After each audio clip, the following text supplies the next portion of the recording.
All right then, welcome everybody to the stream.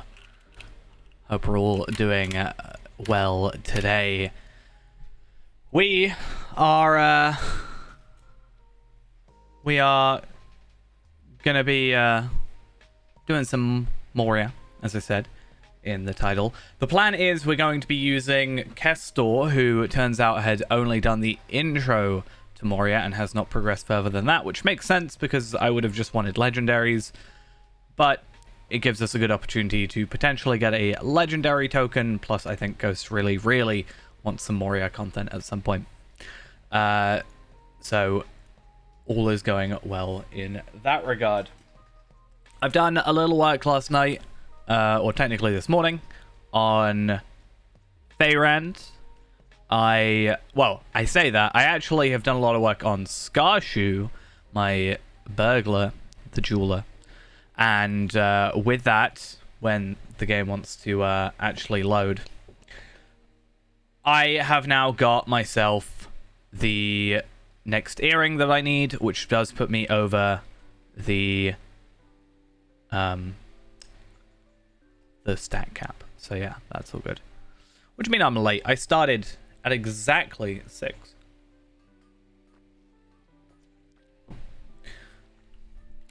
So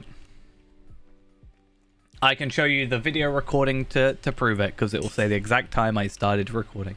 Anyway, so I have now got the second exquisite Great River earring, which is all lovely there. Means our crit is now over 15,000 and our physical mastery is over 20,250. I mean, yeah, I always start at 10-2 and then I give it 10 minutes and then we go from there. So technically, yeah, always early. I do still have a little bit of leeway. I think even with this on, I'm pretty sure I am overcapped. Yep, so that's all good. That's with the vitality one on it. And I've done, I'm up to 27 sigils, so I need 36, right, to get this one. Not this one, sorry. This one. We need 36. We're only 9 away, which ideally is only about 3 of the higher tier tokens, which will be nice. And I finally got this cosmetic outfit from whatever the name of that instance is called, Darknak Unleashed or whatever it's called. This one. Tier 2 only, but the chestplate is finally here with the shimmering cloak. I think it looks pretty nice. I think I'm sticking with the shimmering cloak for a minute, just because I do love my cloak of healing, but I think this is a bit more show-offy, right?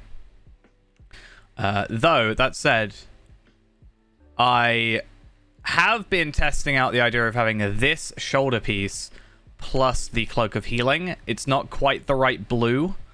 I'm sure there's a different blue that could work, but that also kind of works. I'm just not a huge fan of this little bit here. The only thing I'm super needy of right now is a new shield cosmetic, which I annoyingly need to level up my guardian / metalsmith, which is something I need to do anyway.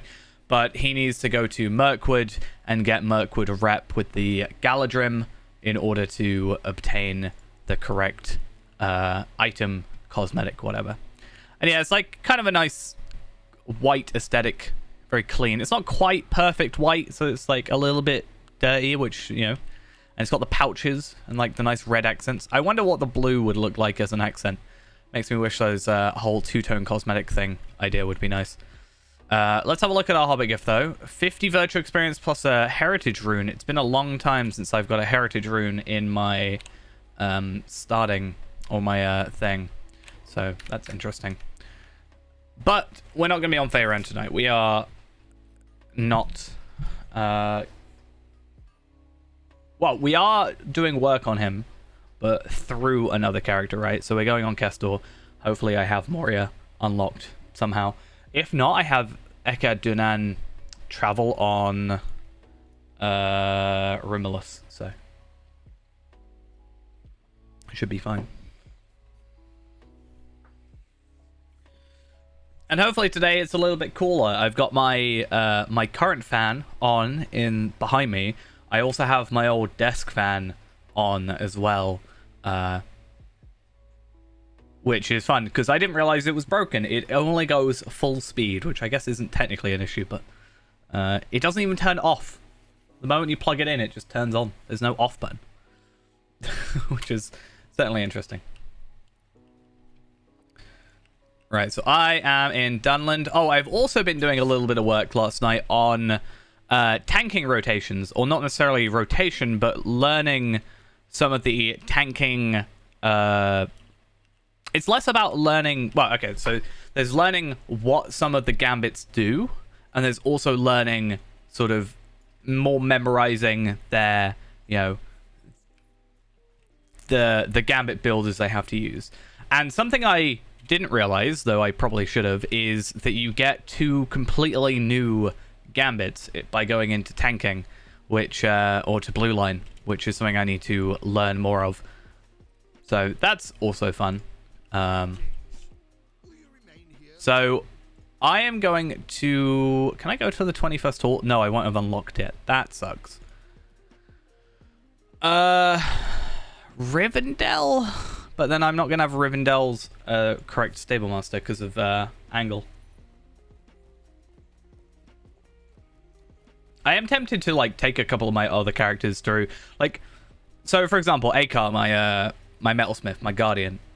He's level 28 right now, and I think technically my lowest sort of main character. But I need to play him ideally, but I need to level him up and what have you. But at the same time, I could just level him up really quickly and be like, oh, I'm gonna get through. But I kind of want to do similar to Feyran in a way with all my other characters, and just, you know, as you're supposed to kind of do, get these virtues done, which could be, you know, interesting to do. Probably not like as worryful. Like, I think I'll just stick to the 5 main ones, and then passives aren't a big deal. But yeah, maybe I'll start doing that properly. I looked at Tarvelad's a little while back, and they're pretty bad.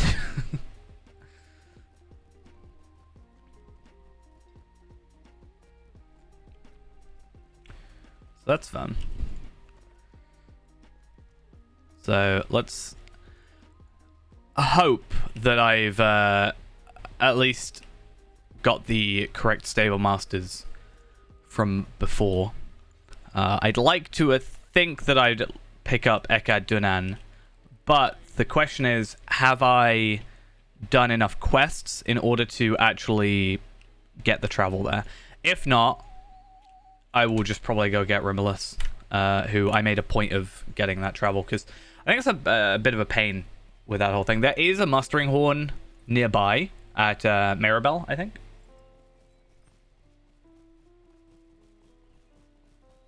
I wonder if you could actually get a character called Wandalb. Because most, like, named characters, for example, it will say, this is in use. Like, it will just ban you from doing it, basically. So you can't be a, you know, Aragorn running around. But I wonder if that's sort of almost obscure enough where it would be available.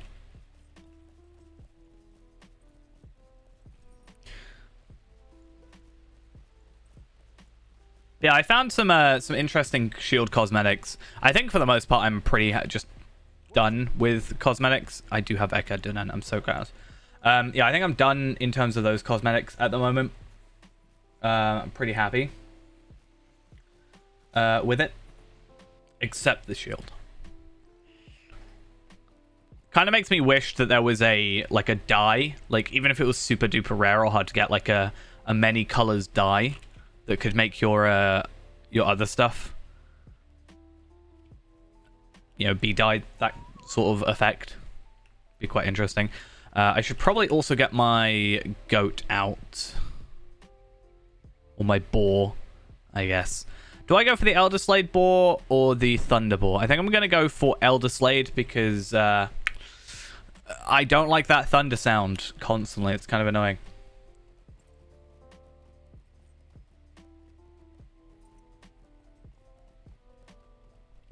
I get really paranoid with my names on these characters.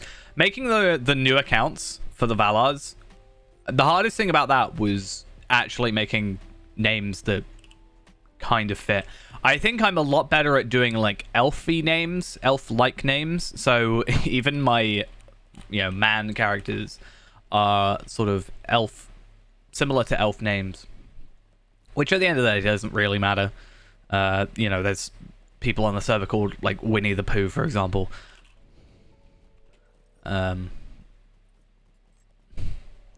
Or Miss Sackville Baggins.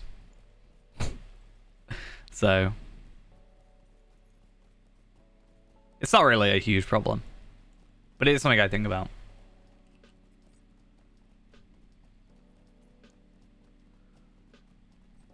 I also have the chance of getting some traceries from here because I'm still under 95, and I might hit 92 today, but since I'm under 95 still, all these level 50 traceries will still work at this tier, and I don't need the rares, so I will probably open them and potentially hope that I get, I don't know, some, maybe I can get some incomparables, but it's mostly picking up these last few. Well, to be fair, yeah, there's only 2 more that I need, but,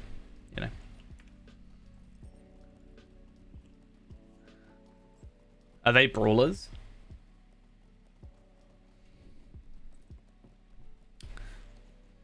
The Sackville Bagginses are brawlers.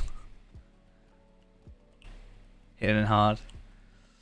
I'm sure there is like a Barry on here. I'm sure. Jeff. This song just had Navi. That really threw me off. Jeff is a burglar. I knew he stole from me.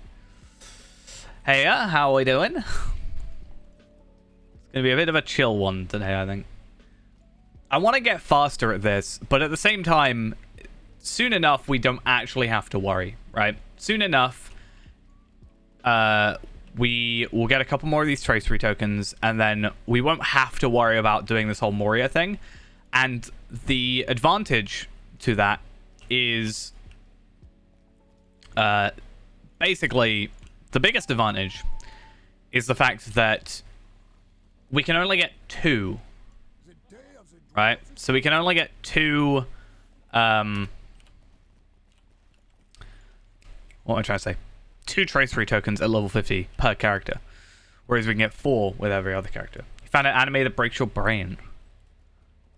What's it called? I'm curious. Not because I want to watch it, I just want to see if I've heard of it.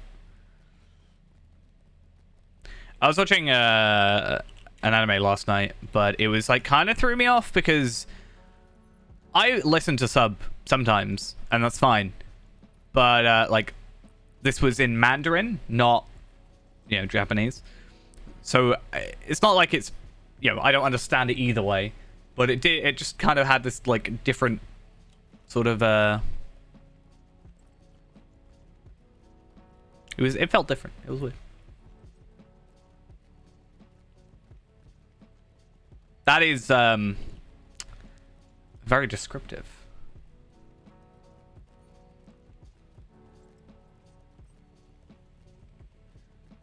Yeah, I watched season 1, not of that, but of the other one. I think there's a lot of those there's a lot of animes at the moment with just really long names, and I feel like they all came out at the same time. I don't know if it's just like a common thing now.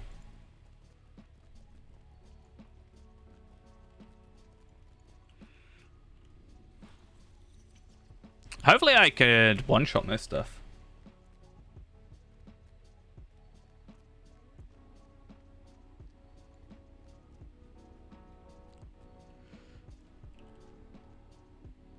Oh, that's odd. Well, hopefully it works. I don't think I can remember having any sort of particular server issues, so I'm not sure if I can be too helpful.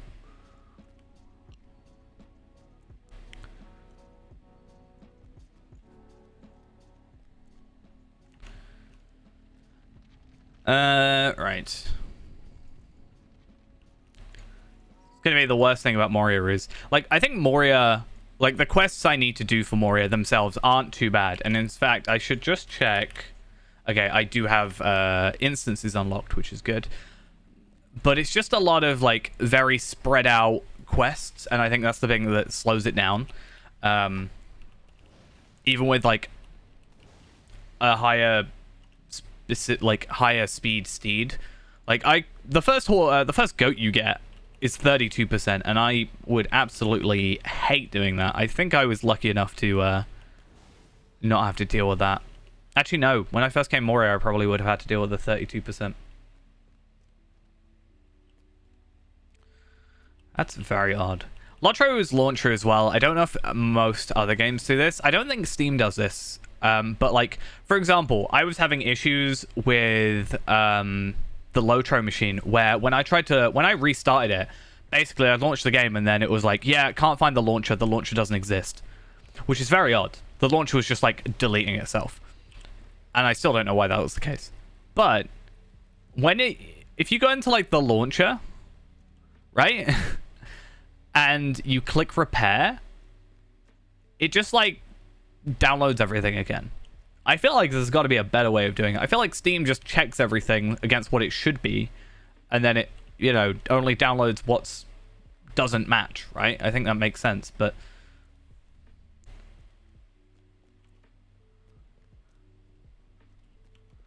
yeah. Very odd. I definitely hope at some point in the future, a launcher sort of redesign almost gets done. Because I follow SSG on Twitter, and I follow, like, Cordovan on Twitter and stuff like that. So I always do see the kind of, like, hiring things when they're like, we're hiring and we're looking for this person, this person.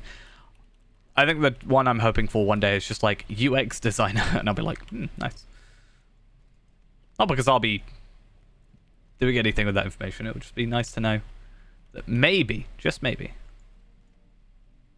Oh yeah, definitely. When the servers are down, I remember servers go down for weekly maintenance, right? And it's very under script there, and it just brings up this, like, weird error. I feel like if it just went, servers are currently down for maintenance, I don't think that would have been a huge deal, but it shows this very weird message. And I remember, I think it was this week or the week prior.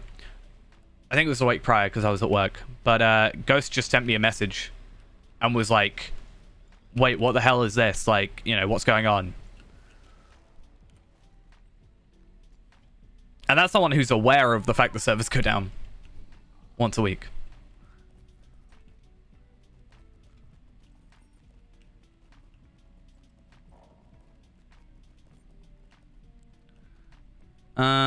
Okay.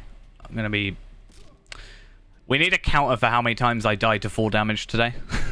Maybe. Maybe that's worthwhile to invest in.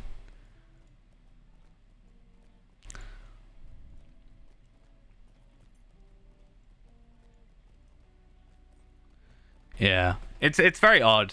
Because it even brings up, like, a blank sort of text box, and that's just very weird. In my ideal situation, right? I don't know if anybody else would want this, but for me, an ideal launcher experience for the game would be, let's say I had it on Steam, or let's say I even had it just installed normally. But for example, I'll use Steam. Let's say I've got it on Steam, I press play, it launches the game, and then I log in. And then choose my server. Rather than having the launcher be a separate thing. I kind of wish the login and the server selection was part of the client rather than, like, a separate launcher. Does that make sense?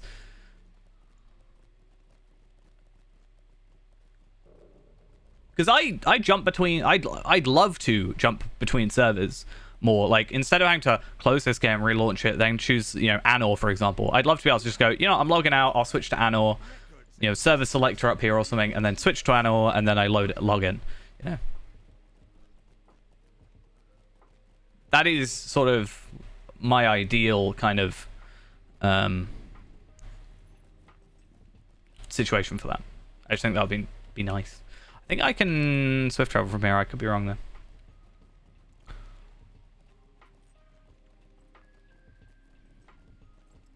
I think that would be a lot of work for them, so that's why I'm sort of not expecting it, because I'm sure that's like you have to work around old code and stuff, but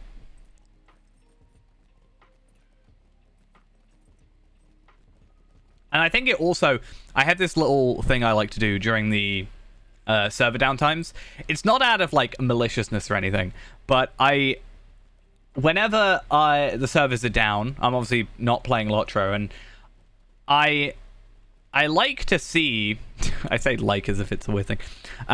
I tend to go on like the Lotro subreddit and then sort by new and just see how many people are confused by it, because that kind of just vindicates my idea that it's not very well designed. The amount of people who go, why can't I log in? Is my game broke? Is Lotro dead? Like, you know.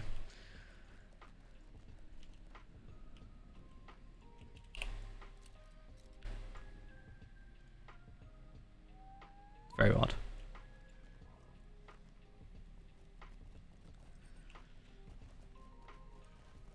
Why does this one have to be so far away? It's like the worst thing.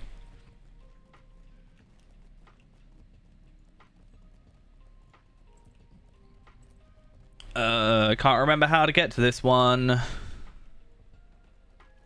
The other one's just out of its way, but this one I actually somewhat struggle, because there's a lot of heights, like different heights, you know, with Moria.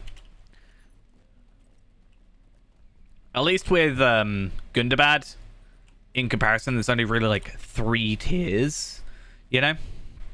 There's like, it makes it a little bit easier. It's still confusing, don't get me wrong, at least for myself, but there's like 5 different layers sometimes in Moria, which is nice, don't get me wrong, but sometimes it can be confusing when trying to find something on the map. I'd almost like to see a layer map of sorts, but I can also understand how that would be a bit of a pain. Yeah, I think just instead of it being this sort of random error message, just be like, please be aware that the servers are down. Because I think, if I remember correctly, if you log in while the servers are down or have that issue, it doesn't even show the little, you know, news board message thing. So you don't even see the downtime thing.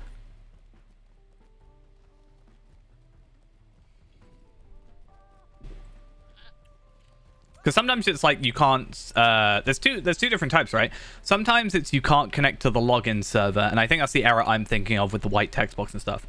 And sometimes you can get to the actual login screen, it just won't let you, or it'll let you log in, but the servers will be down. Which that makes more sense. That I understand. It's the one where it's like you can't log in for unspecified reason. I mean, yeah, that's what I've said.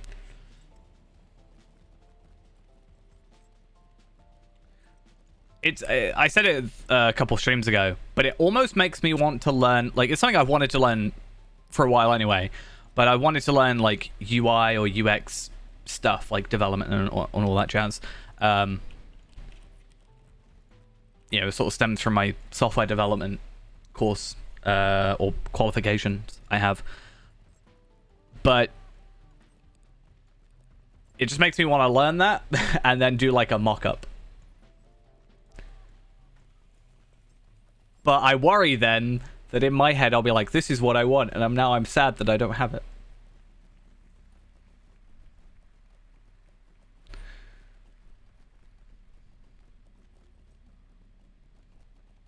I even tried doing a this is kind of off topic, but with the UI thing, or with the launch thing, I even made, you know, they had the like login for 8 hours thing. I think I got rid of that, and then it keeps coming back occasionally, I swear. But I actually made this like auto hotkey script just to log me in automatically because I was sick of the launcher. I mean, obviously, yeah, you've got it. It's got to be. But I even think just increasing the sort of size is a step in the right direction. A lot of the game is obviously based on the concept of, you know, 800 by 600, 1024 by 768. Like, 4x3, where I'd argue a vast majority of people are not using that anymore.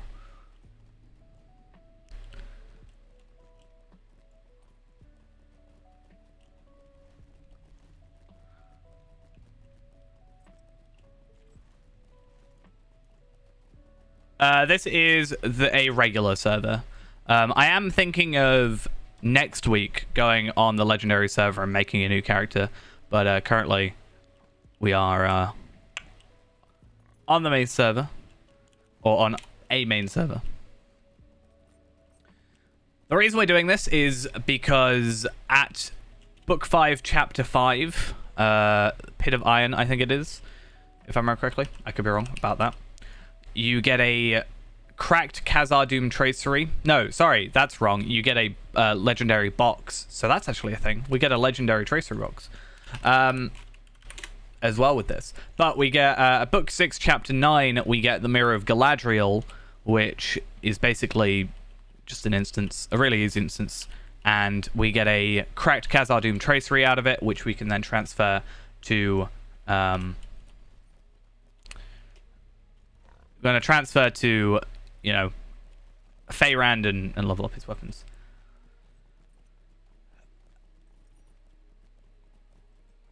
I kind of want to do Anor because I have characters already on that. So I have sort of materials on that and resources and whatever, you know, makes sense? Like crafters and whatever. And I'm not personally, and I have nothing against people that do enjoy them, I'm not a huge fan of Shadowfax and Treebeard because a lot of Shadowfax and Treebeard, well, I understand the difference in the experience boost. I understand that. I get that. Fair enough. But a lot of that was just was a testing ground for this difficulty modifier thing, which personally is not something I'm too interested in. So yeah, that's true, but the Morgul frame, like, I feel like I can already level quick enough as is. Like, I understand, yeah, I'll get a little bit of a boost, but I already had the earrings. I'll have a pocket item.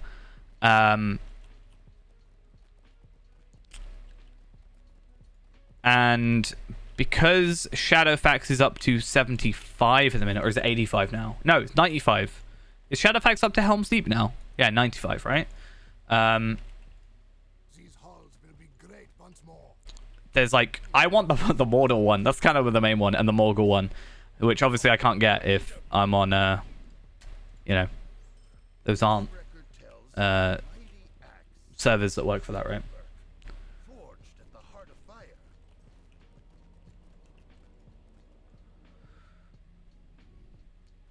Coming here overleveled is actually kind of a good thing because I'm only gonna have the main quest rings. Yeah, I guess. I also think in some regards there's a population thing as well. From what I understand, maybe I've been misinformed or completely mistold things, but I don't think Treebeard is as populated as Anor, for example. So yeah, I just don't know if, like, I don't know. I see a lot of, well, this is the thing I worry about. Part of me is like, should I go on Treebeard? Or, well, okay. Treebeard is probably the one to do if I wanted this, but if I were to go that route, I feel like Treebeard's going to have more people doing content, and also because it's a low level, I have less to catch up on, right? Because isn't Treebeard still at 50? Or is it up further now? I don't know. Either way. I feel like with Anor, and again, I could be wrong with this, a lot of it's going to be me just doing catch-up. Same with Treebeard, to be fair. Or Shadowfax as well. A lot of it's going to be doing catch-up, which I can do. I can kind of no-life the game for a bit and do that. It's fine, but... yeah.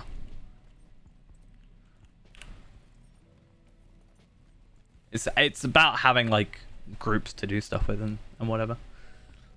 And a lot of it will be currently 130 stuff, right? Get Ghost to level an Anor character up to 130 and do Ramachant. Clearly the best idea. Right, let's have a look at my legendary items, because Red Runekeeper isn't just Red Runekeeper, it's a mix of red and yellow. So I do actually need to check. Like, a lot of the time I can be like, oh, if I get a healing thing, then no, I don't really need it. But Scribe Spark, nah, not a thing I need. Where's my flame? 104 non-Anon. I'm not saying this will be the only reason, but that might increase more, because since Anor is the only legendary server, I would also say, like, it's peak time for the EU right now, I'd say, right? But peak time for like the US players will be later, so it might increase later. I mean, I don't really mind too much either way. Like, I spent most of my time on Arkenstone, right? Most of my time on Arkenstone I spent alone, right? So I'm not like too fussed about just running content and not having people like left, right, center. 76 Hunter. Compare it to your champion. That was very nice. I actually found it really weird. So I was so I spent quite a long time yesterday going through Warden tanking, as I said before. And I was watching a couple of videos, and they're admittedly a little bit old, you know, old legendary items and what have you. But I still think it's a relevant enough thing, right? And I've looked at a few new ones, and it was really weird seeing some like 105, like 100, 105, like 115 characters with near enough the same morale I have now. I think actually a little. So if I were tanking, if I'm in my tanking setup with my Warden, I have about 41,000 morale, right? At 75. Whereas these characters were at like 36k at 105. And it's just kind of funny to look at that, but also I get like the legendary weapons are having a large part of that, as well as, you know, virtues being probably different. Depends when that opened, or depends when that happened. There's obviously factors. But it's just kind of interesting to be like, wow, that's not as much as I expected.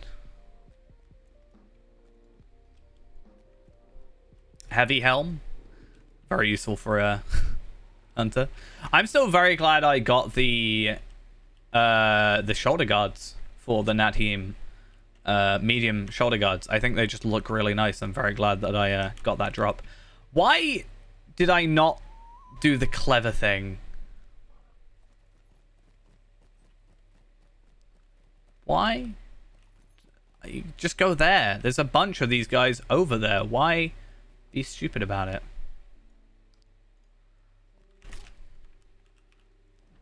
Clearly playing too much Elden Ring. Jumping off of my mount to try and kill an enemy.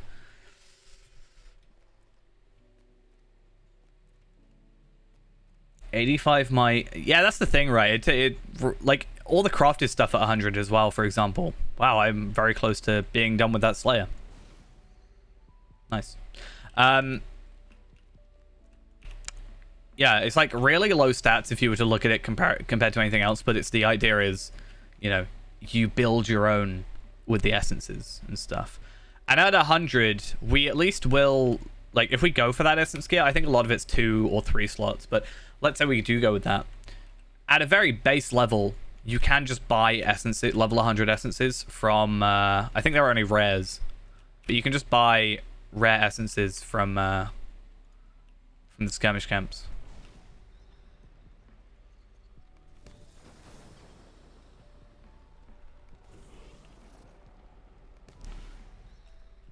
I need to kill one more. Combustion, my favorite skill. I'm sorry you were sleeping. How does that even work? I'm in. Well, actually, I guess if I were to knock down some rocks, then maybe that would work. How many rep items can I get by the end of this?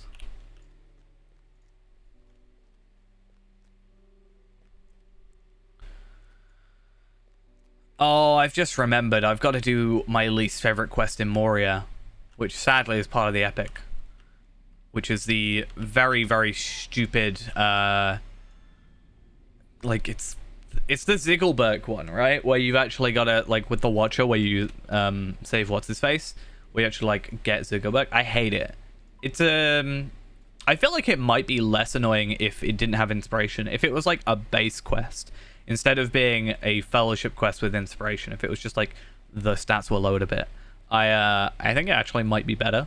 But it just really takes forever. It might actually be more interesting, because I'll be inspired on top of being a high level with the different legendary weapons, plus having a lot of more, like, AoE-esque skills. So maybe if I can bunch a load of enemies together, then I can achieve something out of it. Because Combustion, if I remember correctly, doesn't have a max area effect, and same with the volcanic runestone. They just attack everything in the area within a distance. So if I can just group a bunch of enemies together, use combustion or the runestone or whatever, then maybe we'll have a good time. Annoyingly, I pretty much have to do most of Moria. Chapter 6, Book 9. No, Book 6, Chapter 9. There we are. Which also means I need to get to Karaskaldan. Oh my god. I think I have an amazing idea. I can do travel to Karaskaldan. That's going to save me so much time. Welcome back, Ghost. At least it will let me go into Karaskaldan. That's why I was thinking, right? I mentioned this before. But if I were to be farming these with other characters, is it better for me to be a Bjorning and have the faster intro and such? Or, so let's say the Bjorning intro is about 10 minutes, roughly. And the High Elf intro is about 20 to 25 minutes, depending on whatever. So the question is it better for me to be a Bjorning for the faster intro for like 10, 15 minutes at the start, even though it's going to be like a day, 2 days worth of playtime? Or do I do the High Elf and then skip about a 5-10 minute walk later?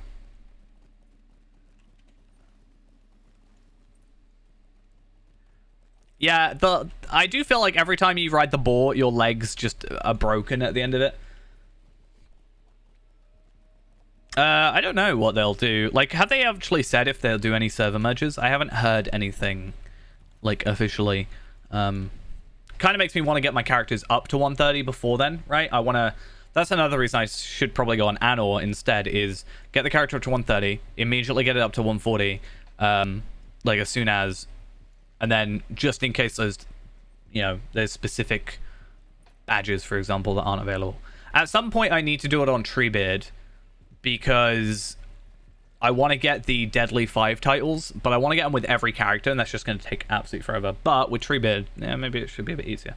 If I just farm, what if I just farm for days on end on Shadowfax? That's what I meant to say. I keep saying Treebeard, because in my mind, Shadowfax basically doesn't exist. I know that's what someone did, the very thing. We're not on a new account, though. Oh my god.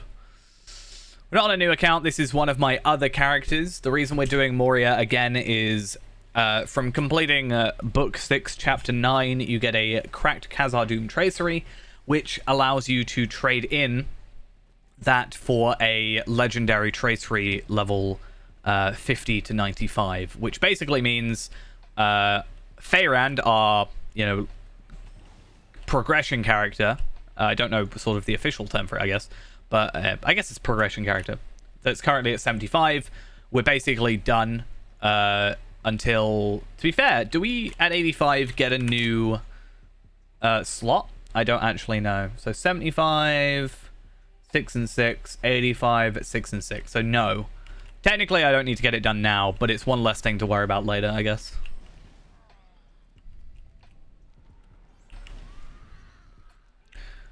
So if I remember correctly, without any XP boost, I said it takes about 50 days to get to 130.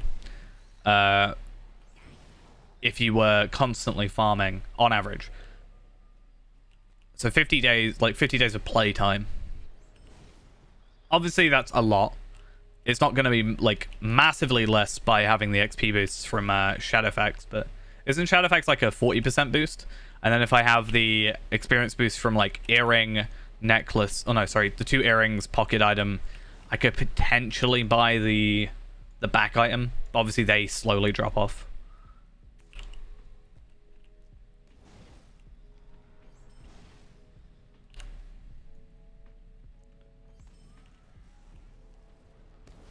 So many enemies I have to kill. At the moment when you can't even one-shot a Moria Goblin.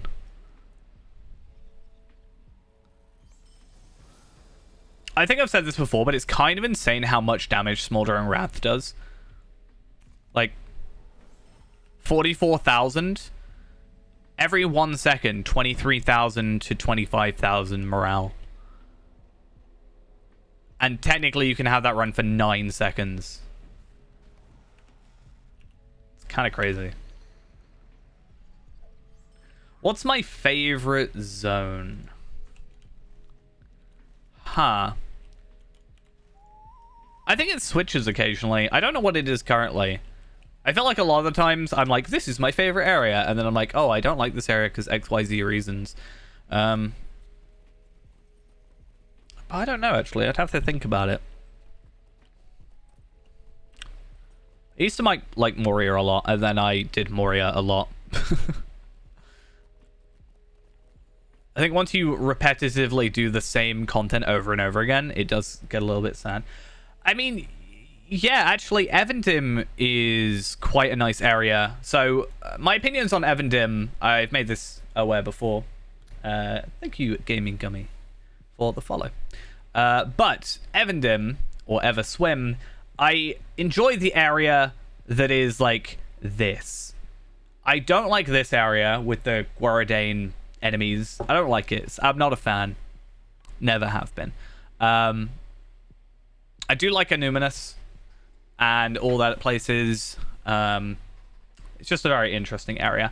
I do think recently, though, now that I've been reminded, Dunland is probably one of my favorite areas to play at the moment. It is very rare that on the first sort of run through, I will just complete the area. But with Skarshu,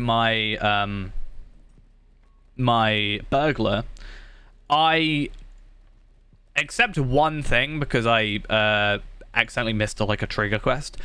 I did like every deed in the area first run with that character. And, like, I wasn't forcing myself to do it as well. A lot of the times I'll play through the content and then I'll come back later. I'll tend to come back later at a bit of a higher level, kill some of the Slayer stuff, you know. The way I deed in areas tends to be that is, I think the best way... Oh yeah, that's another thing. Gear is quite well. So Skarshu, again, going through that. Feyrand has, you know, this massively, you know, somewhat overpowered armor in some regards. That makes it a little bit unfair for quest gear to shine.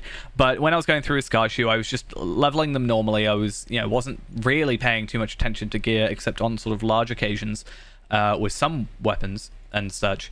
And yeah, I was going through and I was like, oh, that's an upgrade, that's an upgrade, that's an upgrade. And that's something really nice. I think much like, I've always said Ered Luin is the perfect starter zone out of the 3 because in terms of the questing, it's not too long, like the Shire, and it takes you to all the... It explains how to play the game. I kind of want to... do a video, just why I think Ered Luin is the best starter zone, because it starts you off in one place, at least for elves, and obviously dwarves are a different place, and at least for the elf intro, it starts you off... The first quest basically gets you to do the starter quest deed. Then it takes you to the first Explorer deed and explains Explorer deeds to you. Then, on top of that, your first enemy you'll kill, or second, because the first will be the flies, but the second enemy you kill is then a Slayer deed. And it just explains, in my mind, it explains. Part of it is because I farmed these so much, but it does explain to you, I think, sort of subconsciously, how the deeding system works in the game without being too in your face about it. It's like, hey, you got a deed, you can get some rewards for this. Just get a little icon down here saying deed bestowed, but you get this nice little thing saying, this is an explorer deed. Oh, you've discovered all the places, but it doesn't hold your hand too much, because places like the Dead Spire and Rath Tereg, for example, you do have to do a little bit of work on your own. I don't think, to my knowledge, there's a quest that specifically takes you to Rath Tereg. Oh, sorry, to the Ward Spire. Maybe I'm misremembering, but as far as I'm aware, that is something you kind of have to go out your way to find, and sort of again promotes you to explore, right? But Dunland does something similar, where it doesn't have to explain at that point, but you naturally sort of unlock all these places and stuff. Yeah, that's the only place I can think of. Like, only thing I can think of is while you're going down doing some of this spy stuff, because when you're talking to whatever it's called, Arid Luen, when you're over by Grimwater, whatever this place is, Glamir's vigil thing. It sort of sends you over there anyway to find the missing guy. Yeah, Dunland does the same. It also imposes sort of a question on you as well, because it's one of the places where actually you have two outcomes, right? With the abominations. A little bit spoilery, but you can choose to let them live or kill them, and you get sort of rewards that are related to that. I think you get more of a defensive reward if you spare them, and you get more of an offensive piece of gear if you kill them, and I think it's kind of fitting in a way.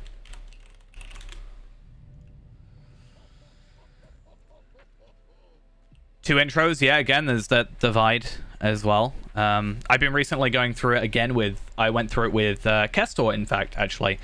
A little bit, lower down, but I was doing the Theodred stuff, right, with it. But I was doing the stuff at the Gap of Rohan, mostly for the experience, like the rep, but I still think it proves a point.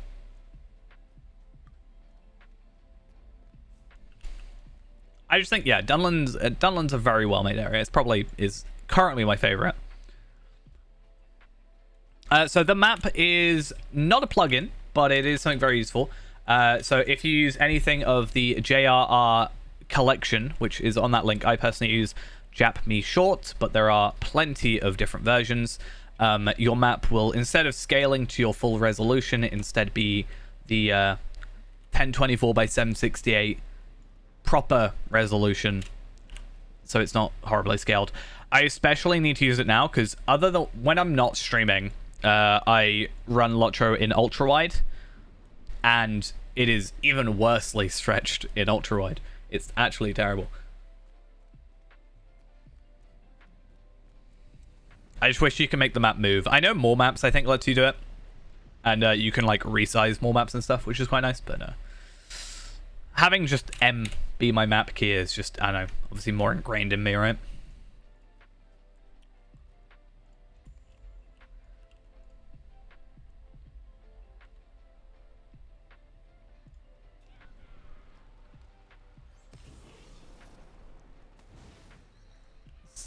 Step away. I think there's a way you can do it without the skin as well for the map, but I also just really like this map. This skin, sorry. Maybe one day I'll make the skin completely different looking, and then isn't there like a Hobbit one? Confuse everybody by randomly just having a different skin. What's the Hobbit one? Is it Delving Hills? Yeah, this one. With the Hobbit house. Oh, it's so different. So odd. There's a Hobbit. Get rid of it. I gotta find... Maybe we should do it for the area we're in. Right, so Erebor, when we go to Erebor. I kind of like the Erebor one. Not a massive fan of like that, but obviously map stays the same. I think I'm just so accustomed. Oh, 50 Shades of Grey Wizard, obviously. There's a Drygok one. Interesting. I really just prefer the short ones. I don't like having all these extra bars at the bottom. These don't, these don't have an effect in my mind. Like, they don't need to be there a lot of the time. The Lotro store is still like a button I can hover over, so it's less intrusive. And if I want to open my inventory, I just press I to open my inventory. I don't think I need it to be, as takes up more space. As amazing as Goblin Town. I say Goblin Town is worse. So yeah, it's almost.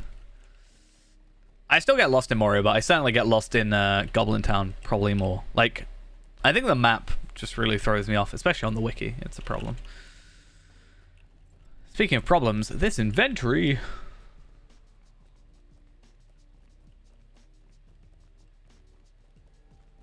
I'm just gonna chuck reward rep items.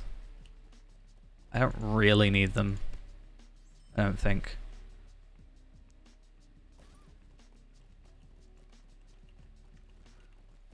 Wait, how'd you add the reward track to your sidebar?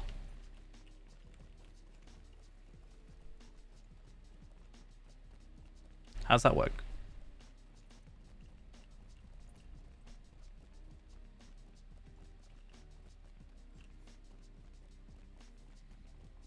I kind of wanted a, I think this should have been, you know how the old legendary item bars were? I've gone the complete wrong way, but I'm going to go Zero Sigil, because why not? Yeah, I feel like that bar should be back. Oh, right.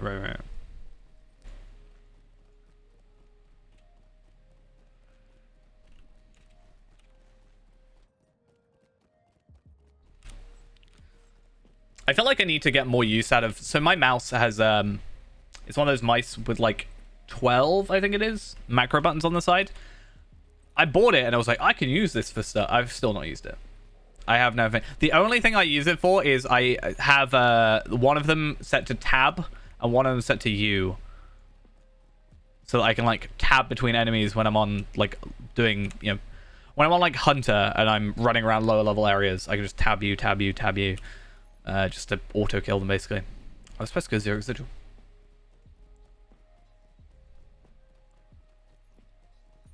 Part of me was like, I could probably try and use it for my gambits, like my masteries, because there's technically 12 buttons for that, and then I just need to use my, 4 to actually press it. But I don't know. I don't want to complicate things too much. Already confusing myself with the amount of defensive gambits there are. The thing to pre-buff is like, you're supposed to pre-buff with tanking, right? And there's a lot. There's like 6 things you have to do before you even get in the fight. By the time you're done, like the first one's pretty much expiring. Not quite, but... What do you get? You get 3% physical mitigation, 3% tactical mitigation, and a massive amount of evade. Pretty much it. There's a really cool thing though, in Blue Line, where if you get, I think if you have a partial evade or full evade, your masteries will cool down, which is pretty cool. Might be block, actually, I could be wrong.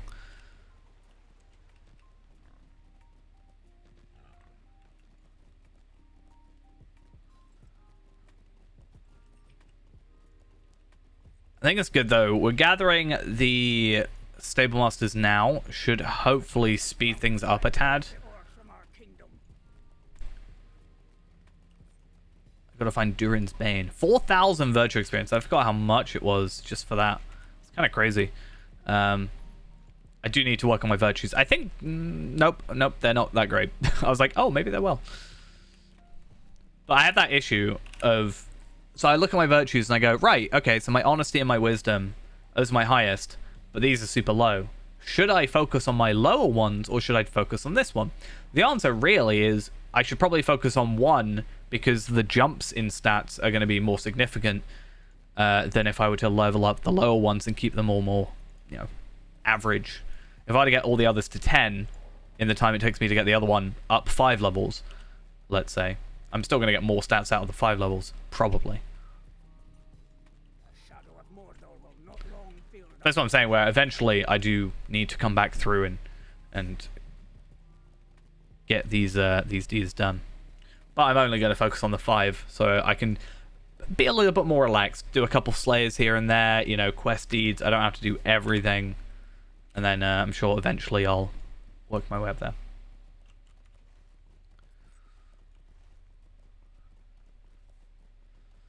So if I was correct, though... Oh, we don't get it anymore. I thought we got a thing for, I thought we got a reward for Drums in the Deep. Oh, it's a shattered tracery. Okay. That's why. So, there is that advantage. Out of this, I do get 2 more shattered traceries, which is something, I guess. At this point, you know, you can get teal tracery boxes, so it's not really a huge deal. It's nice to have, I guess. Right.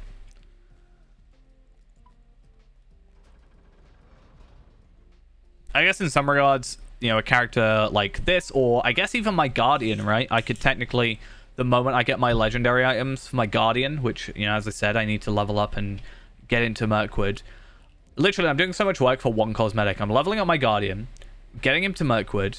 Then I've got to get all the Galadrim rep to then just get a recipe for a shield that I'm not going to use. I'm just going to have for the cosmetical reasons. Which I guess is a fair enough reason as any, but just funny.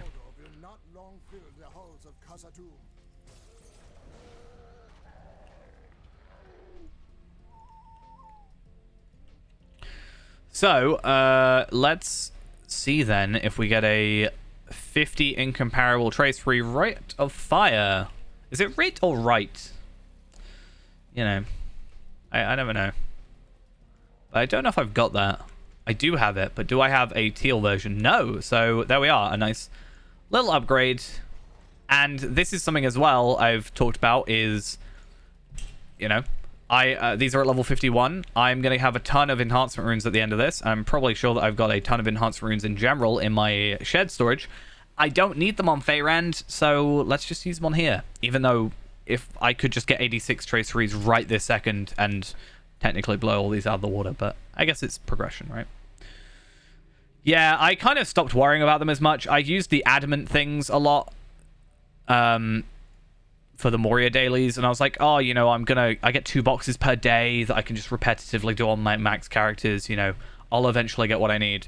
And I guess in some regards, it's maybe something worth, I don't know, stockpiling just to get teals on all my main ones straight away, but does it really matter that much? Like, I don't need teals to get through the content, and then I can just level up, and then I can just get better ones at 86. I've always said, ever since I sort of learned the system, teals are sort of my, you know, where I'll be happy. I mean, yeah, if the boxes were stack, I would have a lot less. I'd be more willing to do it more often. I tend to just immediately use them on a relevant character. But, yeah, I think rares, I've always said, uncommons, not worth existing, sort of. Well, okay, that's a lie. With a character, I will tend to get the uncommons to get the slot filled, and then open boxes to upgrade it, so I don't accidentally... So I know what I'm looking for, basically. That's kind of the idea. But yeah, I otherwise don't really think uncommon traceries are worth sort of worrying about. Furious Storms, critical... That's actually something I technically need. Is it? Redline, damn. I think I'm more focusing on the actual fire stuff, though, right now. So, stuff like, well, actually, no. Apparently, my satchel barely has anything. Ceaseless Argument, Do Not Fall This Day, Epic Conclusion, Furious Storm, Self-Motivation, Cooldown. Oh, so basically, the satchel is both red and yellow. That kind of makes sense. I probably just chucked Rite of Fire and, like, Combustion because I needed more fire slots.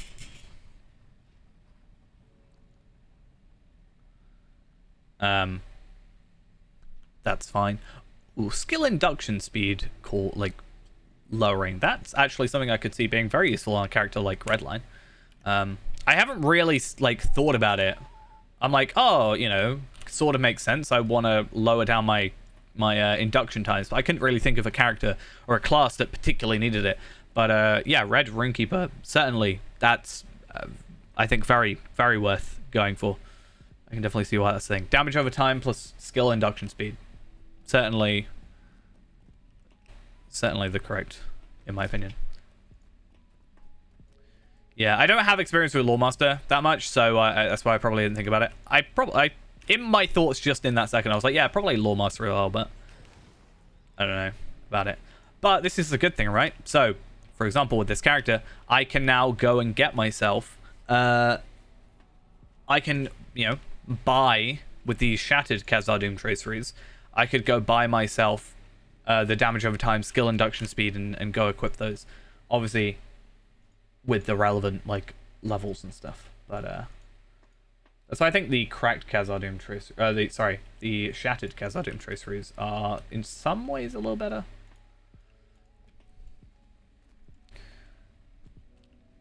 So while I'm gathering 4 cracked Rohirrim traceries, I gather 3 shattered, and then I can just use those on this character, for example.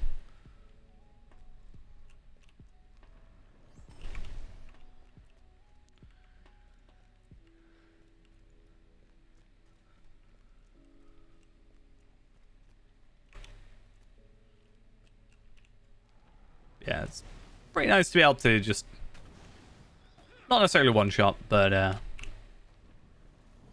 do some nice damage. I do wish I was slightly stronger and was able to just one shot these. Maybe if I was like 95, 96 with crafted armor. Longest induction in the game. I was gonna say, better kill it. For the amount of build-up, that better have killed this enemy. Oh, I didn't even do half. Okay. I guess one advantage to lag with red is the damage over time's at least tick down. So I can kind of just hit an enemy and then run away. Similar to what I kind of do sometimes with Warden. If I put a bleed on them and they're at like 5 health left, I'm just like, it's not worth the extra. It's not worth the extra attack, is it really?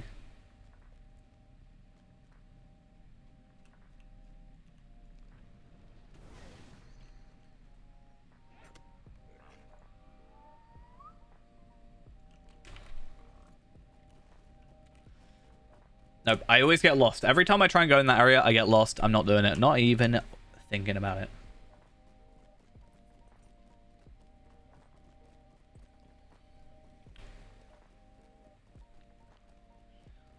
But yeah.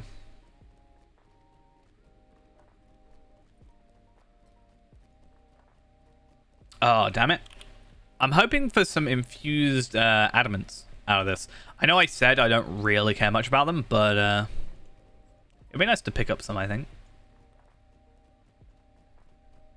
If it's possible. Yeah, I think the way I'll do it is, because I can get, as I said, I think it's 4. Technically 5, right? But I don't think the time investment for the Vanguard of Central Gondor deed is worth it. But doing those 4, potentially 5 cracked Khazad-dûm traceries, which to be fair, if I did all 5 and I've only got 2 more characters, maybe.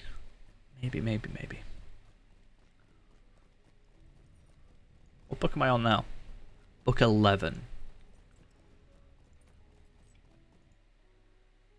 That'll get me the dividing line, I think. Which gets me another cracked tracery. No, that's book 9, chapter 9. Damn it. What am I thinking of? Book 10, chapter 15, the Bloom. That's what I'm thinking of for the Shattered tracery. Eventually. I even thought I should look on Tarvelard, because I'm pretty sure Tarvelard hasn't done... I don't think Tarvelard's done the, like, book, volume 3, book 1 to 10. Yeah, I think he's just done from Too Great a Need onwards. Which means I have another shattered tracery, and potentially, yeah, I have another cracked tracery as well. And Tarvelard should be able to run through there without too many issues. That's why it's kind of annoying. So you kind of got... obviously, when you appraise your items, you get irrelevant stuff back when that happened. But I didn't get any legendary traceries from appraisal. And you would have if you had a new character compared to an old character, right? So it's kind of weird. I kind of understand why they did it, though. Well, I totally understand why they did it. And only gave teals, but... still a bit meh. Always in the same place. Always the book in the same place. Either that or it's always in any of them, but I'm pretty sure it's only in that pile. Ah, yes, the very detailed 21st hall. There we go.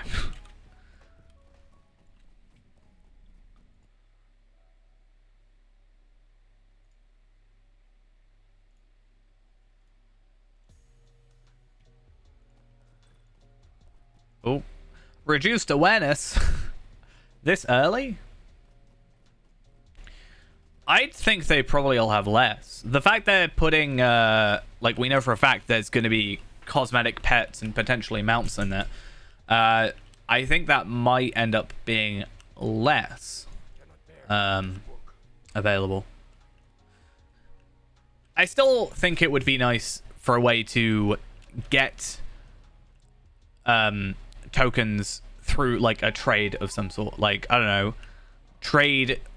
how many is Ancient Script's max thing, for example? Let's say you could trade 10,000 Ancient Script for a tracery, or let's say, 8,000, and then you have 2,000 left for a tracery, like a heraldry, for example.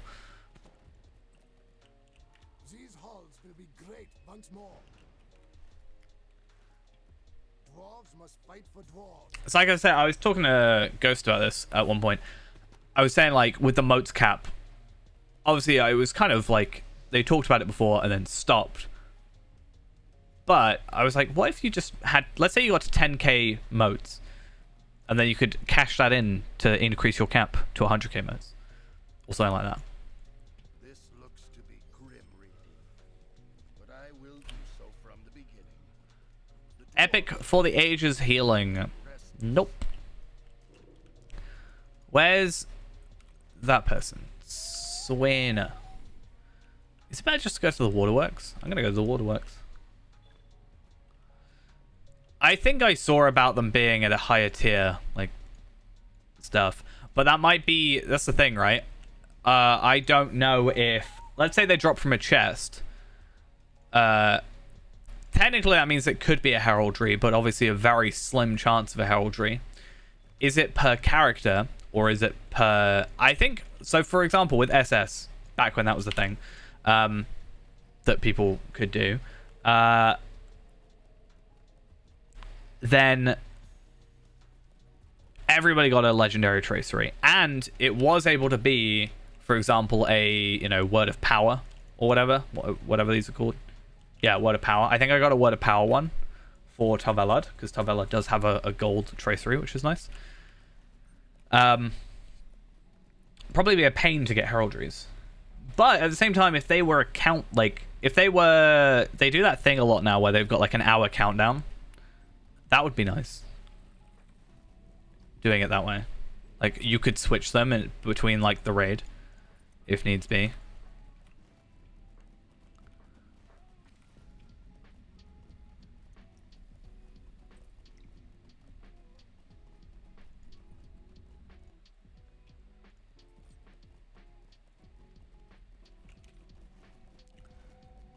But yeah, it's not something I've really looked into much. I don't know if there's people that just put videos up of, like, their raids. There might be.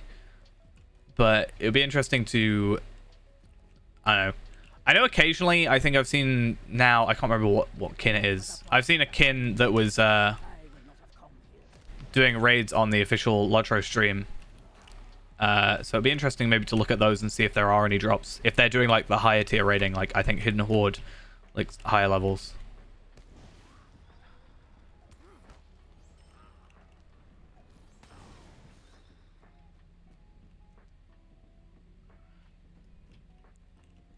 But that's also the thing, right? Is it would make sense. I think they said they didn't want scaling stuff to drop it, right? Drop like legendaries or whatever. But you have to run content the higher tier. Like, I think they said you have to run it at the tier higher than you or something like that to get legendaries. I can't quite remember how they worded it. It's very weirdly worded in my opinion. But we can't run like Orthanc, let's say, at like 86 because it's non-scaling. So I don't know what scaling instances there would be that are like part of that. I mean, there is obviously the in their absence stuff, but that's obviously not a thing anymore. So it's like, what about Osgiliath? I'm pretty sure you can't get anything from Osgiliath. Do featured instances drop anything? That's a thing. But that would be max tier.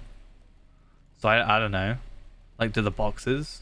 Because technically, the boxes used to drop Starlight Crystals and such. I think Crystals of Remembrance, for example.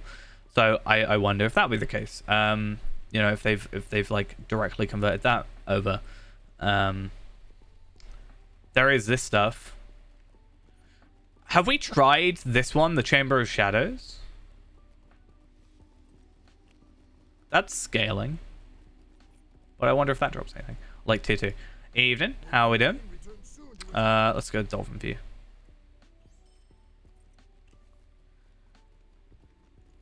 Yeah, you can't change the tier on those though, right? This one you can at least change the tier. But there's a tier 5, but you have to have 3 people for that, right? And I think it's got to be capped.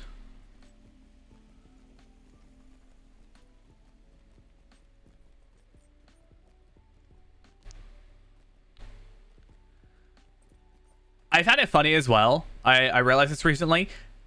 And I guess this happens when new content comes out. It's kind of funny to me how quickly the Narrow Delve and Woe of the Willow were just kind of dropped as content. Being run by people. You don't really see it get run now. At all. And I just kind of thought to myself earlier, the other day, I was like, that's funny how that happened. Well, that's also the frustrating thing in some sense with the level thing, right? Because they've done, you know, 50, 86, you know, not instead of 85, and they're doing the 1 and 6 levels. It kind of makes it harder to find content that you'd run on level. Like, it makes sense, let's say, whatever, the Erebor stuff at 85, for example. But that's not going to drop 86 traceries, because it's only going to drop 80 or 50 traceries if it were to drop anything at all, which we don't quite know. I mean, yeah, but at least I see some people running like stairs here and there, and I see people running Remachant once in a while, and like thresholds.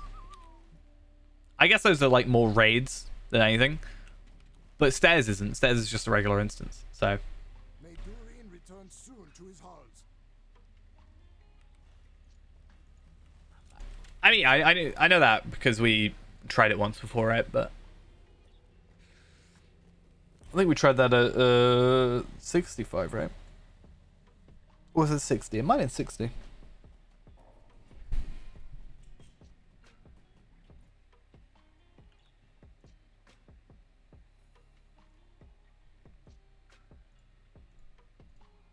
Okay.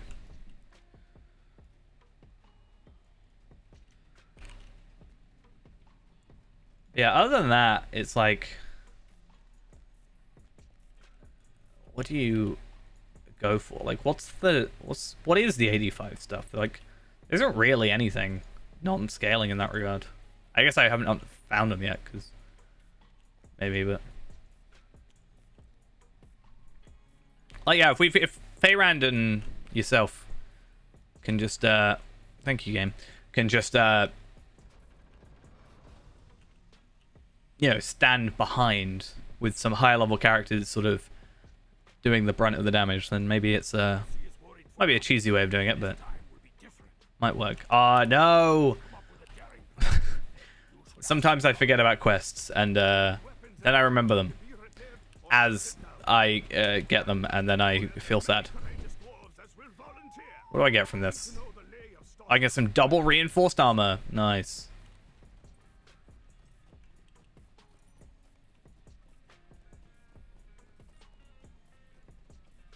What about warbands?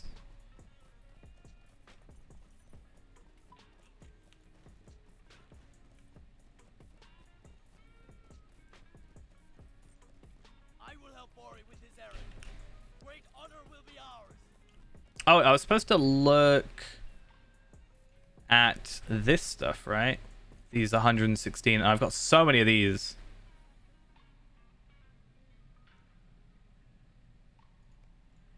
I mean, warbands is something that we will eventually have to do, but I haven't really seen much drop from there. It feels like there isn't much of a... they haven't gone out of their way to upgrade the loot pools for those, which isn't unexpected, you know. It's kind of how we felt. A lot of things have had this sort of like...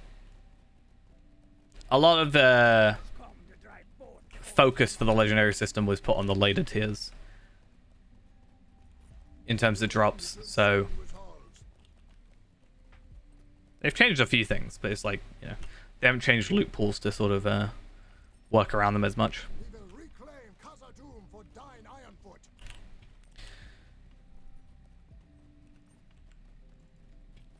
Yeah, it's like, should I upgrade that?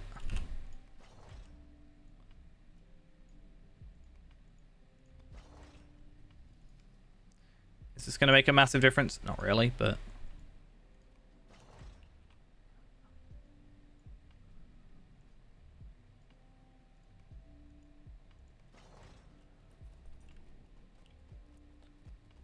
nope, literally made no difference.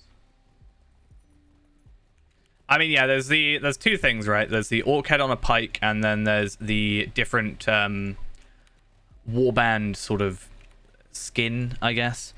It's like spotted warsteed or something. As far as I can tell, those are the only two that are sort of more unique drops specifically from that.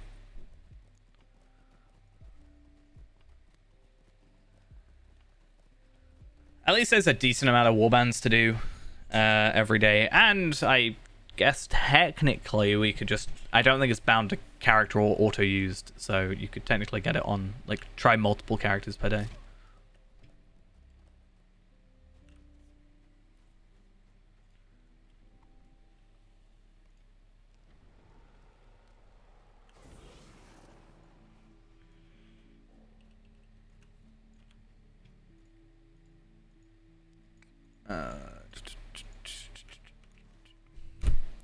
I don't want to just look up Riders of Rohan. Because wasn't the Arable stuff... is the Arable stuff more just to do with the, like, Hobbit release? More so than 85's release? I guess a lot of, yeah, sort of Road to Arable Cluster did come out with that. But it does feel more like...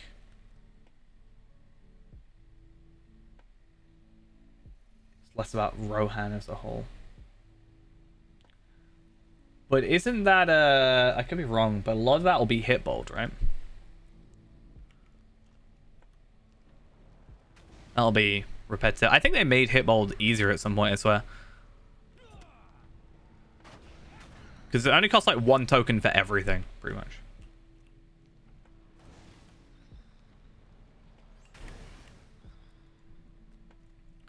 I mean, it might end up with that meaning that our stint at 85 and such isn't as long then, because if there isn't sort of this grandiose end game, you know. Isn't Rohan Hitbold, or is that like Hitbold is East Rohan up here? So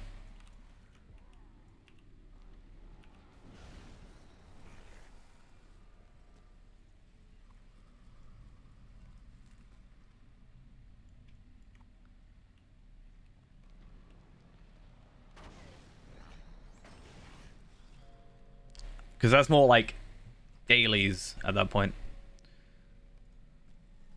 Be the main thing. Repetitively get all these, why not?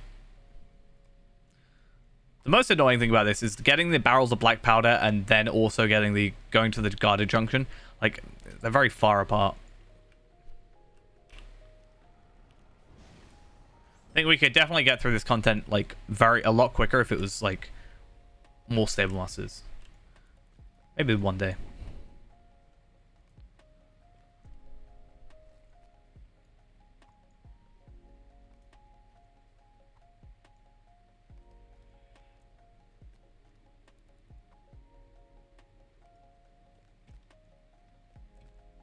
This is so much easier than killing enemies.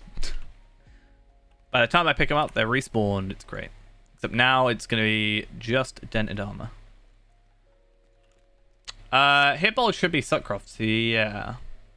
But the reputation is all of them. So you've got all 4 of the reps. So Wold, Norcroft's, Entwash Vale, and Sutcroft's are all part of it.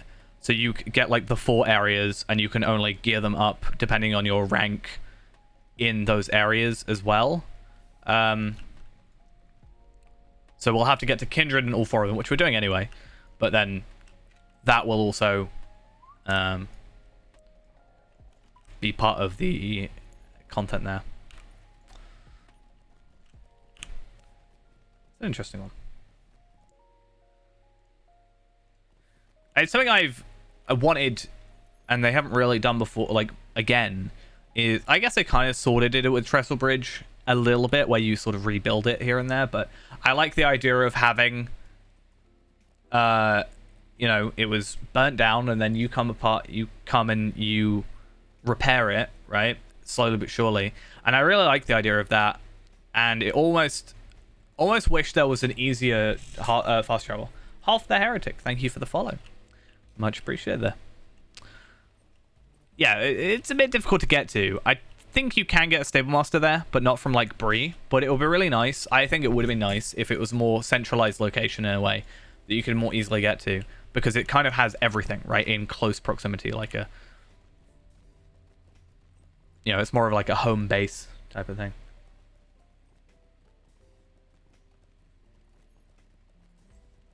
Or the arable stuff.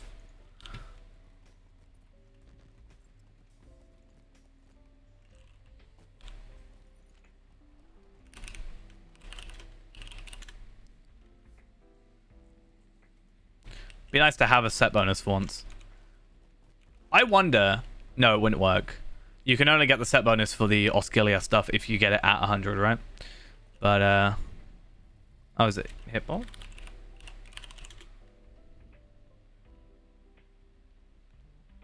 True. Let's just pick that, and what's the other one we said? BR. I guess we can have a look at Shield as well. Yeah, so there was the damage over time pulse, and then Boar Rush critical chance. See, that's the thing, it's like a lot of, I feel like those should be swapped in a way, because the 25% power attack, mighty blow, and unerring strike bleed damage for the longest time has been a 2 set difference thing, and it's kind of weird to change it to be a 4 set. If it was 2, I could possibly get away with 1, 2, 3, 4, oh, 5. No, you could get away with like 2 of each, right? 2 of each set. I'd probably still get these to maybe have some tanking potential. That's a nice amount of morale. Look at that vitality, though. Nice. 531 vitality and 431 morale. That's a good, like... It's a good over 2,500 morale there. From just one item.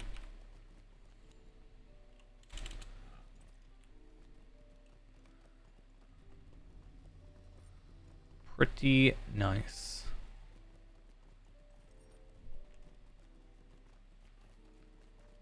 But yeah, I remember Hitball being, for myself at least, just a lot of clicking. I don't think Hitball tokens, I don't know why they'd be, no they aren't. Hitball tokens are not account mount, which is good. But yeah. And they're relatively, I think, yeah, it's nice that you have this set bonus, which then have gear, require you to spend tokens, but on top of that also requires you to do specific quests, which require you to get tokens, right? I think it would be nice, ideally, I'd like to buy a full set of all of them, right? Just to kind of say I've done it. It's like I've talked about having like a collection log of sorts. It'd be really nice, the idea of having obtained every tier item or legendary item that's possible for us, like irrelevant to our character, obviously, just to say I've got them. Obviously with stuff like Orthanc, it's going to eventually just be a situation of like time. But I think in some regards, if I would be willing to say if I got the drop but I didn't, like, let's say we got the, what's it, Resecor or whatever it's called, the bracelet that you use, or that you want. If I we got that in a chest, I'd tick it off as having obtained it. Could be an interesting thing to do. But again, if it's not relevant to me, then it's not really a huge deal.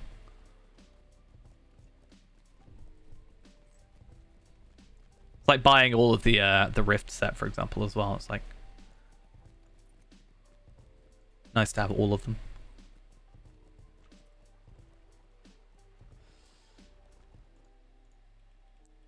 I mean, you never know, though. Bracing attack might get debuffed. You know how they love bracing attack.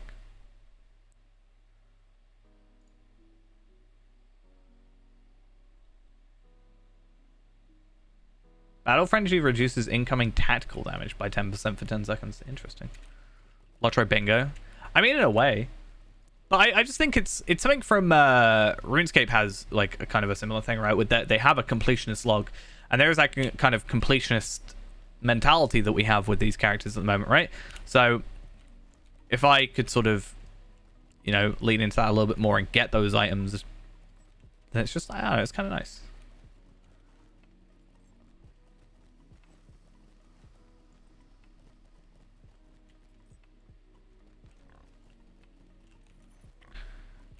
Wrong way, though.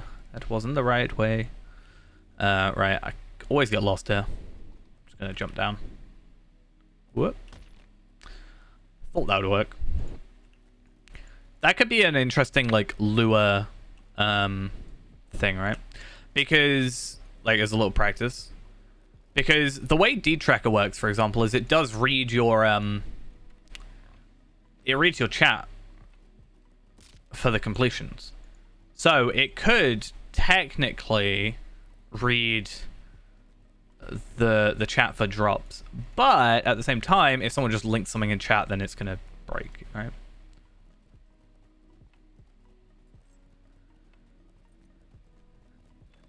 Yeah, but we can buy those, right?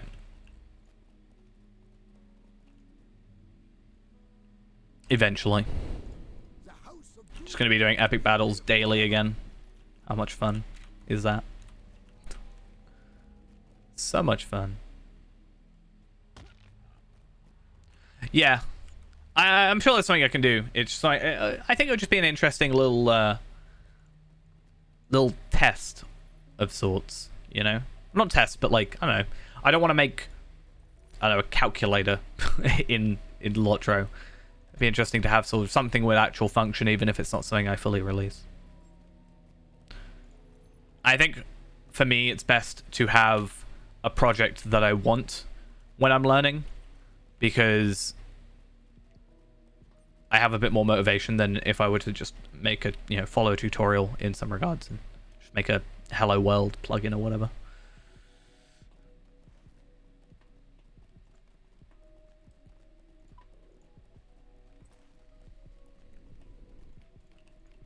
Moria has so many easy virtues levels. It's kind of nice. like 1,000 or 4,000 to get to 0 sigil.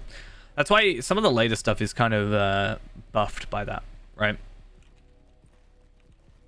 Or debuffed, like, or nerfed, I guess. They only get like 1,000 virtual experience. Take a drink every time I fall. I don't want to give anybody alcohol poisoning, so it's a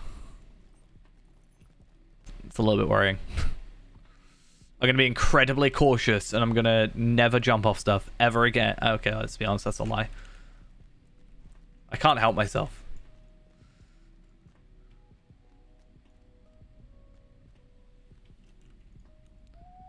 I hate that makes me dismount. Oh. Yeah, that's the thing, isn't it?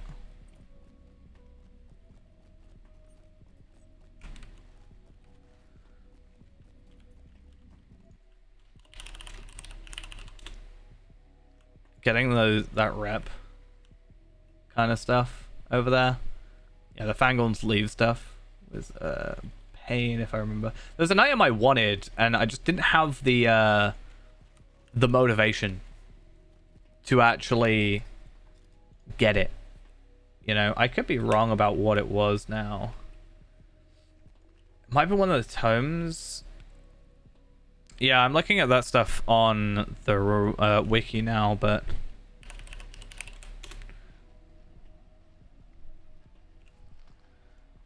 yeah, there's this stuff. Let me just go to legendary only. Because yeah, these are some of the epic recipes from when I've been looking. Because we also get, I think it's 85. We get the Horse Lord's bracelets, which are legendary items. So that's, I guess, probably one of the like things to go for. But at the same time, these are. Oh wait, no, I'm mixing up things. Wait. So that's okay, cool. My brain was really throwing myself off there. I was like, oh, but those item levels are so much higher than the hitbolt stuff because they're completely different content caps. That's why. I don't know why I mixed those two up. I was about to say, like, oh, I don't really want to do that because, you know, I don't really want to do that because then I don't get my set bonus from the 2 sets, but that doesn't matter.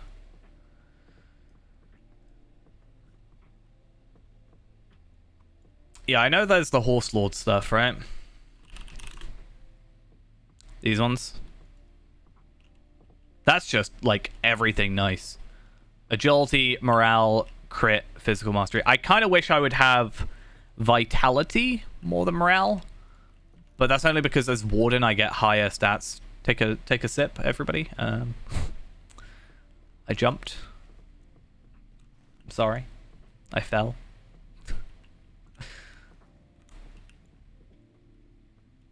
Oh, this area is a pain, though, because of all the stuff that's blocked off.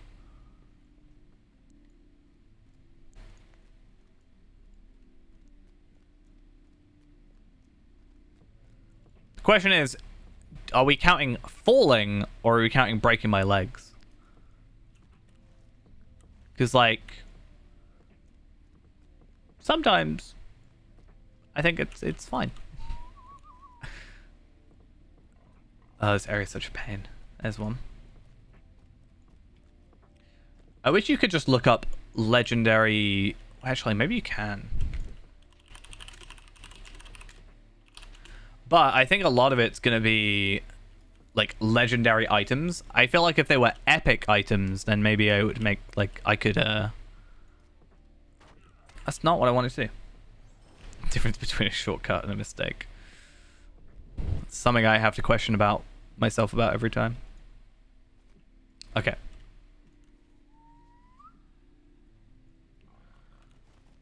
Let us return.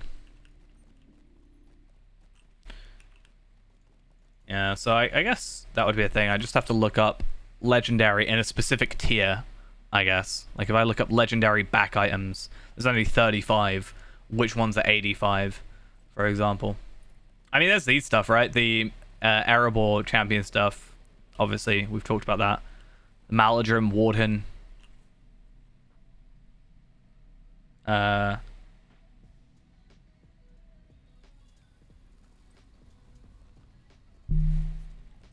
be fair, there's not that many legendary cloaks. Broken leg emote. I did say I should do that, right? We were gonna make like a stairs emote or something because I never use the stairs. Instead, I jump off stuff. But just get the broken leg sort of thing off here. Oh yeah, I think I remember those. Now you said moon candle.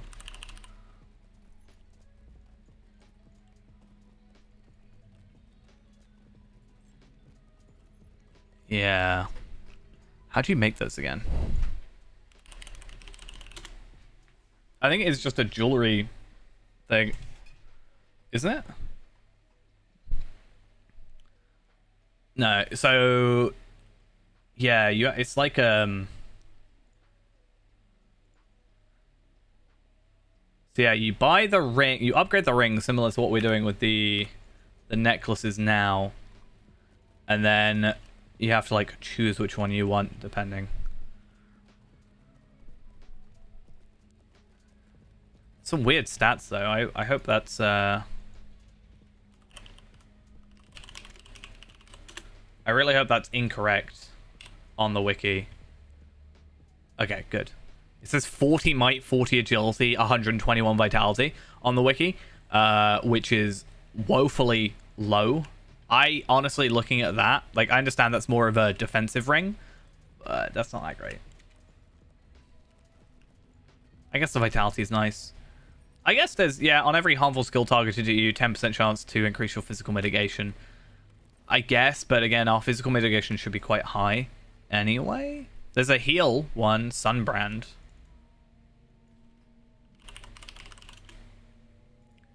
Sunbrand heals 303 morale initially, and then 303 morale every 3 seconds for 15 seconds. That's kind of an interesting one.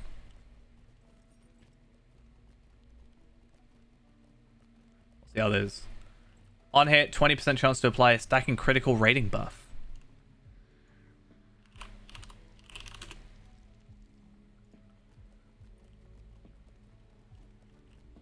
Is it scaled, or like how does that critical rating buff work though? That's another thing.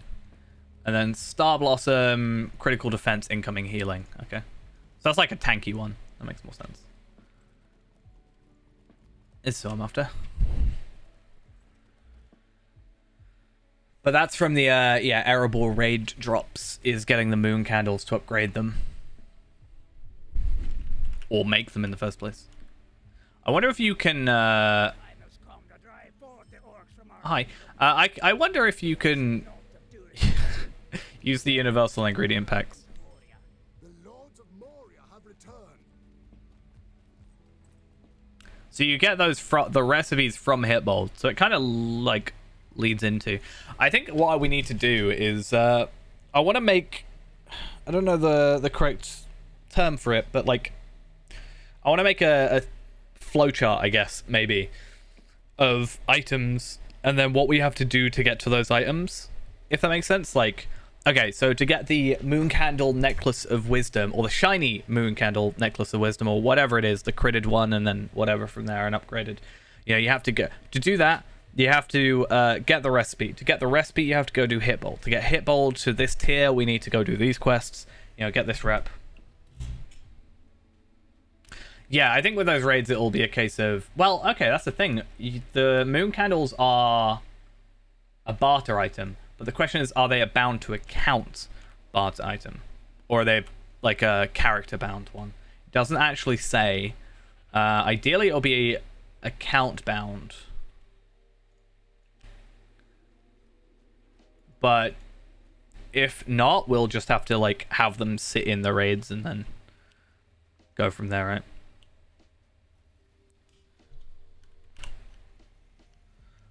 So, is it these ones that we have to do?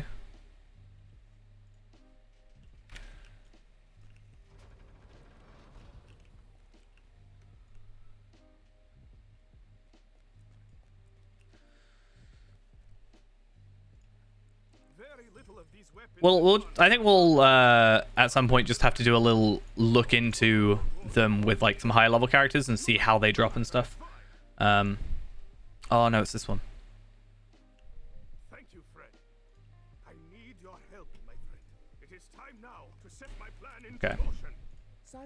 This first one is always a problem. I think I've even tried at one point killing the enemy, like killing the orc, just to see if it works, but it doesn't. Even if you one-shot it, it just like... Oh, I've still got to talk to him over there. That's just annoying.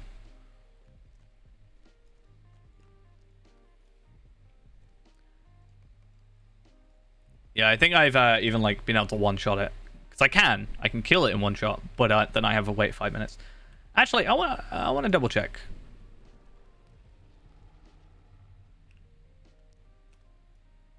I'm pretty sure it'll just kick me out. Yeah, okay.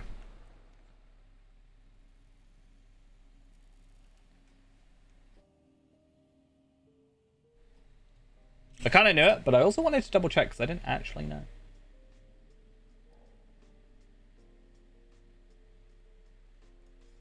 Oh, I can't just restart it. That's also good. Right.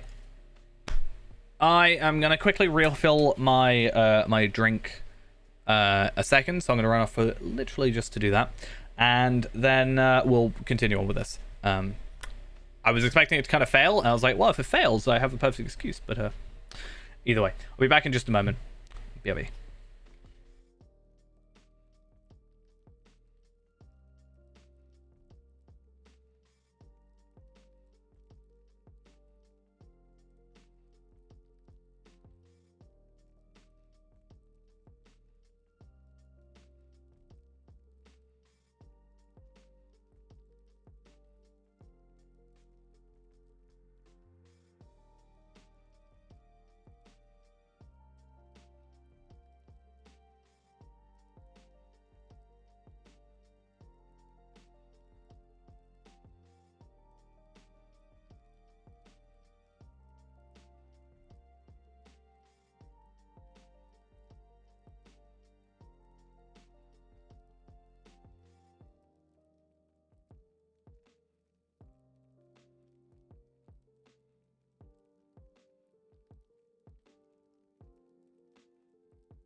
Okay, let's not doom the dwarves this time, and see how it goes.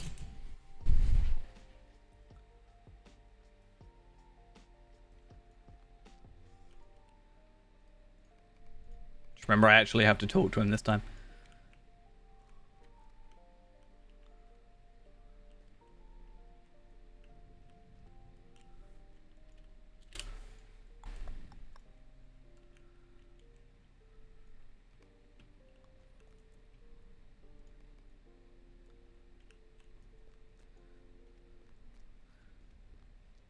It'd be kind of nice if you could pick them off, in a way. I also understand they don't expect you to be able to kill stuff, like in one shot at this point. Not really supposed to be here at this level, right?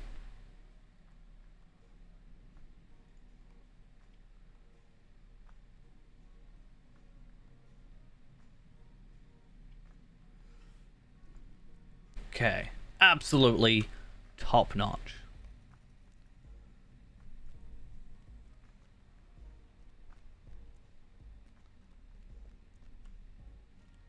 It's only that first one I sort of have issues with. This one's a bit annoying, but at least you can kind of see where he is. And Bori isn't really slow. Well, he is, but...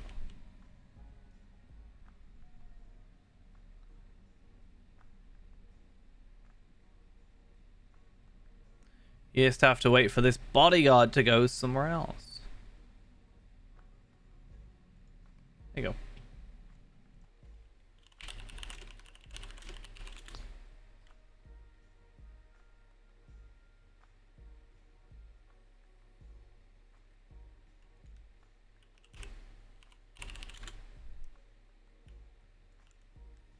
Okay.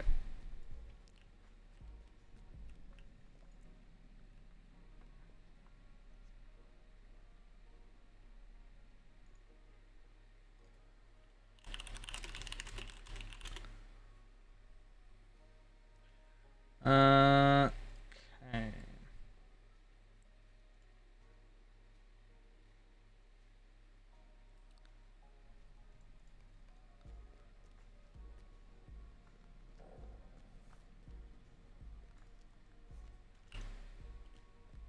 I think 85 will be kind of alright, but I do definitely see 75 being like, mainly because it also has Dunland, I guess, in a way, but a lot of 75 definitely is nicer areas, nicer questing, all that. But at the same time, it'll be nice for a little change of scenery in a way. I just don't want to have to deal with the Ents. Ents are not as fun as they seem. They just talk very slowly. I found it funny because I hadn't played through the interlude quest in a very long while with the Isengard bit. And I completely forgot that... So they're having their discussion, you know, the Ents, and then you have all, you know, the hobbits around. And you just see them speeding around because it's taking hours to have a conversation. It's just like... Imagine having to watch it in real time. Slow it down in real time so the hobbits are moving at normal speed.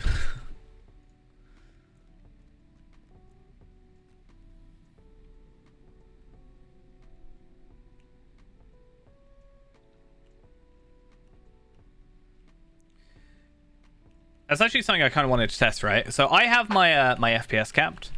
I don't know if having my FPS uncapped or lower capped will do anything to Warden, or how skills get output. Probably wouldn't, but I do wonder if there's any sort of correlation. I've seen a lot of people playing with it uncapped on Warden, and I don't know if it's just people not capping their FPS, but I don't know. I do it mostly for the stream, so the stream isn't like, you know, it's more consistent, and the stream isn't so tarry, but yeah.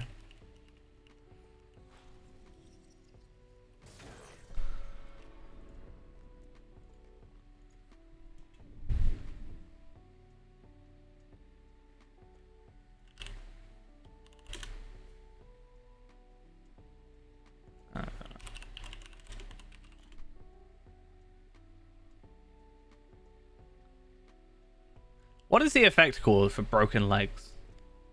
I keep looking up broken legs on the Lotro wiki and there's nothing.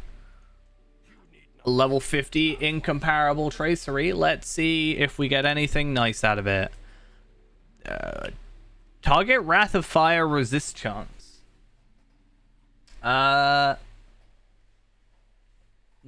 actually. Surprisingly not. Even though it is fire related, it is not what we want.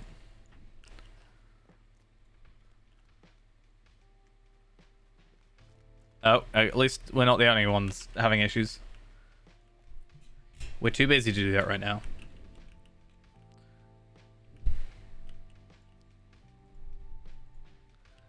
Ceaseless argument damage? Not for the moment.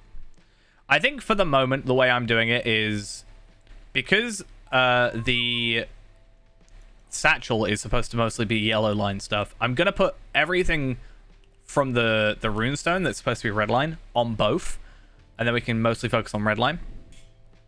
And then obviously as we progress and get further in, we'll get more slots open. That's one of the only things I'm not a huge fan of, is the slots being unlocked as you progress. It would be nice to just sort of, I guess I understand why they wouldn't have them all unlocked at the same time, but still a bit of a pain.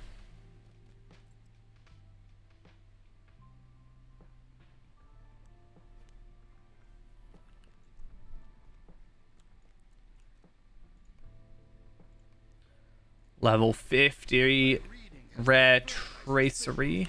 Oh no. We cannot get out. We can never get out of doing this mission.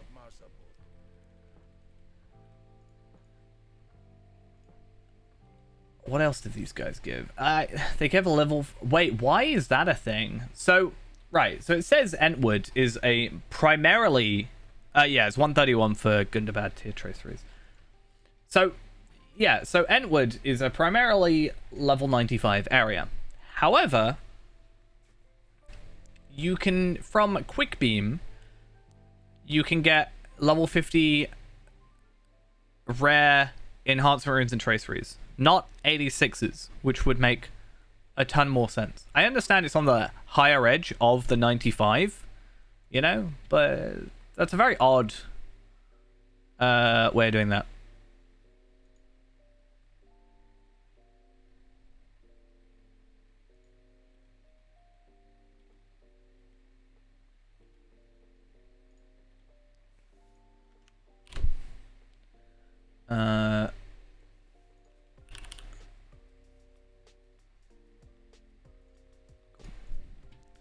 Let's be a Guardian champion something combo.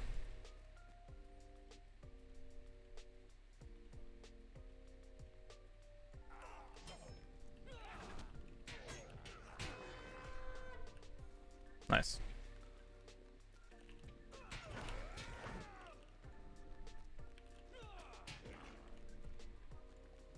This is how we wish we could feel.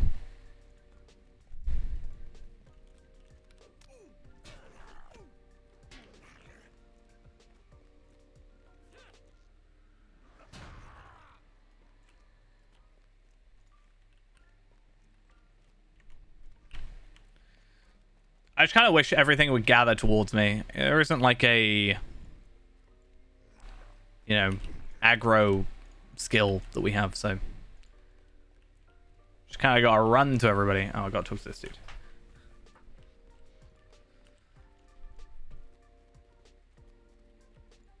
Let's wild attack and blade wall,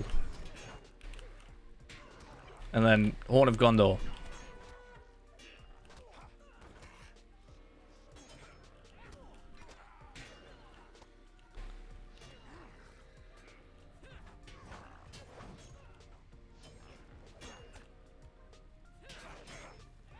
I more just want like a Defiant Challenge style thing where I can just, you know, force them all to me and then I can kind of whack them a bit.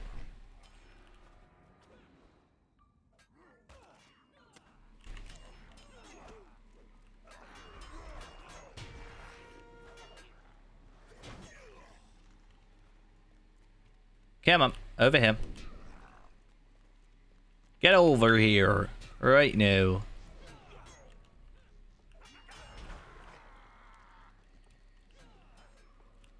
See, this is what the session plays. We kind of talked about it before, but the idea of the session plays being a bit slow with like the Boromir stuff. At least here we feel powerful because we're essentially just one-shotting everything that comes in our path. You know? At least we feel powerful.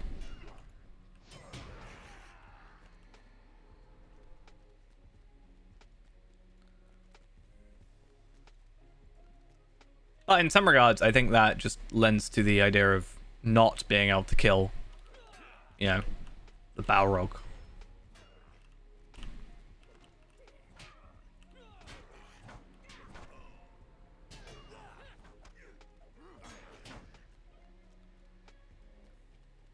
Come on, guys. Come on. Right here. These guys are a bit harder, though. And by that, I mean, like, 2 shots instead of 3. Or in 1.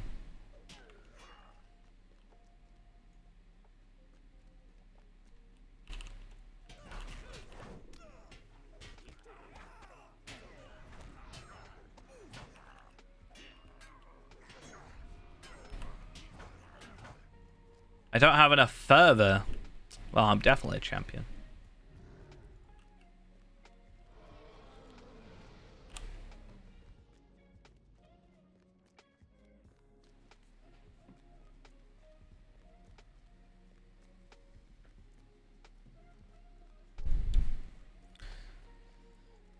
All right. Huh. I wonder... So if we actually, so look, I'm basically I'm looking at the Erebor raid stuff, and there are actually like drops from that, like legendary drops. You know, there's Blade of the Exemplary Lawmaster. What's the like Warden one? Is there a Warden one? Ring of the Exemplary Warden, which increases my spear gambit damage by 3%. I'm guessing those aren't available drops anymore, but it does say level 85 drops. It says it doesn't say anything on the wiki as it not being technically available, so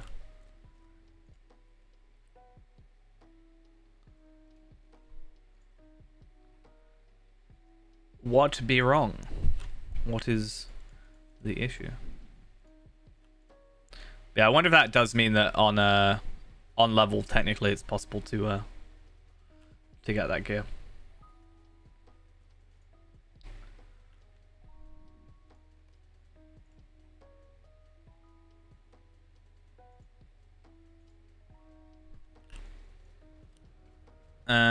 Keynotes, and then we're gonna go to up here. Cool.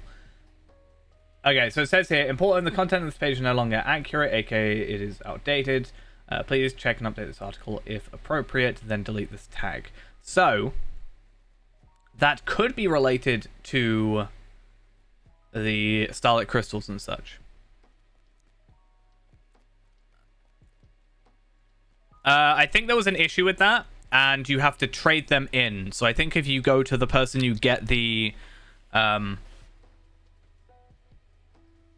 think you have to go trade those in for like fixed ones because there was a bug, if I remember correctly. I think you just do it with the normal person you get like traceries from, or sorry, get the legendary items from. I think that's what it was.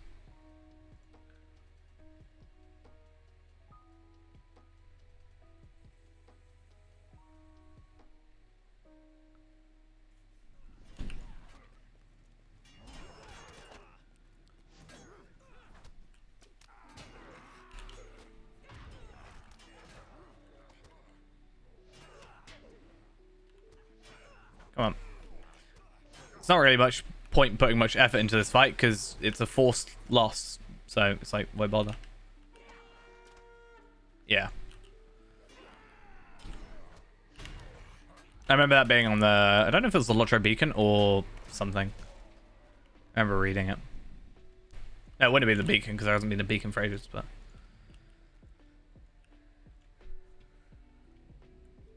Are they still character bound or are they bound to account with those though? I would assume still character bound. Be nice if they were to account though.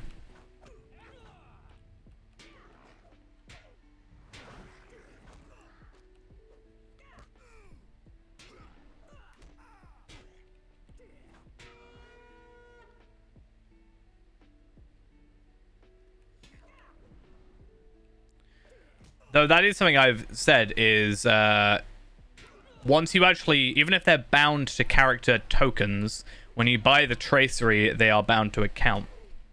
So, that's why I kind of was planning. I was like, if I made a warden, I could start getting the, I don't know, 86 legendary boxes now, you know, and start gathering those. Not that it's really worth doing, because it's not too far off, but...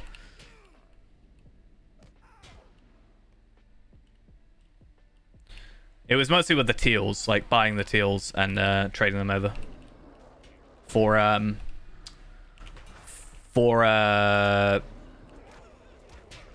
whatever it's called, my tanking set.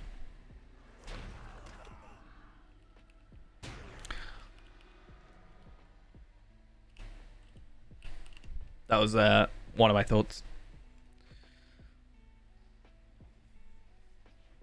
Because every character should get 12. Well, every one of my characters, rather, gets 12. It depends on what expansions you previously purchased, but every one of my characters gets 12 bound to character tokens.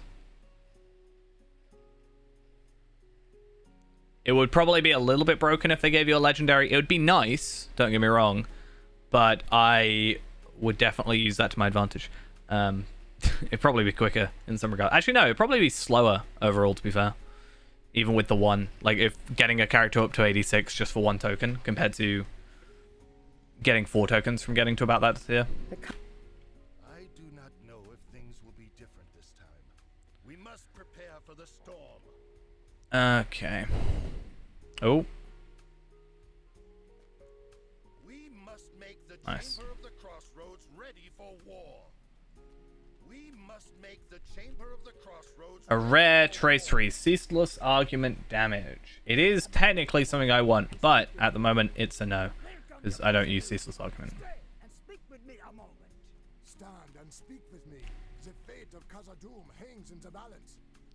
I also think in some regards, just for potentially, I don't know if I would do this actually, but if I were to be making another character, let's say Kestel for example, I could do the same with other characters, right? Where I get these teal tokens and I, you know, level my character up and at 86, let's say, I just have everything teal that I need. Because right now I only need, what, 1, 2, 3, 4, yeah, 6 per, which means is that 7? Yeah, so 7. It'd be like an easy kind of way to, not necessarily easy, but consistent way to upgrade. Still a dumb idea though.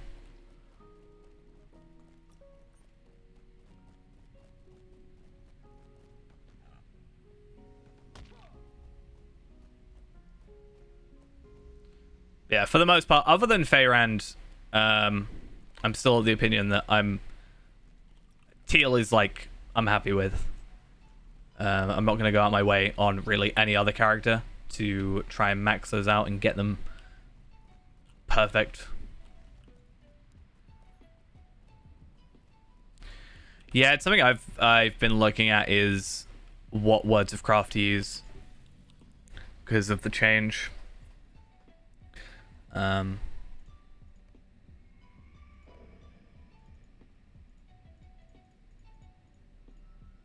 Because I think there is the kind of Ascendant Light is still better for me because, well, actually, no, it is because of my light damage, right?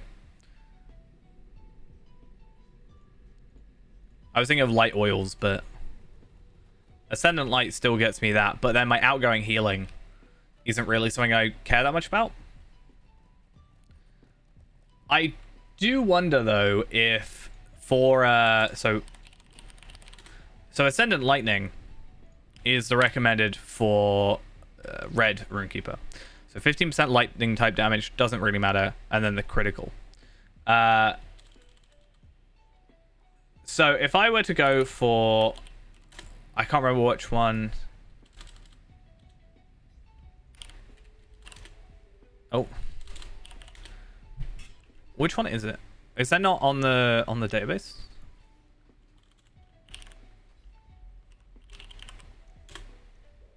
Oh, is it perfect precision now? Okay.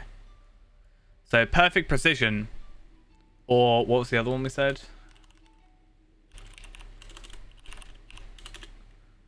How are we spelling that? I don't even know.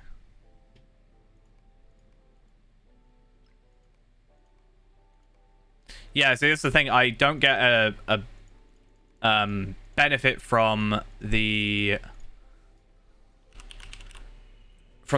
outgoing healing, really. But my thought was the one that gives you, for this character at least, like I said, having whatever one it is that increases or decreases your attack duration. Is attack duration the same as induction in this regard? Is what I'm thinking. Because it won't be by much, but decreasing it by 3% could be quite nice. Plus also getting the crit, right? Or is it finesse? Oh, it's finesse. Maybe not. But right now we can only get 2, right? So right now I'm stuck with Ascendant Light. So I It probably doesn't matter No word from him. for the moment, but yeah, I will probably go with precision.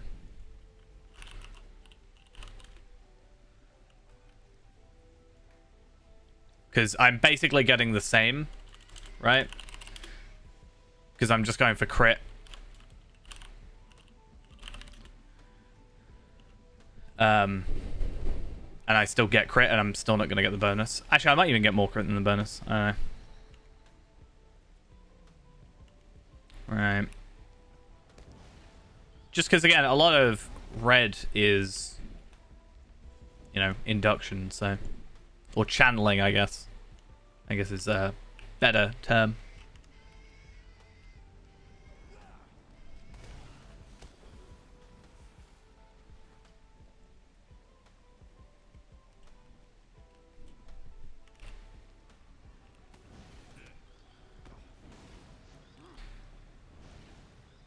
And hopefully the final one. Here comes the big one.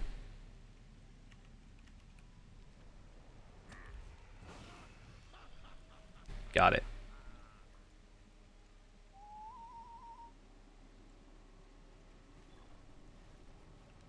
Oh, reduced awareness. Yikes. Did you switch to the two-handed now that you're 131? Or are you sticking with what you had before?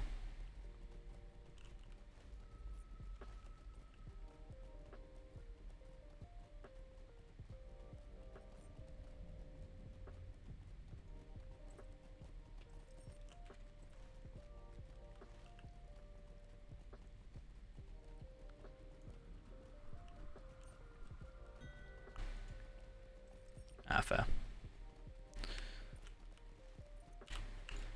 You can enjoy that beautiful stance with the two-handed, right?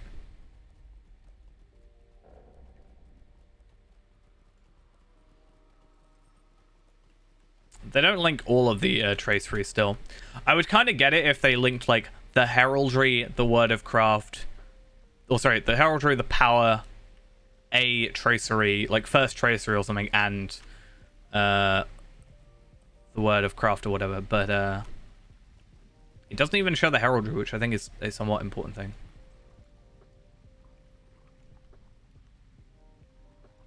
Looks beautiful, but yeah, unfortunately not.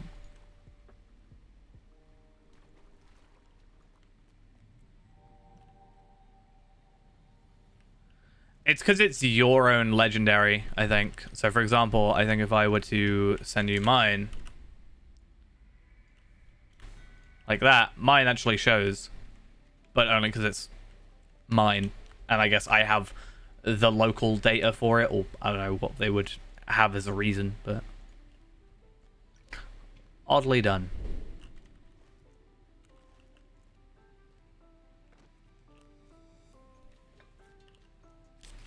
Because you can't, with that, you can't, like, show someone a tracery, right? Yeah, you'll have to do something like that. You can't just, like, show someone your legendary weapon like you used to and just be able to drop it in. I can't just be like, do I still have my old things? Like, yeah, so if I were to, I don't know, drop this one in, it's my old satchel, like, you can see everything I had and what level and such, like, it's a lot easier to share. The House of Duri will live forever.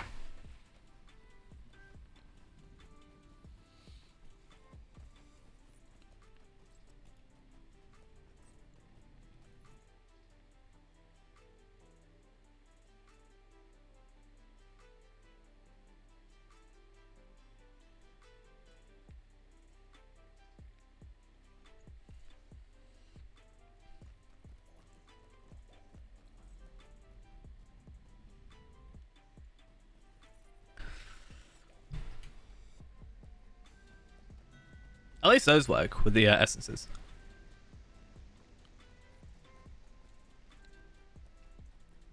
The common essences are still better, from what I know.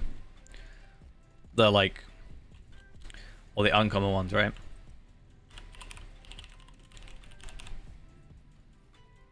So it's not like a massive loss, But they're also bound to account, I'm pretty sure, so you can just, like, get them back. But, yeah, the humble 123k versus 19,000 for a tier 4 in that regard. Like, that's just, you get those as random drops from enemies and from plenty of boxes. Like, how many boxes do I have of those? I have no clue.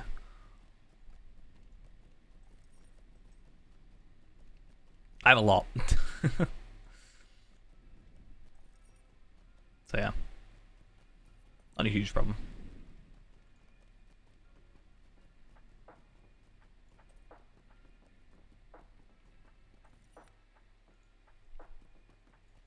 That's why I actually have a couple of just random spare ones from Gundabad still.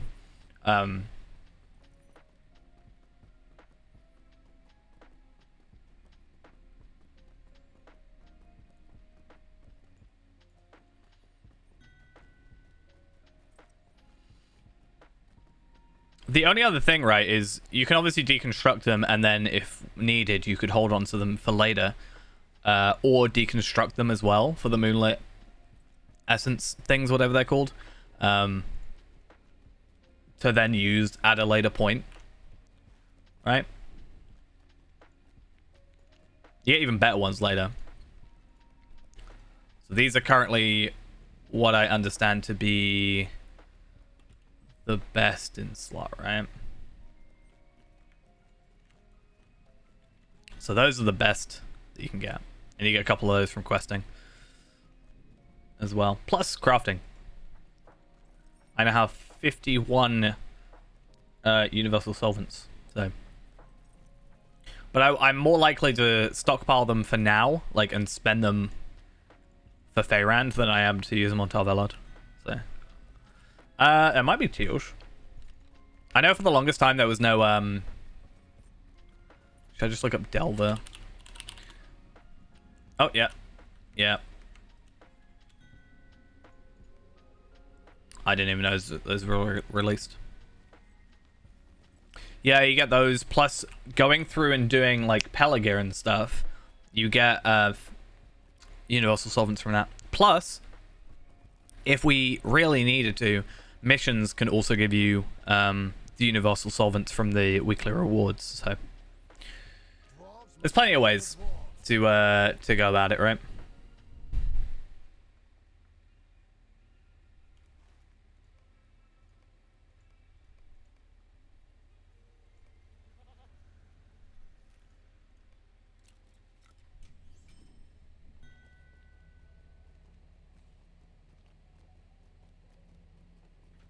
I think it's fair. If you give too many like legendary ones out, you can kind of make them less important when they come out. I think.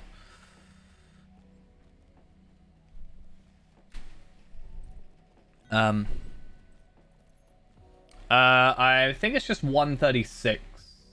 Let me just double check. Yeah, 136. 136. There we go. Just because of delay. Current max level is 475. So I'm assuming at some point there will be a reforge once again to be 499. Because 126 to 130 is 449.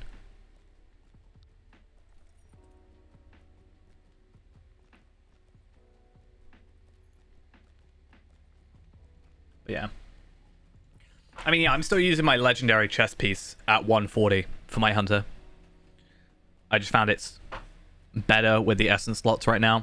If I were to do the hidden horde stuff, obviously that's a significant boost. But the only thing I'm really losing is a little bit of morale. But overall, I'm gaining more finesse, more vitality.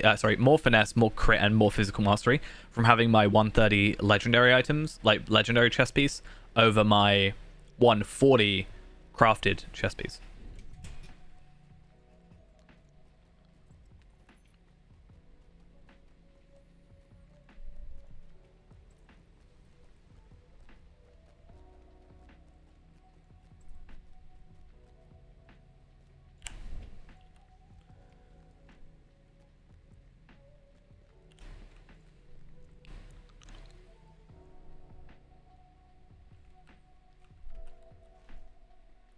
Here he is.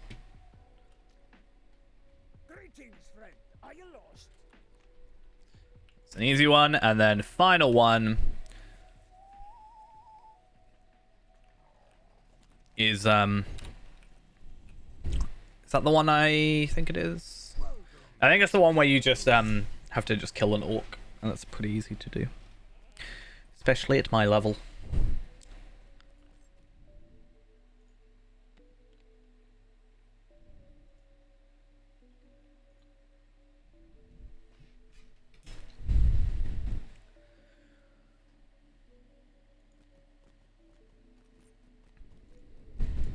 I'm gonna have to like eventually go through and I want to find the earliest parts of each book that you can start, right? So, or within each volume, sorry, you can start, because again, stuff like this one, you can start at book 11, volume 3, or you can start at volume 1, or you can also start at, I think, volume 6 if you want to as well.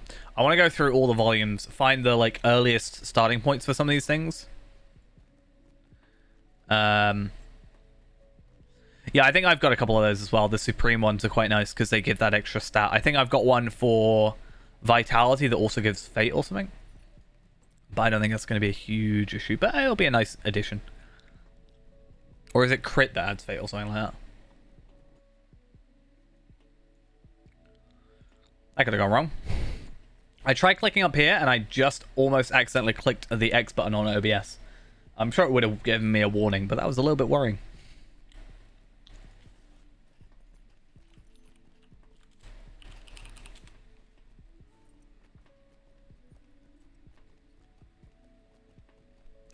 Krieg is crit defense. Odd.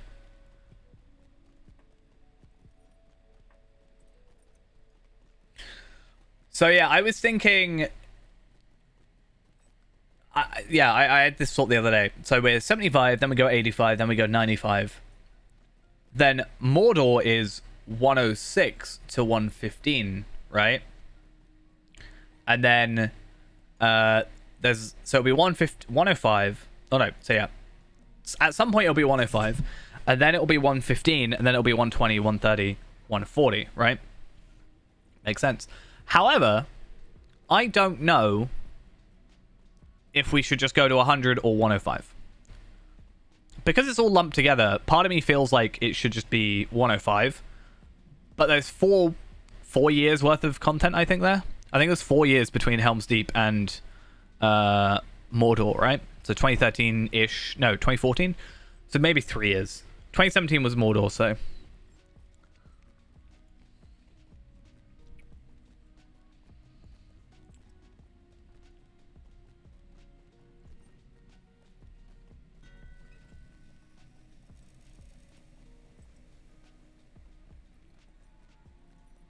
Yeah, that's interesting.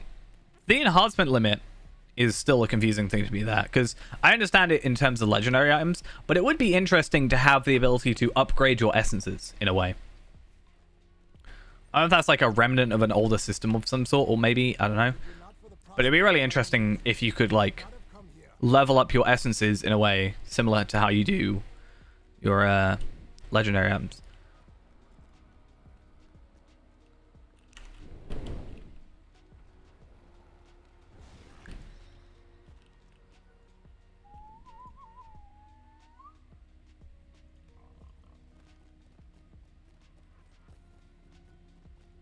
Because, I mean, 100 is Minas Tirith, right?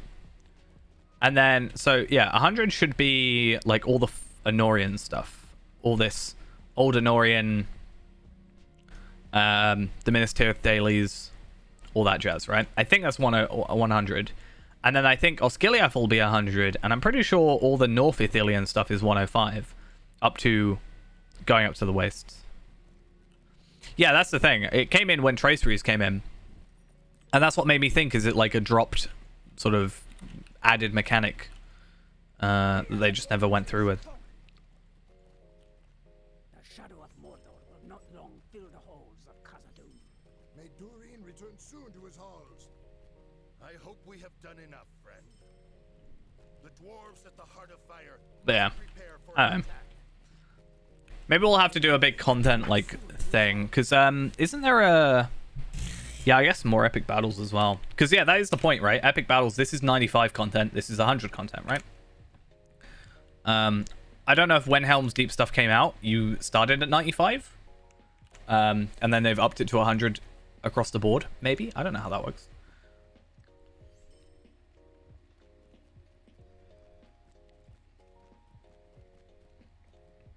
But I think one thing is using the Where to Play plugin could give us a little bit of information, because it will go through what all the content is. So 85 to 95 is West Rohan, which we understand that, you know, that's all this stuff. That's Helm's Deep and etc, etc. Then 95 to 100, so there is that like sort of definition between 95 and 100, is Western Gondor, Dol Amroth and the such, Blackroot Vale, Lamadon, Havens of Belfalis, which isn't really... Oh no, okay, Cape of Belfalis is what I was thinking of. So that's like to 100, and then 100 is Dead Marshes, Central Gondor, Eastern Gondor, Old Anorian, and then Far Anorian is where it goes to 105 or 100 to 105. So in after battle stuff. And then 105 is Ithilien. So do we go to 100, finish all the pre-battle stuff at 100, and then do all the kind of... I think it might be safe to just go to 105 partially. There's a lot of like I think you go to Far Anorian before you go to Old Anorian. Yet it's higher level technically. I'm pretty sure you go here like quite early before you go to Minas Tirith. Yeah, Minas Tirith is a thing here, right? So maybe I've just been playing the game wrong. Be awkward.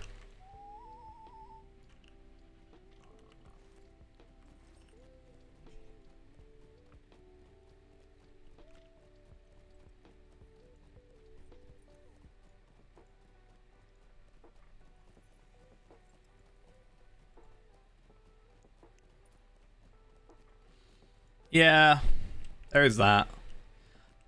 But at the same time, we've technically done them. I know we've done them at 50, but we did them on level, I'm pretty sure. We played them on level, because I remember going through Troll Shores and then occasionally doing these, and then also occasionally farming those at 50. I'm pretty sure we didn't have any higher level characters helping us.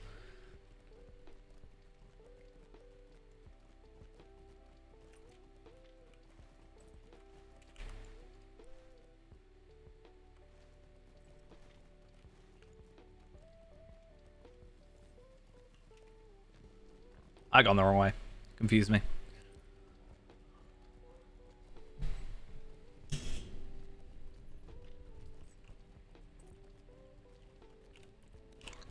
a bit of a weird one.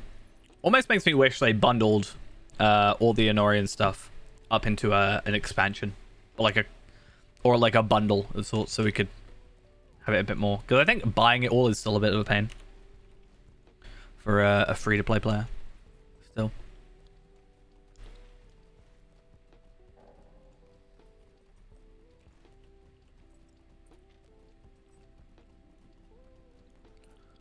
Yeah, fast travel would make this so much easier. Soon to his halls.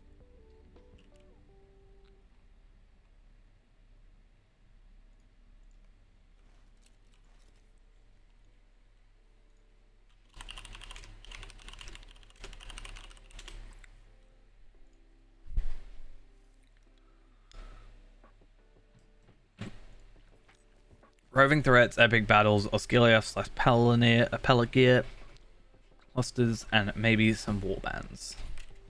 I mean, we still have 2 things to go in between now and then, so we can sort of work it out a bit more, you know, tighter for what we're doing. But Yeah, 100 will be roving threats. That'll be a thing, obviously.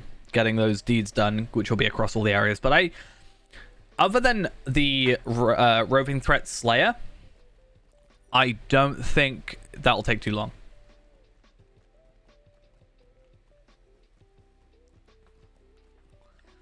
Just something really annoying I found out as well. So last night I finished off Abolish Abominations and End the Suffering, right?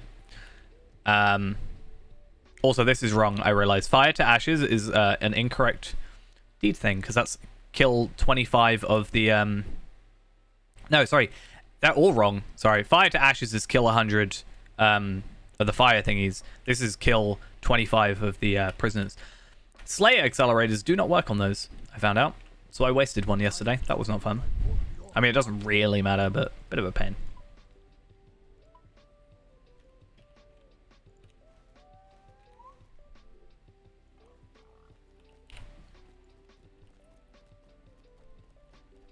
Takes about 4 runs per side, I found. Or just 4 tier 2 runs, but...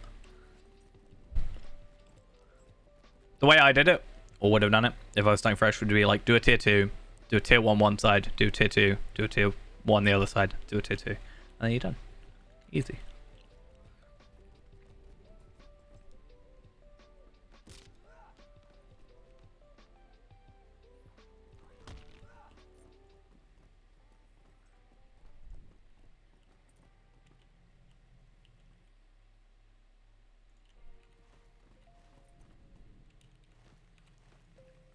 Okay. Let's go down here.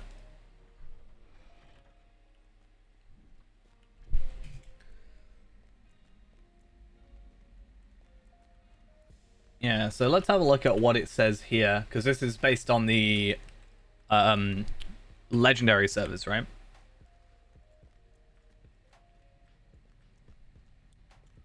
So, Volume 4, Books 1 to 4, The Osgiliath, Sunken Library, Ruined City, Dermot Stars, as we expected, Epic Battles. So the idea is, we'll just have to platinum them all, right? And try and get some 6-man ones done, I guess. Does the Book of Durin take you to Azan al-Bazaar? I don't know where that is.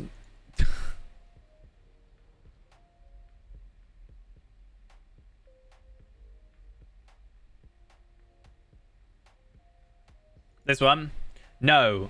Tales of Durin doesn't, but the Blood of Azog does.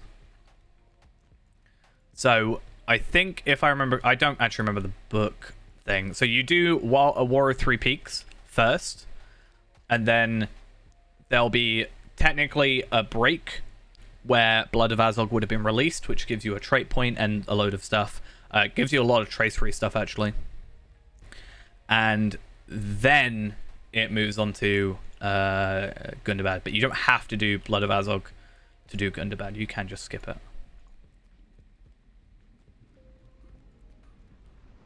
With your help, we will be ready for anything.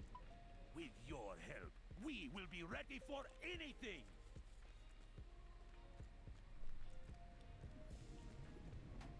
If we drive the orcs from Khazad-dûm, So yeah, you go to I can't remember what the name is of the guy.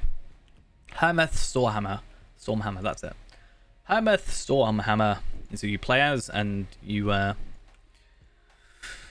do the whole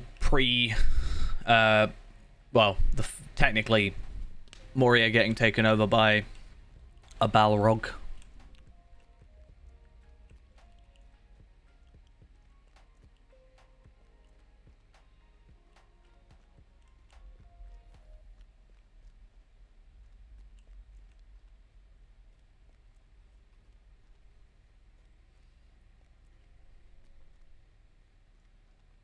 Okay. Yeah, that was my plan. I went to 135. I've just, well, as my burglar, I've only just gone in at 135, but I haven't done Blood of Azog. Blood of Azog took me like a couple of hours to do. I think 4, 5, maybe 6 hours.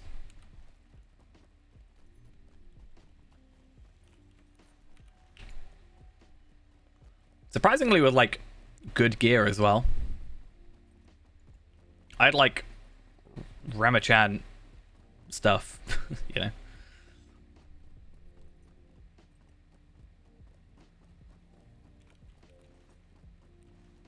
Still struggles.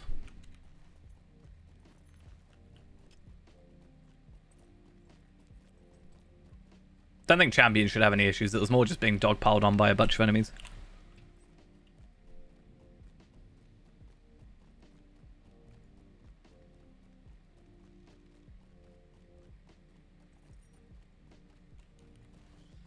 Okay.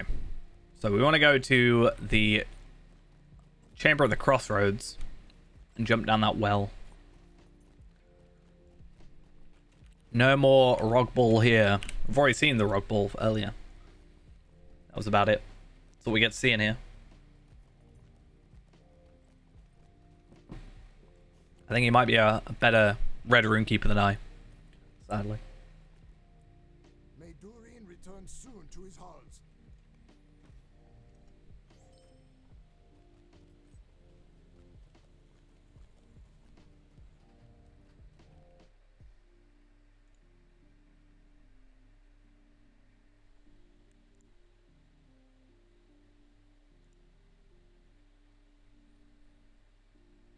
Right.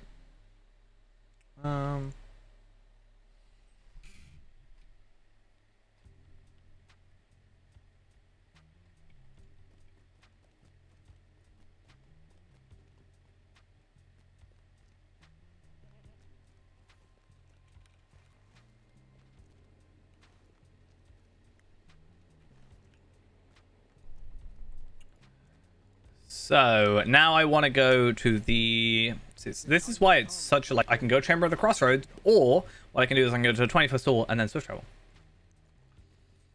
I think that's kind of the level that it wants you to be, roughly 22, 23-ish, for the Lone Lands. Let's have a scroll back through here and see. 20 to 35, fair. If you are sort of having issues with it, one thing you could do is go to the newly released Yonder Shire if you do have it. Drive forth the orcs from our kingdom. That's 20 to 23, so some nice-ish countbound stuff. I do wish it wasn't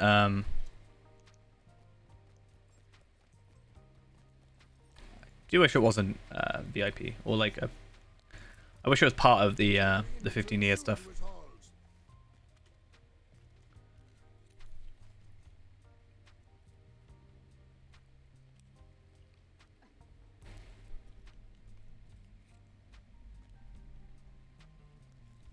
Okay.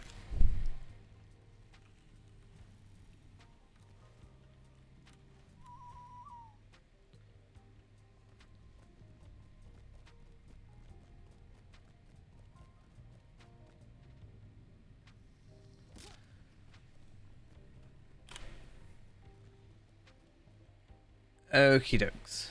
Let's make our way to kill these goblin runners. And what book am I on? Book 4, Fire and Water. So I think at the end of this, we do that annoying quest I don't like. I mean, it is the best way to get to the waterworks. Getting back from the waterworks, though, is a little bit of a hassle. Something I still wish they would do is, you know, actually add some fast travel, some swift travel stuff. I have a feeling one of those, that might be a taken name. If Rupert isn't a Bjorning, I'm going to be sad.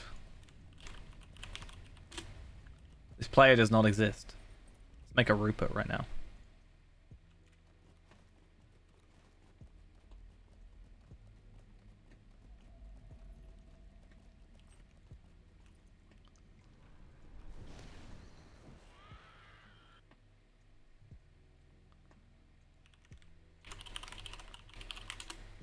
Probably wouldn't let me be it, to be fair. I wouldn't be surprised.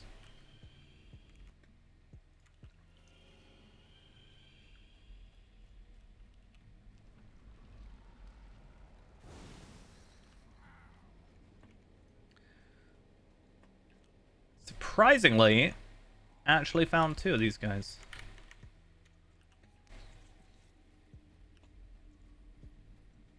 Yeah. Well, it's like that I said then. Going from the Dolphin View to the Chamber of Crossroads is only a normal travel. But I can swift travel to the 21st Hall from there, which is further away, I think, technically. And then swift travel from there to the Dolphin View, or to the Chamber of Crossroads, rather.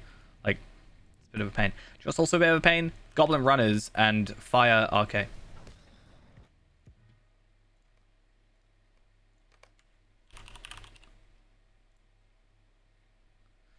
Well, that's just sad, isn't it?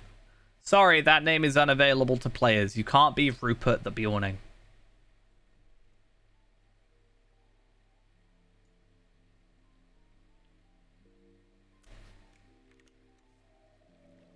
I've been so disappointed.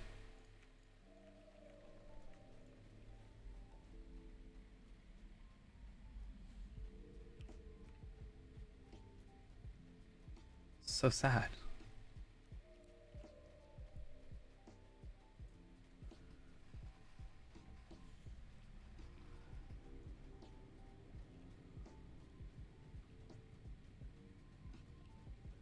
Come on, I need some Goblin Runners. Here he is.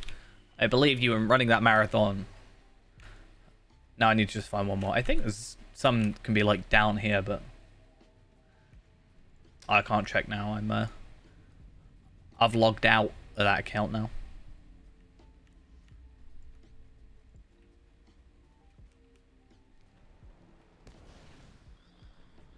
Get me out of here. Okay. Almost purposely want to die to bury the bear. I mean, to be fair, we can just check this, right? Barry is already made. Barry is a level 3 hunter. And Barry, I'm going to guess, is also same. I'm guessing they kind of have a couple names where they block them off. Might be people that were like, you know, devs or whatever.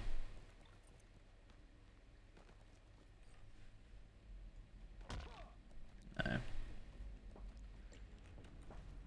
was hoping that I could find somewhere you can appraise me?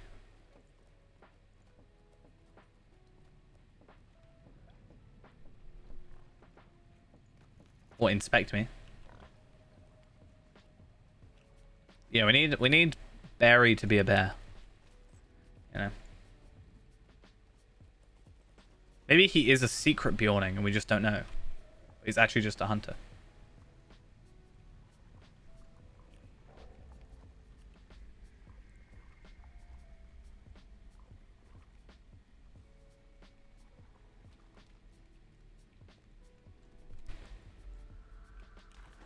Now we're going to make our way up there. I think it's actually easier now to just normal travel rather than milestone it.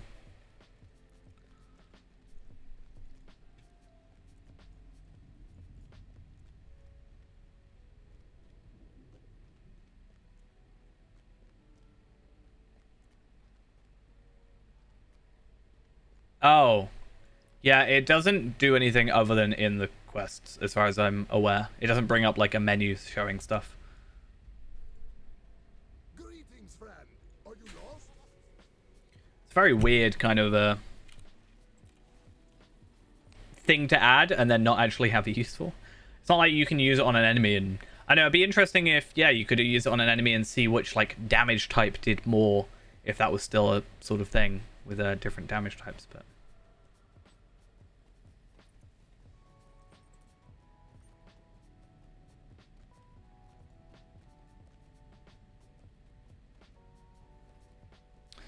that's peak gameplay, right?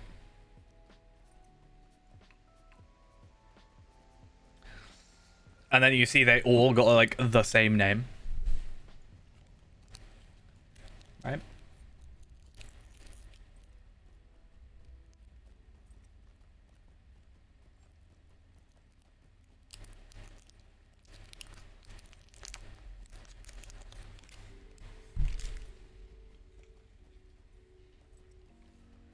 Just gotta make sure we dismount at the right time. Yeah, I remember going to the Southern Barrow Downs and seeing just 6 Lawmasters with 6 Bog Lurkers just standing on the side.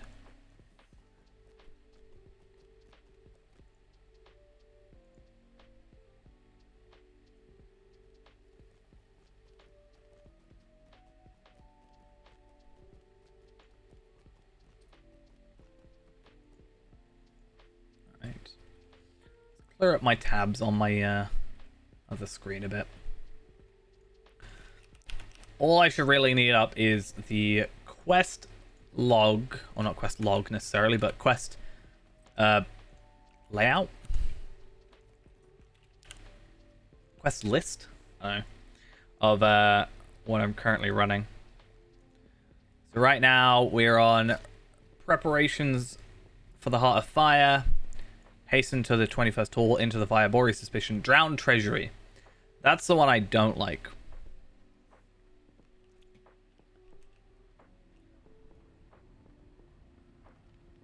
I don't know how I didn't just die, but like, or didn't take any leg damage.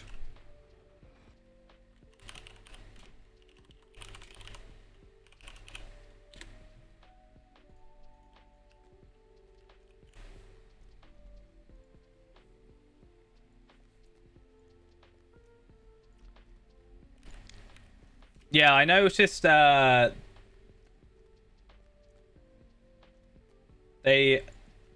saw what was the area I just recently gone through? I don't know what area have I just done? I guess Great River, possibly. I think some of the Great River ones count as wargs and thingies, or Theodred's Riders area, like the Gap of Rohan. I think that one actually counts towards both. I saw. So it's very weird that like whatever area I was talking about didn't actually do it.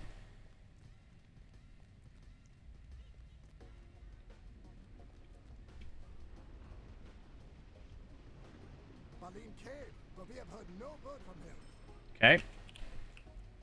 So I forgot, I've got a couple of rare traceries. Target Chill of Winter Resist. Nah, no thanks. Chill of Winter Duration. It really wants me to go with the wintry stuff. Don't you know there is no Frost Arcade? It's just not a thing.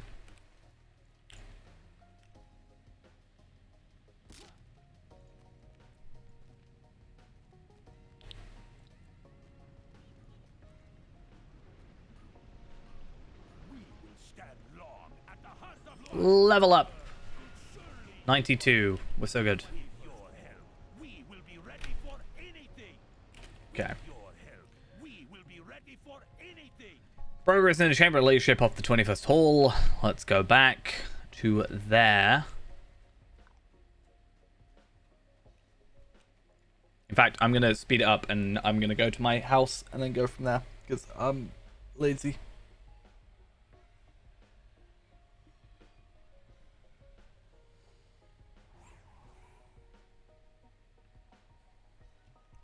Thematically.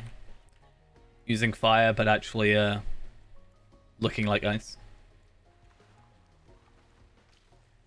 I mean, I have a couple of sort of cosmetics related to that. Not on this character, but could work.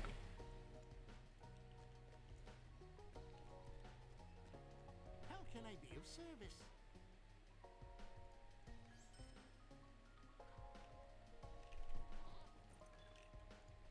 So much quicker. In fact, I'm actually even going to grab the milestone for here because it's going to be a lot more useful than Galtrev right now. Because if I want to go to Galtrev, I just need to go to Galtrev. Like, I have the swift travel.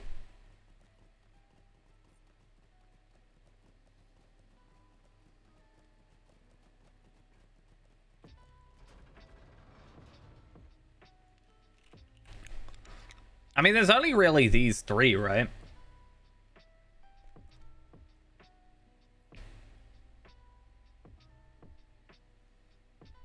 I still use Flurry of Words occasionally, like on Palpatine.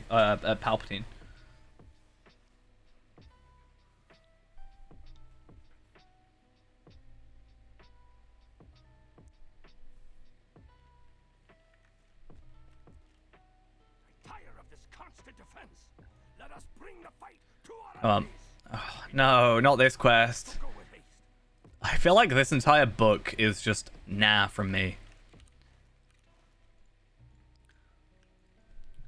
Like, preparations for the Eastern Hall or Western Halls, that wasn't fun. Bose's recommendation, I don't think, is a huge issue. Preparations for the Heart of Fire, that's a bit of a pain. This one, a bit of a pain. Drowned Treasury, pain. Like, why are they all so painful?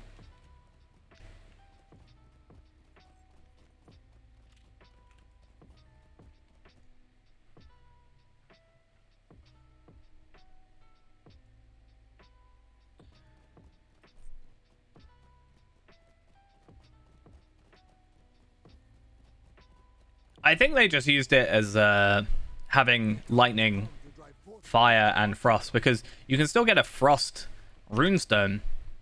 In fact, when the legendaries came out, it was the only runestone you could get, because for some reason they didn't add the fire ones for some reason, or the lightning ones until later.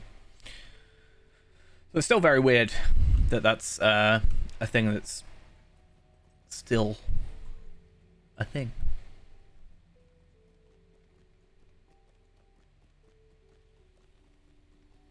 I don't know if Lawmaster has something. I guess those would be the only other class that I could see having a frost skill.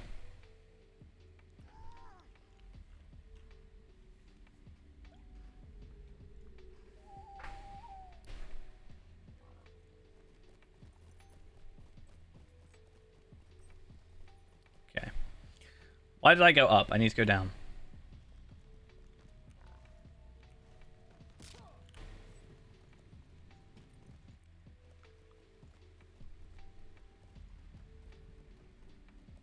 Right.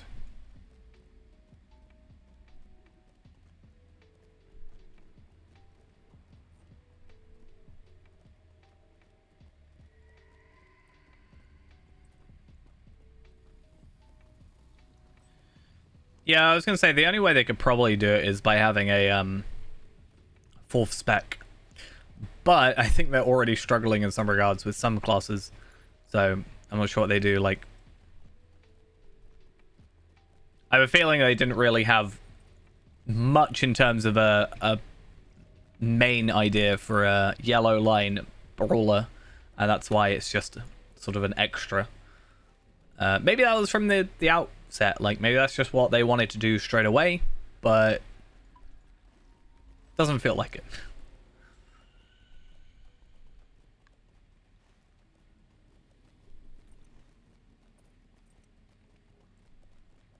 They really need to fix the map for this area as well. This does not line up correctly either. It's kind of annoying.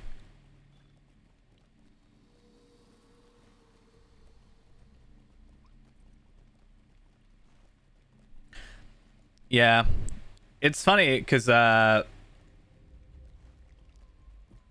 think I have like 107 trait points or something like that on my Valard characters at 120, so it's kind of going to be interesting to see how many extras we can get.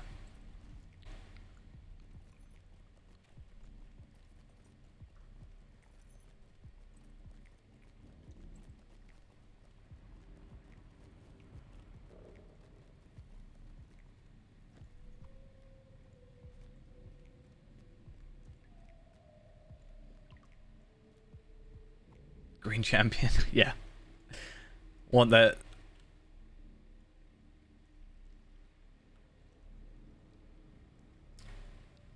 Amazingly done.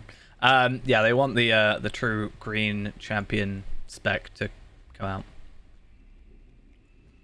You'll get an extra capstone if you cap out 2 specific traits, right? So if you cap out both of them, there's like an extra thing here, depending on which ones you cap out.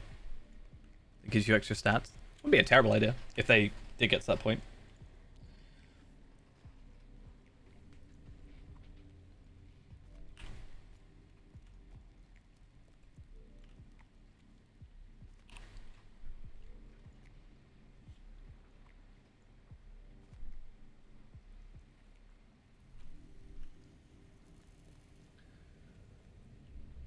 I wonder if these respawn or... Wow, I just teleported. Nice.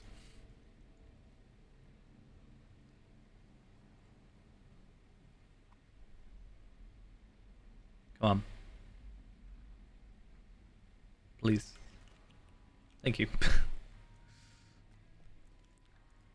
I don't know if it would make a difference too much, like, to how I play. But we talked about it before, quite a while ago. Doing a first-person only character. Like a first-person playthrough.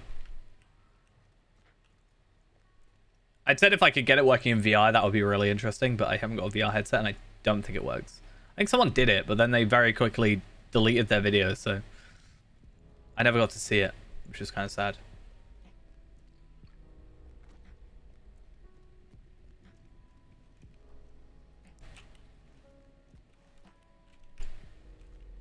Okay, so they don't respawn because of those.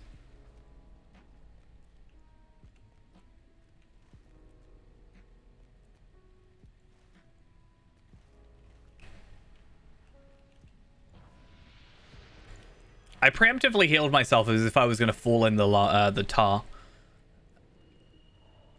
The retextured lava. Except lava insta-kills you. This just damages you, right? So I was like, no.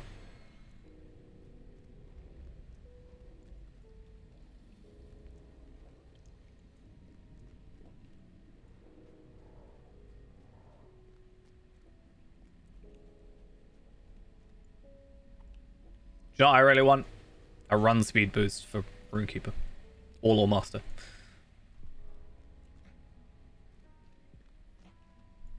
I know I have this 10% out of combat run speed. I'm sure that I could have a non-combat morale... no. So imagine this, right? Non-combat speed boost. And you've got to activate it. Kind of like Forced March. But you get little bits of air being pushed out here. Because, you know, you're being propelled by the air. You get, like, pushing air behind you. Because you're a Runekeeper. Works. I guess.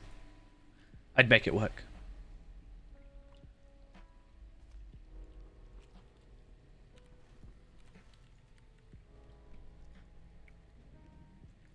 Hey, look at that. That's perfect. Yeah, you slide around. Oh, I would just play with my War Steed if I wanted to have those controls. Got him.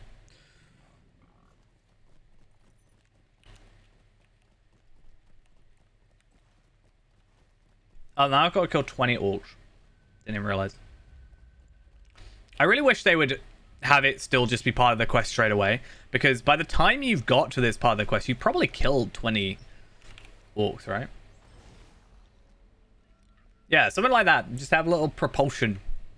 We'll have our own little propulsion jet out of our shoes or something. I don't know. You can jump higher because you're getting a little boost. Got little jet shoes. That'd be so dumb, but kind of funny.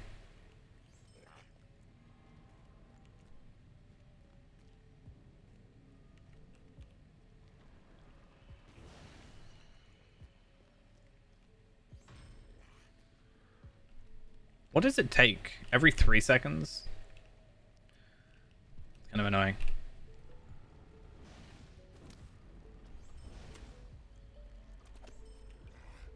Oh no, I got hit by some arrows. It's so painful.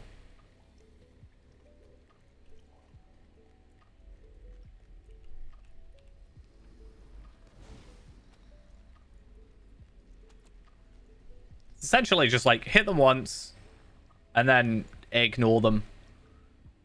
You know?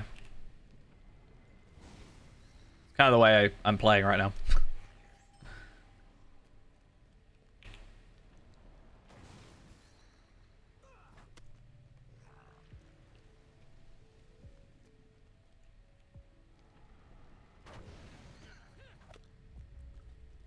Alright.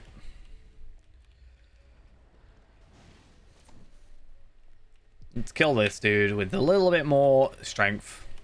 I still love that skill. I just wish it had a lower cooldown. I've already got the minus 5 second cooldown on it. I just wish it was more. Actually, what's the Remachant stuff?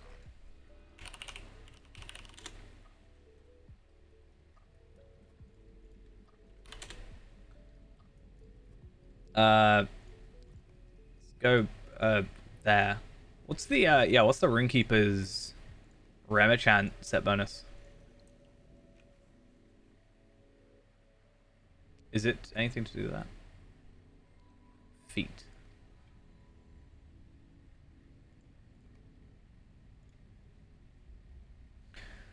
Will, outgoing healing modifier, exaltation bubble potency, tactical damage, static surge, proc chance, tactical damage, smoldering wrath damage.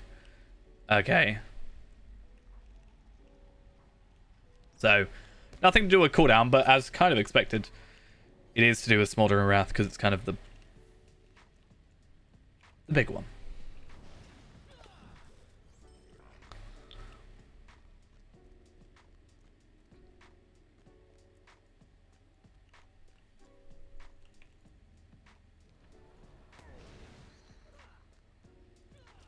That's why I think Runekeeper is probably terrible in a duel, for example. I think from a prolonged point, like in a prolonged battle, the Runekeeper will probably win a lot of the time. Let's say against, I don't know, if it was like Palpatine versus like Lindral. I'm sure Lindral could like one-shot me straight away. But having as soon as you get Smoldering Wrath out, it would be very like different story.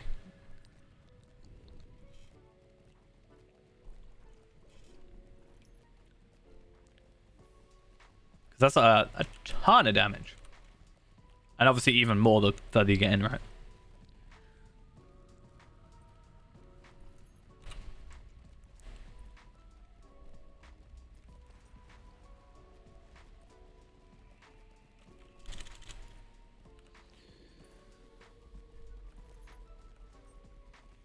I think I'm going the right way. Again, the map is very broken on here. Well, not necessarily broken, it's more...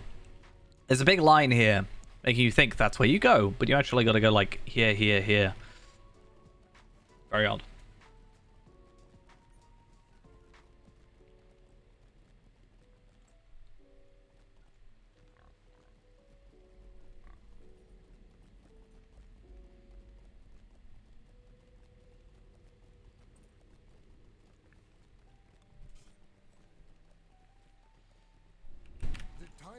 Range extension trace free.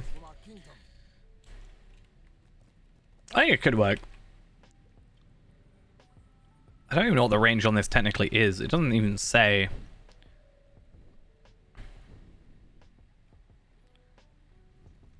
Maybe because it's a tactical skill, not like a range skill, so therefore it doesn't count as having a range, and then maybe it wouldn't actually work. If I remember correctly, there's a quest here that gives something to do with traceries. I could be wrong. Maybe I don't have it because I'm not at the right level yet. This one? Yeah. So, this one is repeatable. But it's interesting because it gives scaled enhancement runes.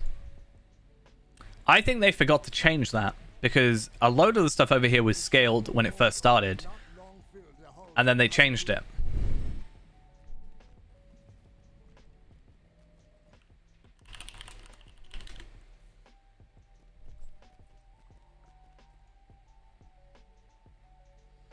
Let's see if I can find this area.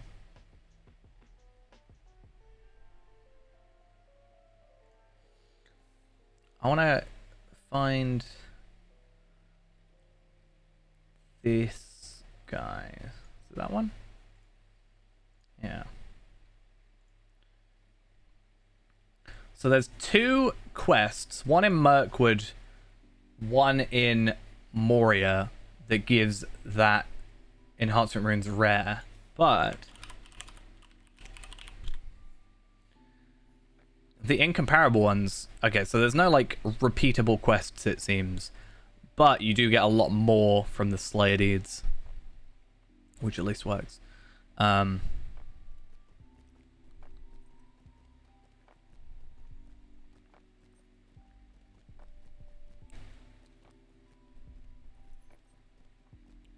And also the instance deeds, right? Kind of a big thing. But at the same time, I feel like it's not necessarily too needed. I could be wrong about that, but I have a lot at this tier. Like, a lot of enhancer roots. Maybe later tiers it'll be worse.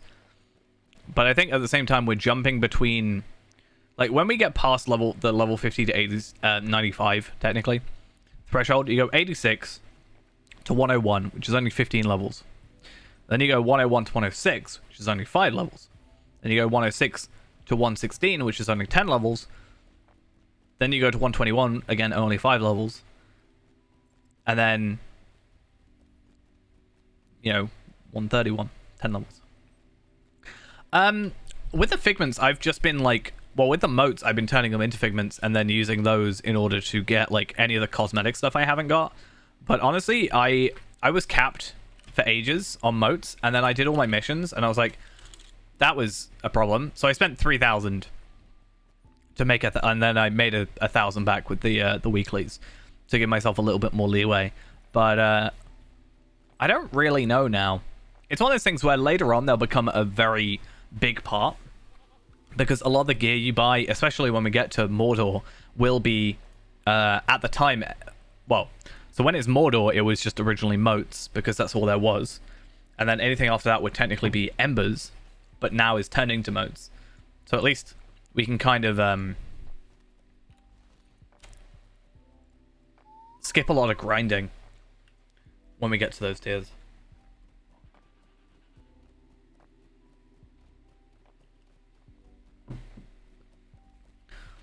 But I like the main one. I think is Mordor, really, because you can buy like a load of, you know, is it the essence of Abyss essence or something like that?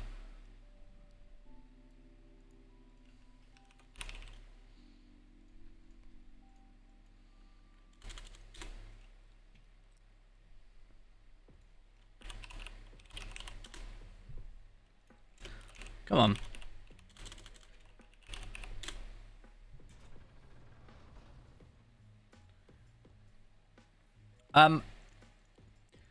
I think it's gonna be one of those things where we'll either they either aren't on the wiki because nobody sort of looked at them, or they're just not obtainable.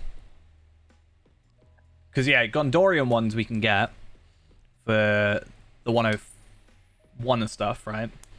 The Ithilien ones, the only thing I can see for that is Teals, right? Which you don't actually get them from things, but I can only see by getting characters with the boxes, getting Teals from there. My dwarves will begin assembling the barricades. But at the same time, are we going to need them?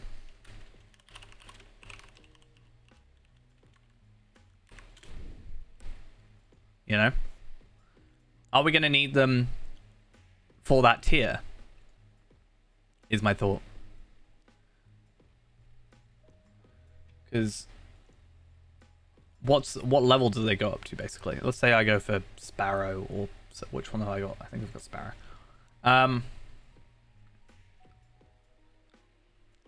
The 101 stuff will go up to 299. Oh, so the 106 stuff. It's 106 to 120.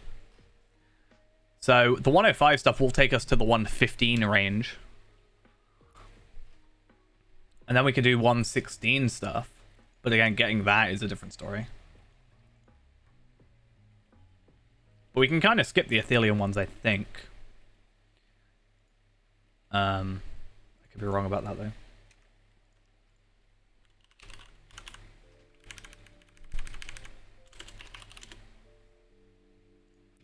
There's also that. Or again, there might be quests that have them, but they're just not written on the wiki yet, because... Unless, I think you said you've gone through most of them, though, so you probably would have found some by now, but...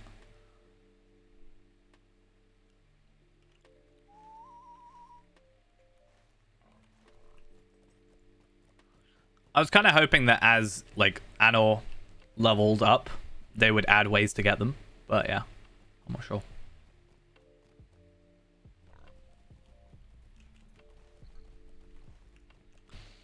I think especially if it turns into like a case where we can only get them from the tracery tokens, and the tracery tokens only come from like, I know, the reward track or stuff like that, then it might be a situation where we have to, like I kind of said, do 101 to 115, and then at 115 or 116 go to 130, and then 131 we can start getting the tokens again. That might be the only way.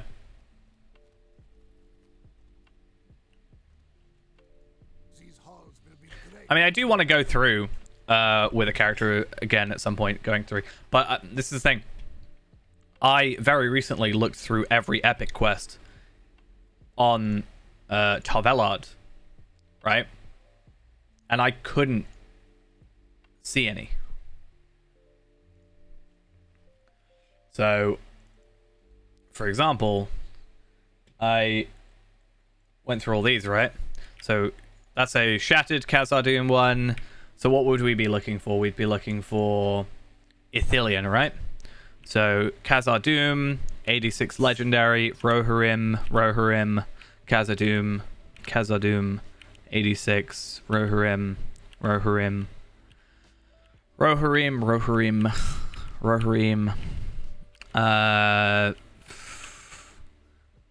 Gondorian, which we already know about Gondorian. We've looked through that, you know. So there's the 3 cracked Gondorian ones, and then that's it. So I don't actually have, as far as I'm aware anyway, of doing that. So that's very odd.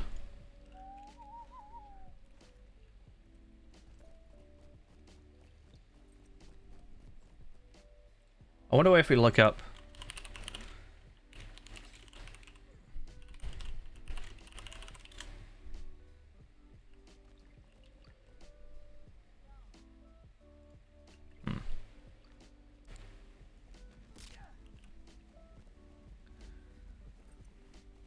I guess at that point the only way as well is, as little as I like it, loot boxes potentially.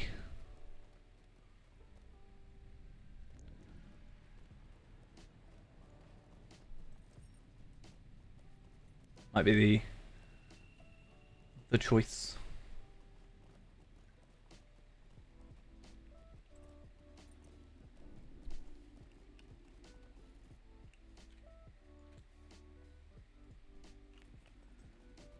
Arnie, thank you for the follow. Much appreciated. I can't go through there, apparently.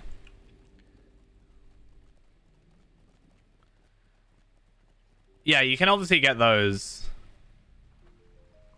But I'm more thinking of the heraldry kind of thing. That's going to be the main thing, right? We can definitely get the... We can definitely get the traceries, like the actual tracery bits, you know, the words of mastery. But there's still 3, 4, 5, 6, 7, 8, 9 that we can't get otherwise. That means.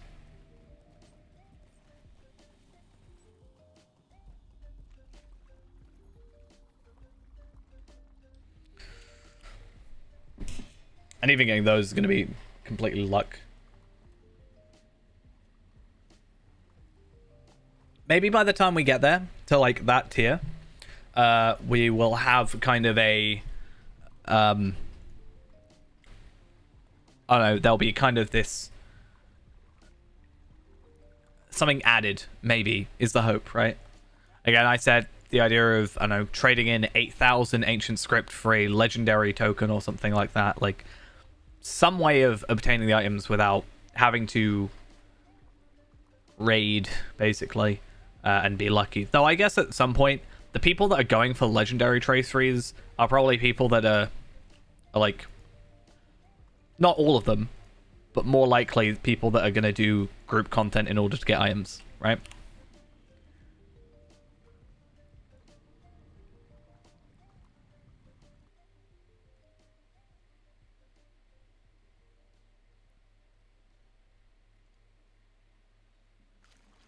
But yeah.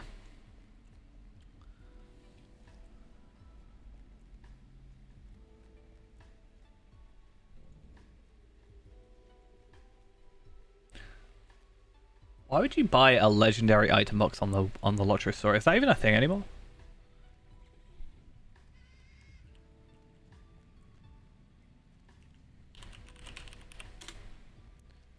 You can buy a legendary item box. I don't know why you would, but I wonder what. Tracery reclamation scrolls, Valar boosts. Not that they actually help, but.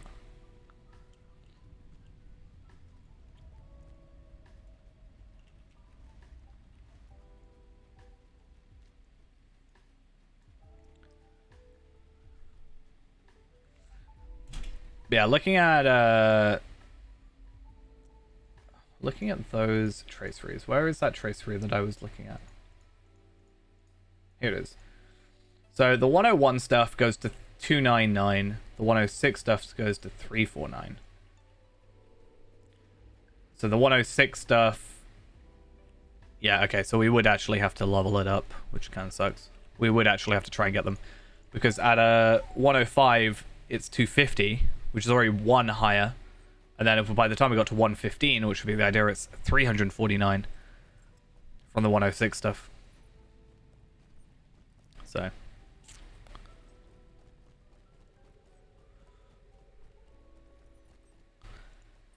It's an awkward one. How on earth are you standing there?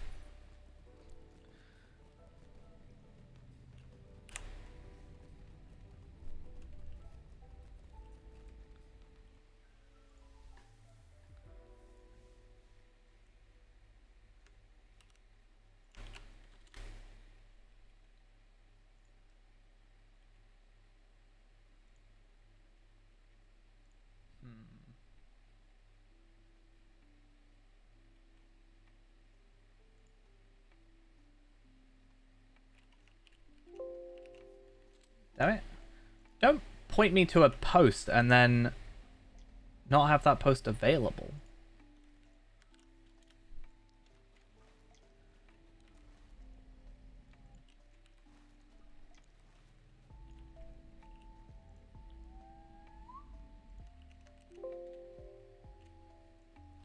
So I searched a thing specifically on a forum. And then I searched it and it went, oh yeah, here's the page where that is said. And then I searched that thing and it's like, nah, it doesn't exist.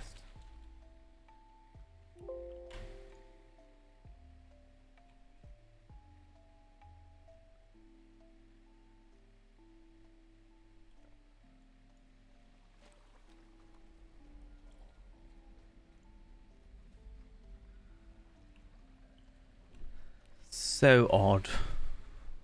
So very odd. Oh, which way am I going? Why am I going that way? That's so very odd. Smart technology. Very smart. The smartest. Don't you know?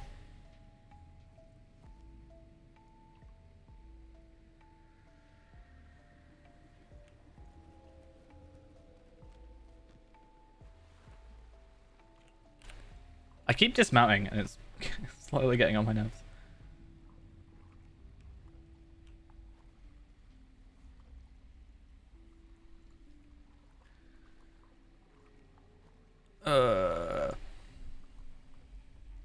Come on.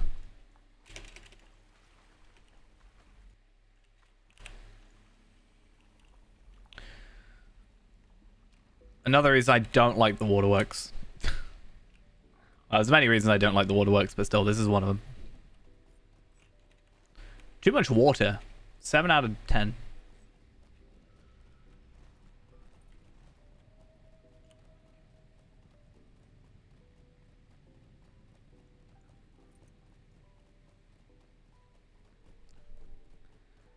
Okay, and then it makes us kill a load of enemies, which it did immediately, like on the other one as well, which is a weird way. I don't think I've done that too often afterwards, but it's kind of annoying because I actually meant to finish here at the Chamber of Dark Waters because there's a load of orcs around, and the idea is that if I do that, then I have a load of enemies. But now I'm gonna just have a couple spiders, which should be fine because they're easy to kill, but still a bit of a pain. Again, I wish it was just part, like there was memorize rune plaques and kill enemies. Like,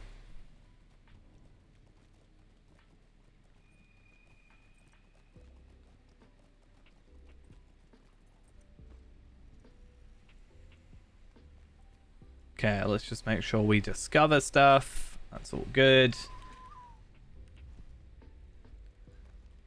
Definitely book 4 is like the slowest bit. Book 5 is actually all right. It's just mostly the skirmishes, which we're going to run them at like 55 or whatever the level is. You can run them at like a really low level. So we're just going to run them at a really low level. Why not? And then that also gets us that cracked Khazar Doom tracery. Not cracked, shattered, right?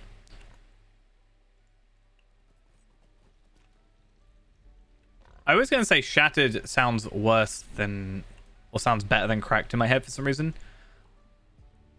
Or sounds worse. And I guess that's the point, right? The cracked one is only slightly broken, so therefore it's more valuable. Whereas the shattered one is basically destroyed, yet still ends up being a teal. But in my head, for some reason, I keep mixing up the two.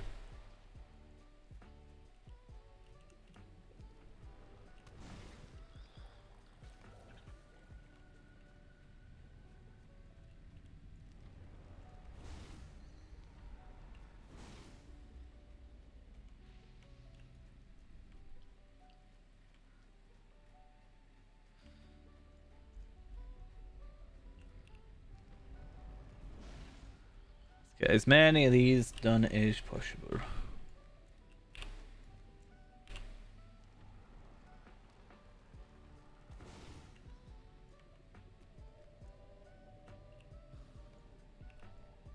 Okay, I'm feeling a bit of the lag. But it's certainly not as terrible as it is with Warden.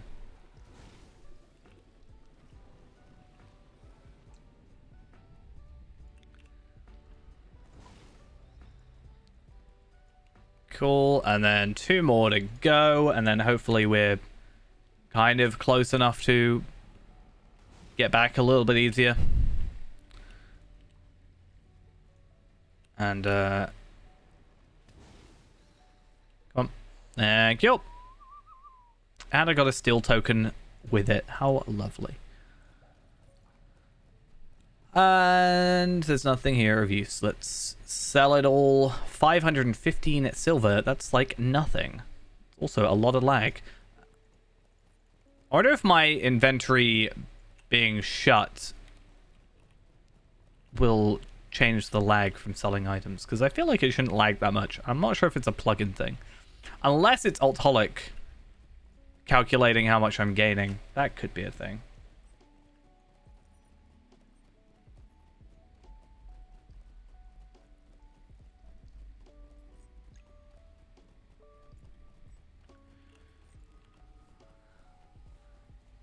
Right. Oh, I've still got Drowned Treasury. Oh no.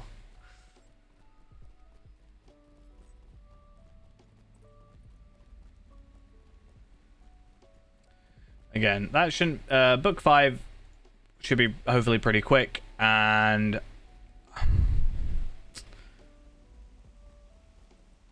the problem we might have with... I have not done any of my steel tokens yet now.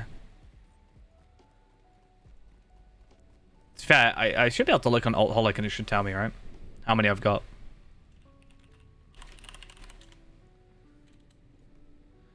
I have 77 plus 197, 9, 57.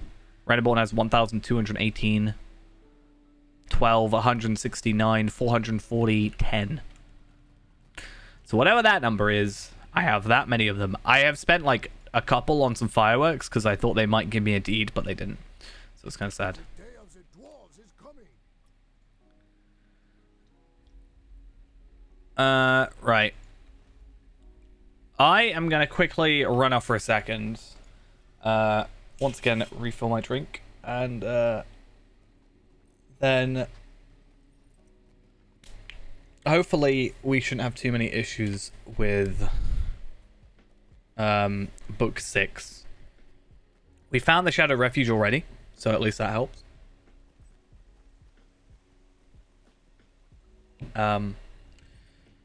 So yeah, should be able to swift travel. The only thing is getting to the first hall, but hopefully not a massive deal. In fact, we might even be able to go to like Southbury back to 21st hall and might even be able to get past that whole situation. Anyway, I'll be back in just a minute. BB.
Okay, I kind of didn't expect to make my way here in the time, but the reason I went this way instead of the others is this at least takes me back to the 21st hall more directly, because about, I don't know, here-ish, I think it's literally there, there's the swift travel kind of insta-teleport type thing, which is just a little bit nicer.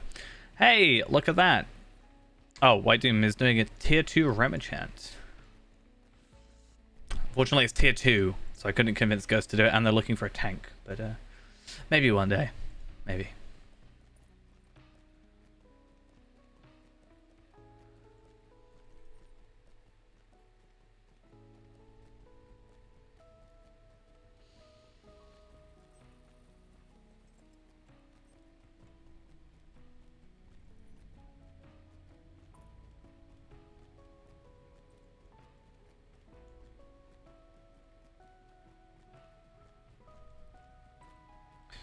If only there was just regular swift travel, though. This would be so much easier. That's all you need to do. Just add some swift travel.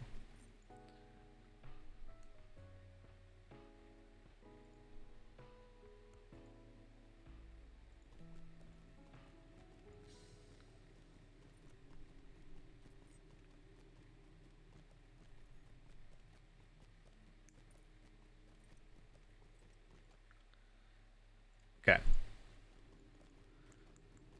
Slowly getting to the good old location I need to go to.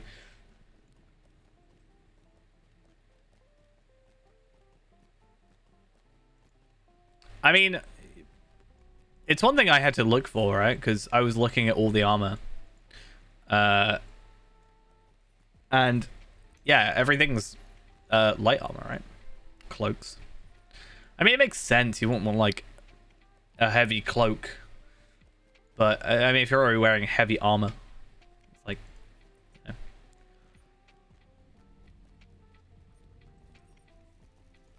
So I think cloaks are a bit more, you have to pay a bit more attention to, because you can a lot more easily, if you're not paying attention, get the wrong cloak. Which I think has happened to Ghost before, for example. Same with bracelets and stuff, to be fair. There's no, like, medium, heavy, whatever sort of difference.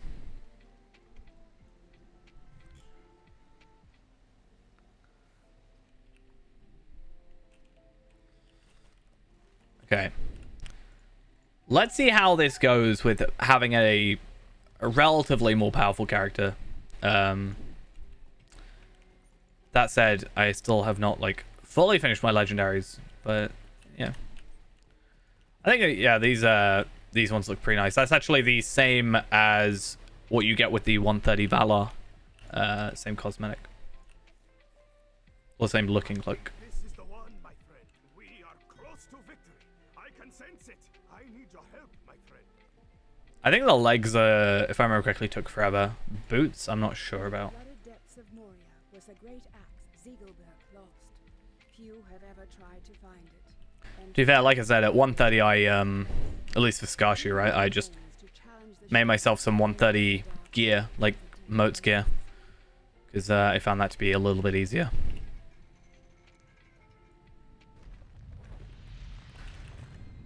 I was about to say my damage didn't go up by that much, but it's going to be roughly the same amount of damage, right? That they expect from being thingy. Well, actually, no, it's percentage based, so it should actually increase.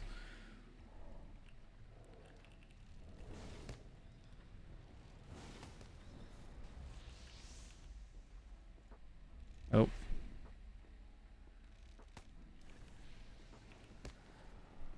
Please die.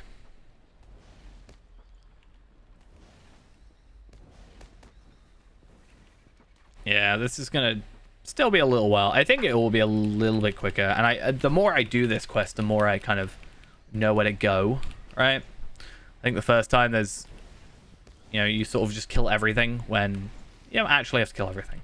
I can never remember. I can never remember how the wheels work too well.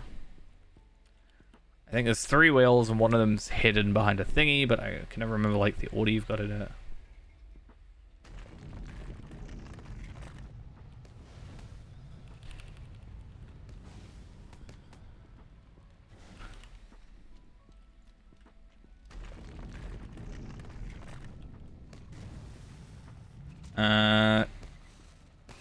Cool.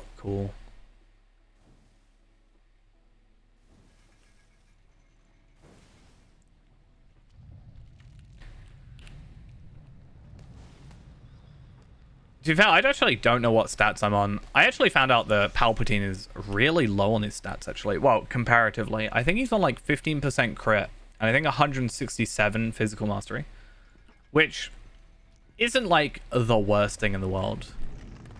But I could certainly do better. Though I haven't crafted gear for him, it's kind of just a bit haphazard at the minute. He's kind of just got to 140 and that was it. I didn't actually put any extra work into him after that.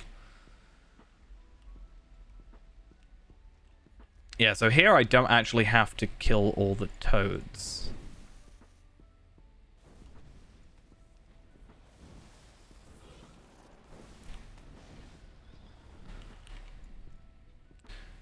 Oh, I didn't actually mean to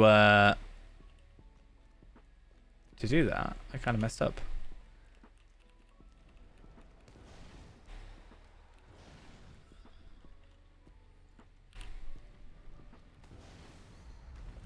There we go.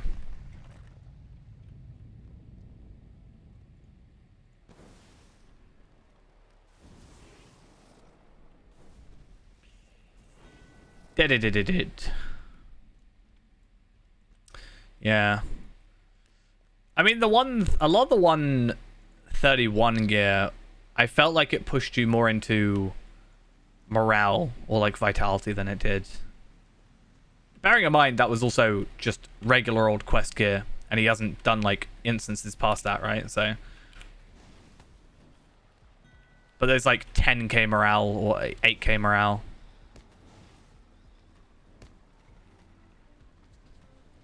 not saying it's necessarily a bad thing. I just like he's not as strong as he could be right now, but I haven't really been focusing on him that much, so because that's the thing as well. Like I haven't actually got like yes, it would help him out, but right now it doesn't benefit any of my other characters. Like so, Kestor, it's good because you know I'm going to be going through my regular stuff. I'm going to be getting trace frees for him, but I'm also going to be getting trace free tokens for Feyrand. So that's going to help. That's going to be nice. But I've already done everything with Palpatine. At least Tarvelad has some work that he can have done. Like, he's already got the gear crafted. And I think he's fine. Actually, I haven't seen Tarvelad's stats on here for a while. Let's have a look. 18 crit, 168 physical mastery. What's Palpatine at then? 17.5, 158. Okay. So, like, yeah. There's obviously improvements to be made. Virtues are a big thing for these characters. They have not done as much. Yeah, I still think there's a case of, I don't know if it's all or just most of dropped gear as well, like gear from instances, chests, and etc. Tend to be tanking gear for champions.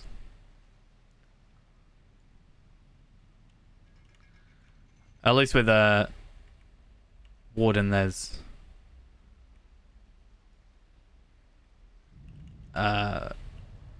damage output stuff. Something I was thinking about doing for gearing up some of my characters, right? So if I'm looking for will gear, for example, I have now like because I've got one account with each class. I thought like, oh, if I want to go and get like gear, all right, sort out my gear on, let's say, my scholar.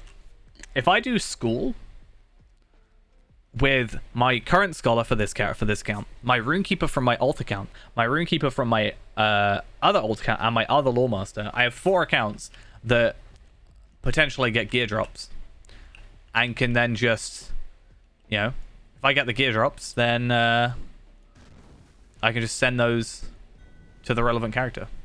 That'd be nice.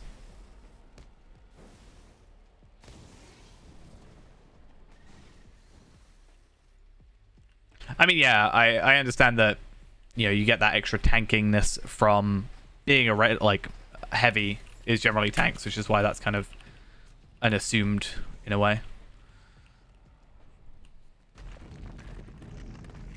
Okay, so this one I can actually skip through, I think, if I do it right.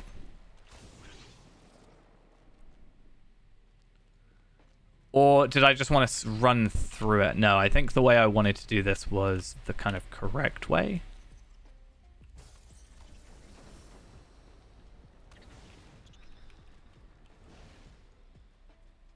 Oh no, I didn't need to aggro you. Cool. Skip out. Don't have to actually kill half the enemies. It's all good.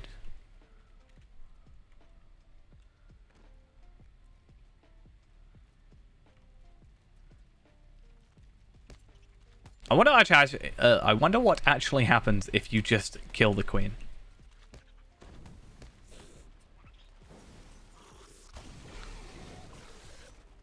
Like, cause he's still aggro, right? So.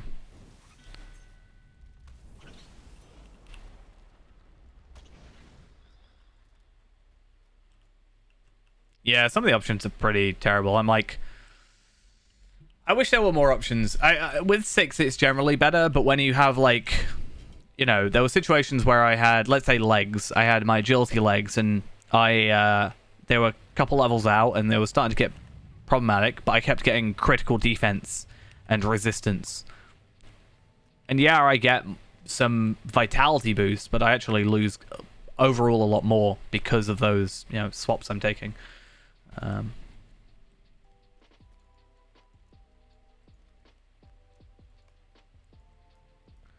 It's Broeen!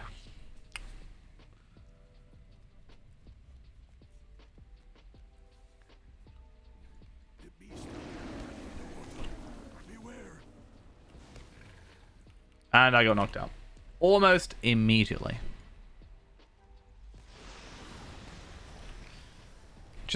There you go. Just one shot the Watcher. Near enough. I need your help, my friend. Through the Okay, so that's finally done. There is a bit more like annoyance content, but yeah, the main problematic one is done with.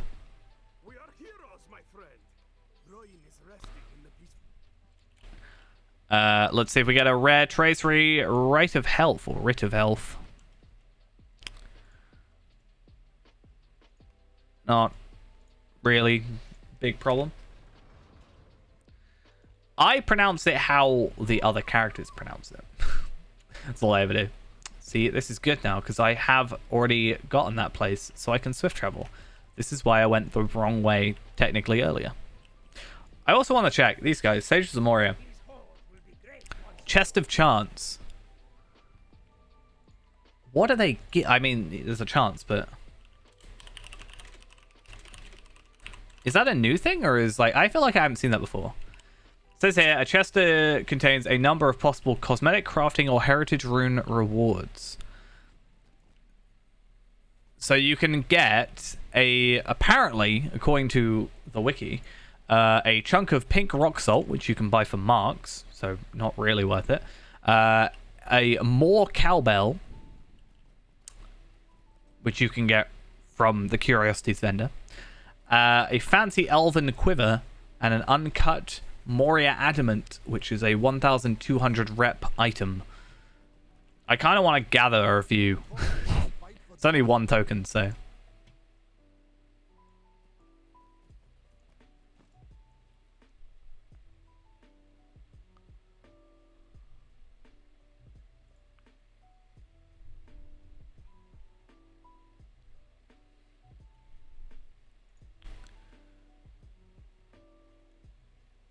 right.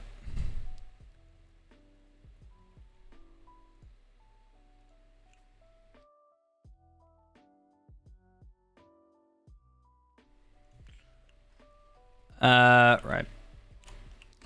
So what are the other things give you? I'm just trying to work out what the... So they give some marks of triumph. So they're all different depending on where you are. So you can get Helagrod. See, this is the thing. It wasn't very good in this area. At least that you can... Like, Angmar, you can get Helagrod, level 50 gear. Anuminus, level 50 gear.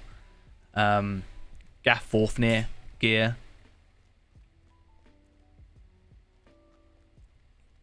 So it's like, why bother with that? I mean, it's possibly easier in a regard, but...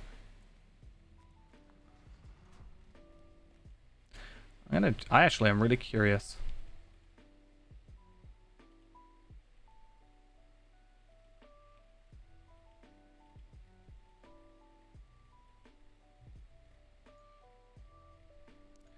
If I look up Sage of Eriador, that seems to be a thing, right?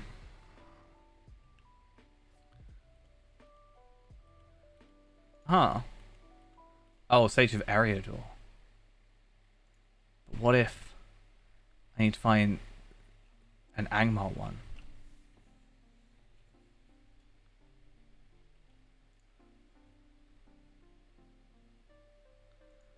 I feel like they just kind of gave him up on some of them.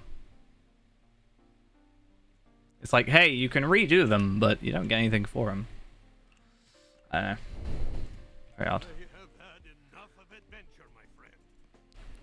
Yeah, I went back on one of my old characters, and I had like 15 like different inventory slots taken up by all the old sealed stuff. I've got so many what was it? Yeah, I have so many like shards now, and there's no use for them.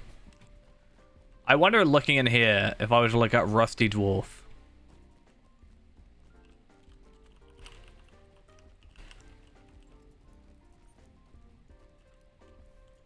Oh, it's Rusty Dwarven, isn't it? But...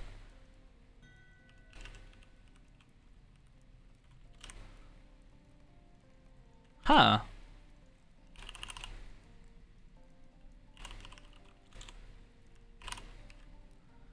Okay, let's look up Kuzdal. At least there's Kuzdal tablets, but apparently I have no rusted dwarf tools.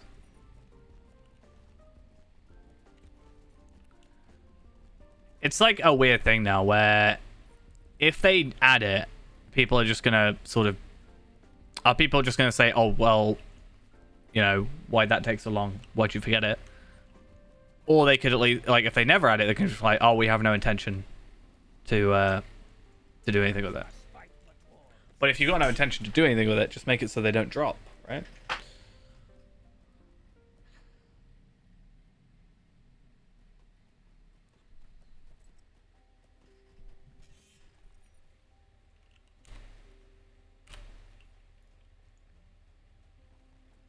At least for like even the taxidermy stuff, you can do something with it. Dwarves of Moria You know. Awaits. What is that? I want to have a look at that.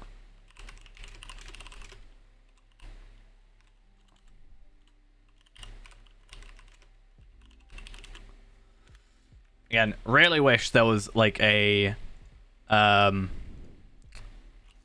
just some way you could look at furniture items. It'd be nice. Yeah. There's, I'm definitely saying there's easy ways of fixing it. Just add like a very simple barter. Broin worries for nothing.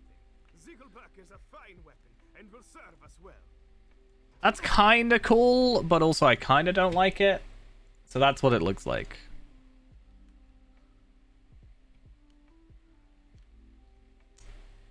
Not entirely.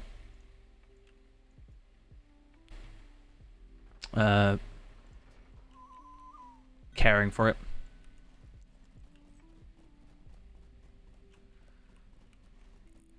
I mean, it's something I thought about.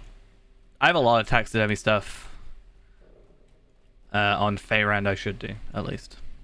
Alright, I'm sure I can look at all this stuff on Feyrand.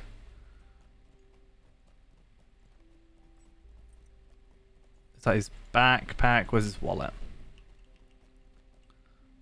What's that? I have Thunder's Skull, Blade of Dunakar, Breastplate of Gruglok, Arms of Langmus, or Lagmus. Oh, it's the Arm of Lagmus. That's last December, right?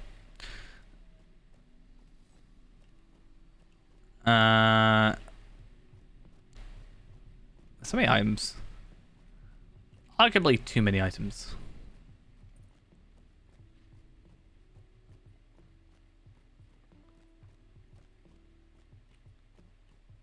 I do have just rusted dwarf tools. I don't know why I didn't look it up. But yeah. Just make every single piece of, you know, every single hook in the house needs to be filled with something.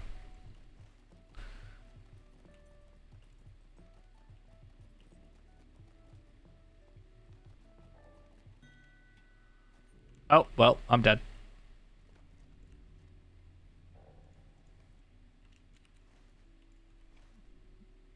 I didn't realize it was that big a fall. Little awkward.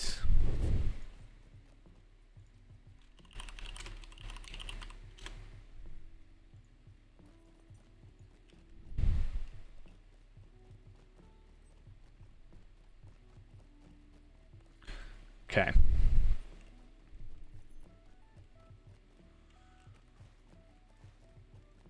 So, if I remember correctly, the rest of this, like, book 5 is relatively easy. I get to see that cool guy I like. And then...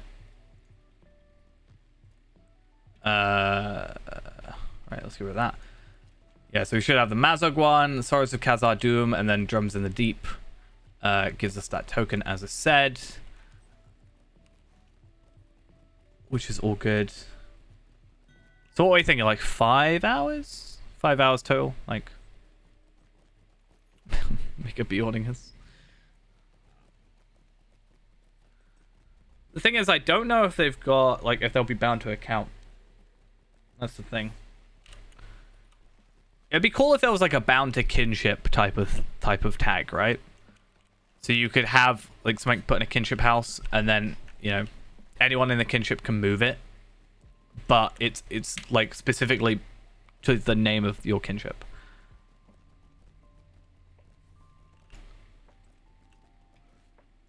The time has come to drive forth the orcs from our kingdom.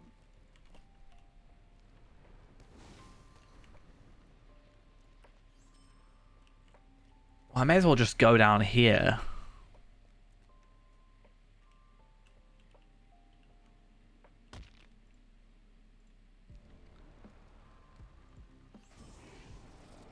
It was supposed to be an AoE thing, but I guess they were just slightly too far apart.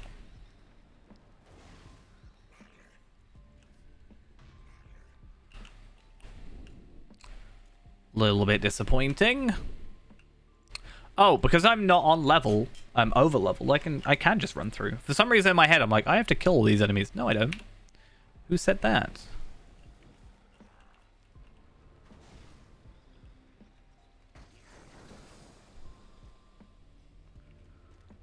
Let's get all these flank defenders.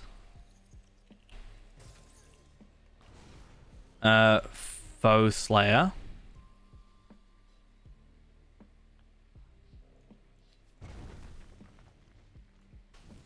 Yeah. Just perfect timing. I could have killed it in that time. Oh, I got an infused adamant as well. That's also nice. Can start using that to, I don't know, I could use that and get myself a teal tracery again, maybe.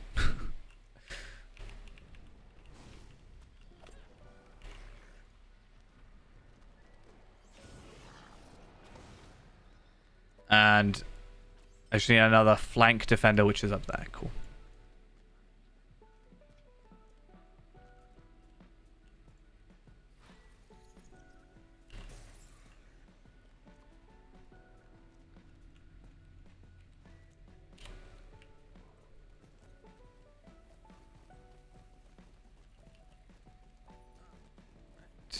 And let's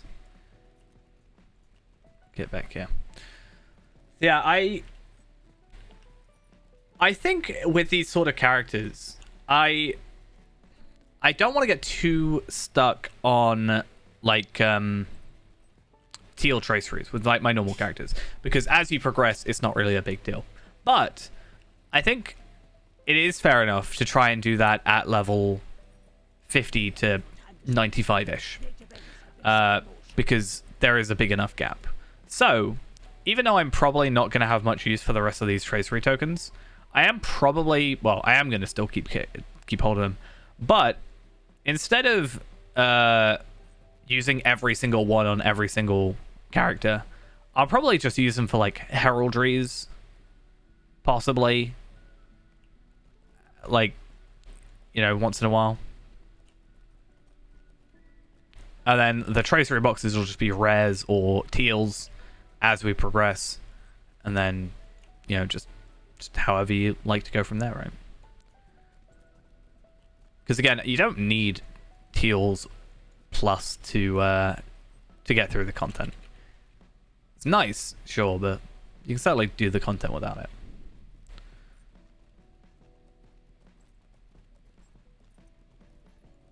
That's why I had a really big issue with Scar Shoes. So I immediately got a very, very useful, actually. I was very lucky with it. Level 50 legendary tracery from a box. And I held on for that for so long that I was actually worried about getting rid of it. Because I was like, it's too good. You know?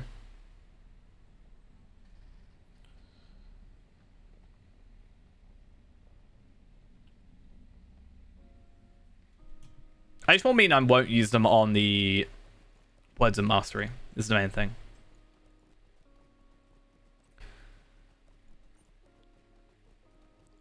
But worst case scenario, I'll probably just like get one from like old stuff. In fact, what I could even do is if I were to get a character to level 50, I could just hold on to them, right? I just need to get them to level 50 through Moria, and then I have 12 tokens.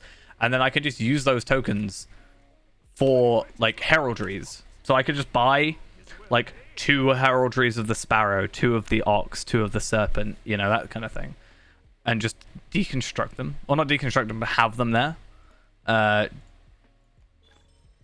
I guess technically at some point you could just use the tracery reclamation scroll and then have them to switch out. Pride oft heralds woe, it is said. With the power of the mithril axe Ziegelberg at hand, will pride overthrow the dwarves who seek to... Because yeah, since they're bound to account, I'll just use them on a different character. Fire that burns within them to drive forth In fact, that's what I might do that for like the, you know, the like heraldries and stuff we got now. I could see myself deconstructing those, not deconstructing, but like using a reclamation scroll to get those back before putting the new ones on. Honestly.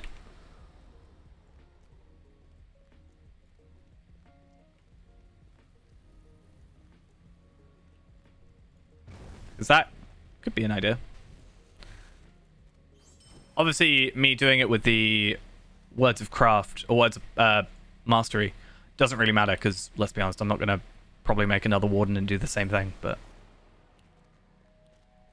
You never know. What if I decide to make another Hunter?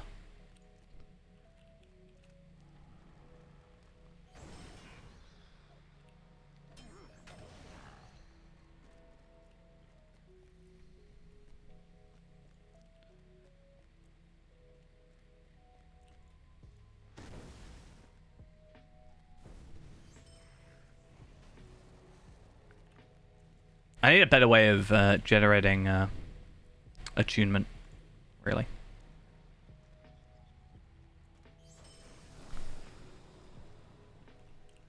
I'm a one-man army right now. I could also one-shot myself. It's very, very possible.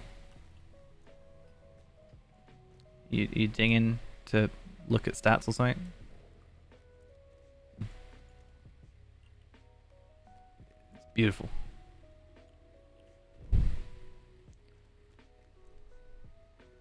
Very matching gear. Cosmetically, that is. Those boots, they definitely fit.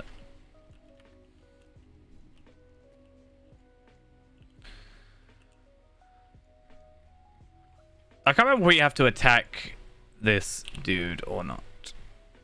Okay, let's save that. And I'm gonna, I guess, open this tracery. What is it with trying to get me to do a target of chill, whatever? Ah, got ya. Normally when Ghost says ding to me, it's just he wants me to see something.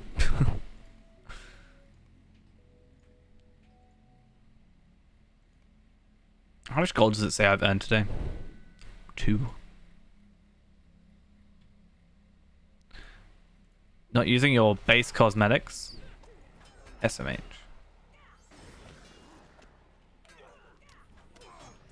Okay, that's actually kind of true, but kind of a lie. A lot of the time, Ghost, if you want me to see something, you'll be like, outfit 2.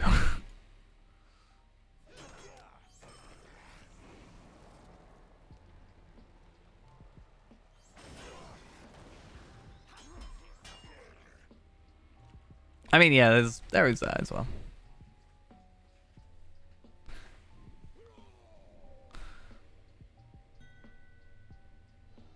Rich boy. Yeah, I've got that 20 gold.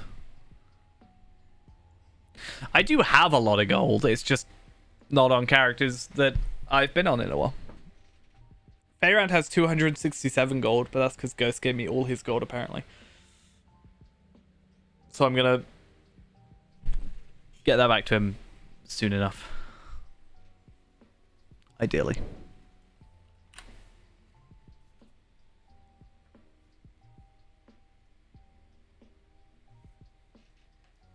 Otherwise, I'll feel bad. Didn't find the Kraken again? Well, you found it once. It's at least that.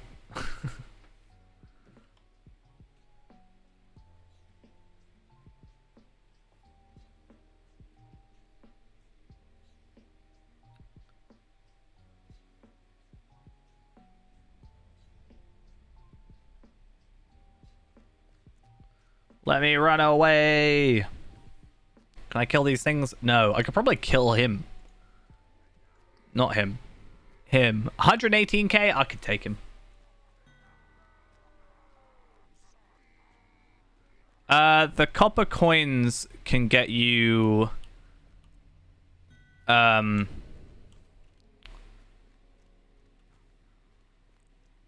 was one of those things where it was nice as a sort of starting set at 130. But I think now that Gundabad and Azog are out, it's probably not worth doing because the jumps in stats will be pretty significant. There is a nice pocket item you get out of that, but that's more about guild stuff than anything. So these skirmishes thing, I think.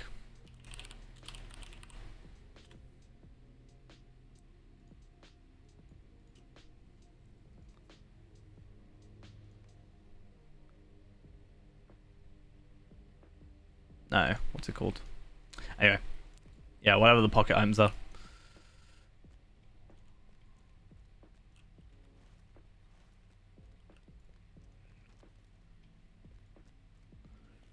That's why I didn't really bother with them personally with Skarshoe. Instead, I went for the moat stuff just because it was kind of a bit more... I think having... They just kind of were a little bit better because it used to be Ember stuff and it used to be quite a bit more powerful. Yeah. But I think you have to get the recipe with the tokens, so technically. There's that.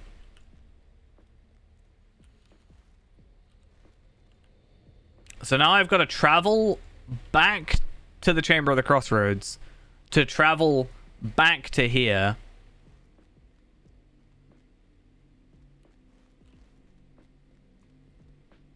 For some reason.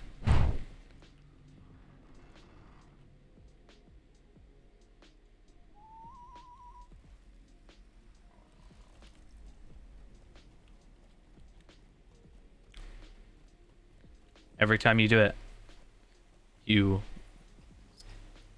delay it by a month.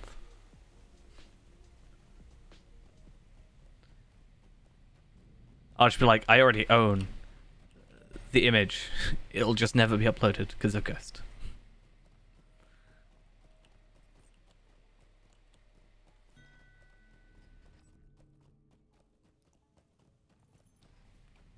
Yeah, so I ended up going for the...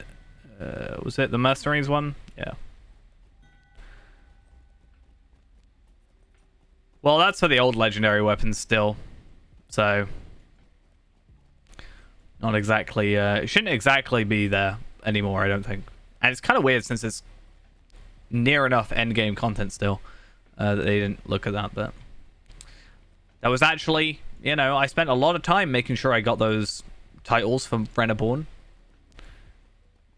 Yeah. Costing me those Ithalon shards. All that money I could have made. Speaking of money, is anybody selling any clasps? No. Scales? Oh, 1,500 again. Ooh. I mean, if you have shards, then I'll have them.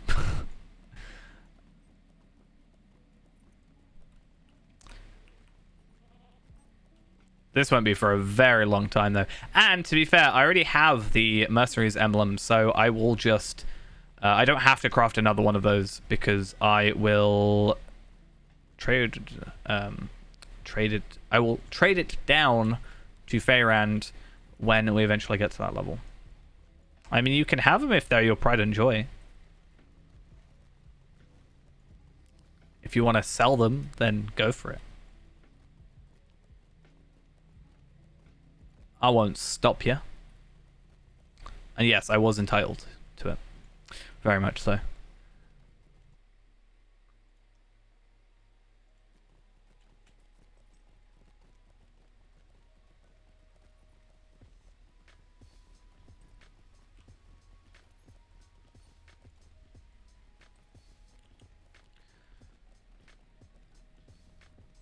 So much traveling. Always traveling.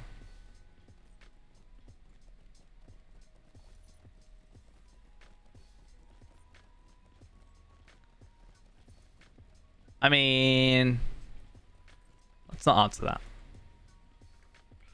I'm going to go do the spider nest, because maybe I'll get a nice tracery out of it. You never know. The returning dwarves go heedlessly into the dark of Moria.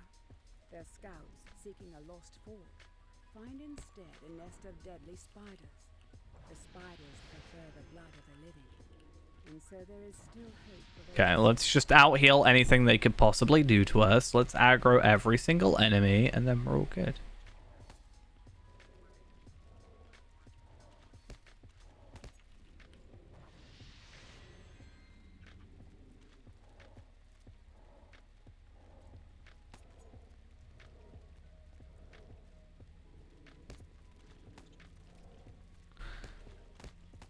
Almost there, almost there. Fayrand, I guess.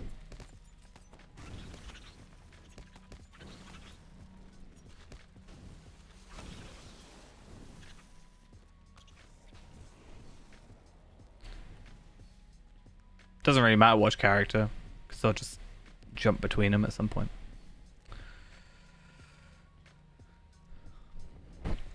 So I think next, it's like, what do I do with... So I have, going through all my characters that are like main kind of characters, right? So we have Akar, who I've just started gearing up. In fact, he's already over his physical mitigation cap at level 28. Nice. Yeah, so we got Akar, who's my guardian, who I need to get into Mirkwood, so that in theory means I need to get him to this level. So do I do that? Erinma, I think, has done this stuff, if I remember correctly.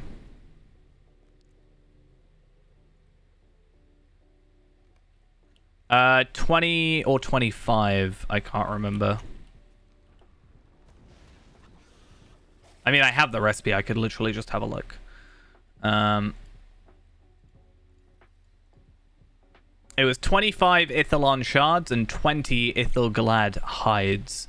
So that was actually one of the things that held me back more so than the shards is the hides.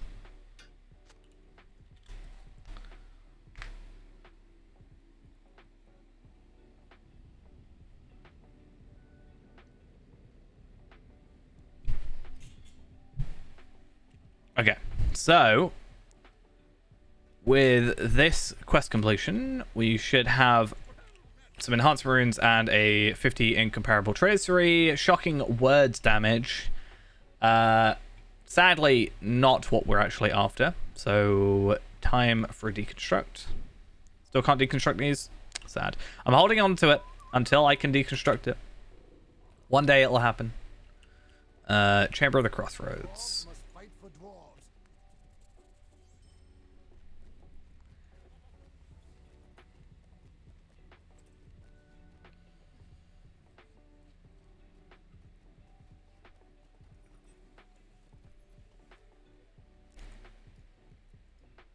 And Break once more. Chamber of the Crossroads. So much traveling. Cut out the traveling from this, and this is not a lot of content. Comparatively.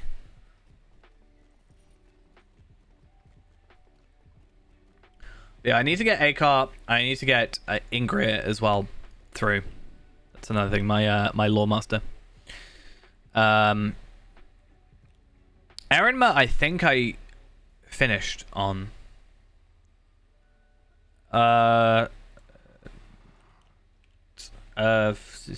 Darth Maul.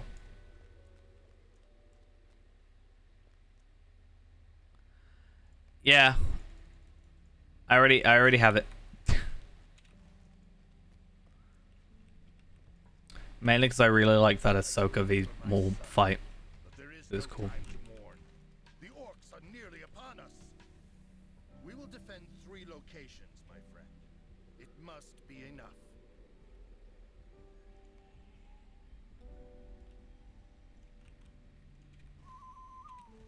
Okay. Location number 1.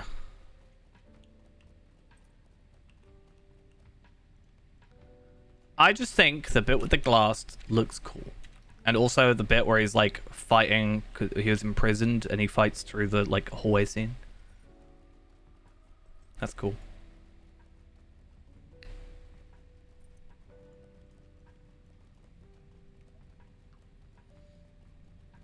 I don't know why you ask me things and then are just really disappointed when I give you an answer. I can't win. You know? You're like, who'd you... choose one of 4. And I'll say 3. And you'll be like, why 3? Huh? How dare you?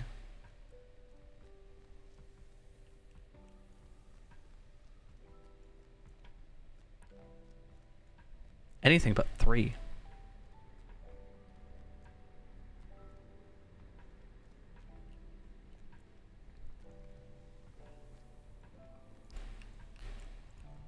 And then if I don't answer, Ghost is like, well, that's just rude. Battle of the Deep Way. Run it at level 55. Bori's failed raid upon Zabad Gothel has brought the wrath of the orcs down upon the dwarves. And then, yeah, book 6 is all the Shadow Refuge junk, which again also should be relatively quick. Part of me wants to go lightning, just because I feel like I'm going to have a quicker kill with lightning. I also definitely need to increase my spec points. What can I increase?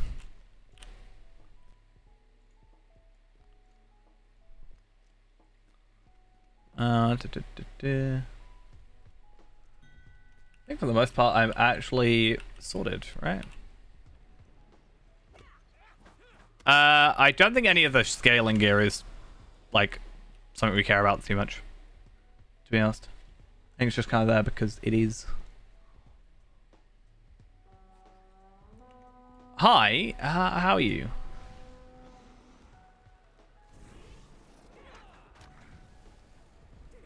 I guess I'll upgrade my critical defense. Nah, I feel like Iron Man's just overdone. In a way. You know?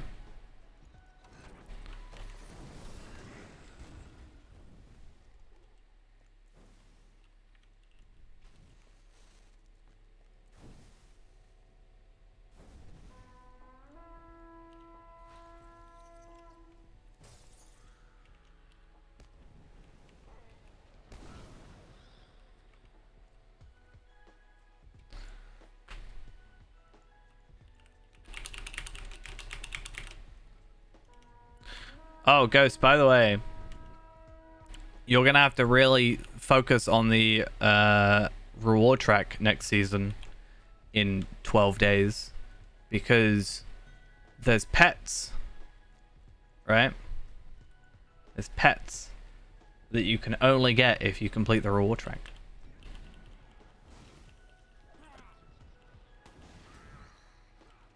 And potentially mounts. I think it's... Is it a pet? Or is it a mount? I can't remember.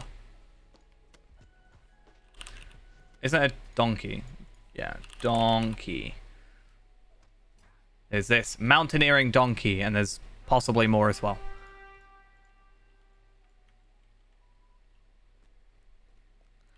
But it'll be, you know, I know how you get with things that you aren't able to get afterwards, you know. I'll get it, and you'll be like, where did you get that donkey? And then I'll say, well, you can't get it anymore. And then you'll be sad.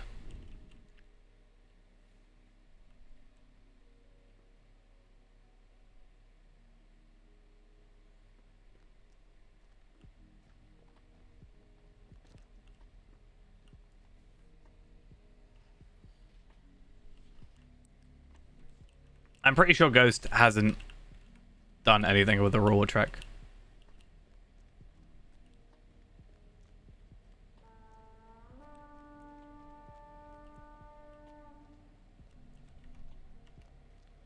Bearing in mind, like, a lot of Ghost's playing of this game, not that it's a bad thing, is... No, that's the anniversary. We're talking about the reward track, this thing.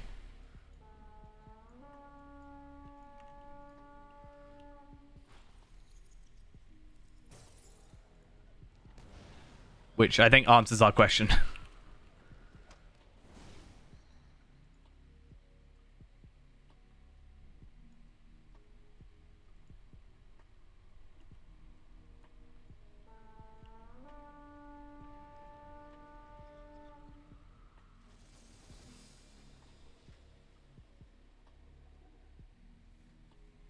No, you've got 4 days. But we were asking you about the reward track, if you've done any of it. Not the anniversary. Different topic.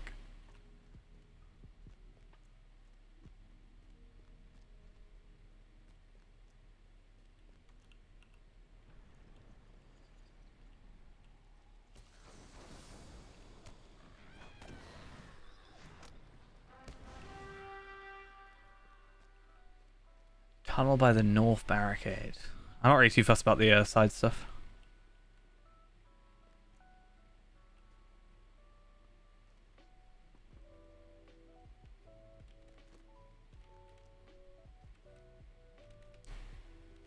Lindjar could easily get it. There's like guides and stuff that you can read and just get it through that.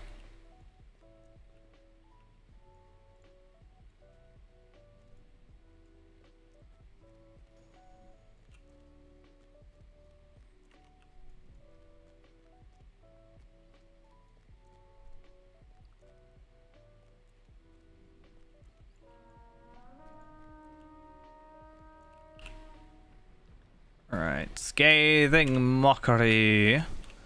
And I'll also get you gone. There we go.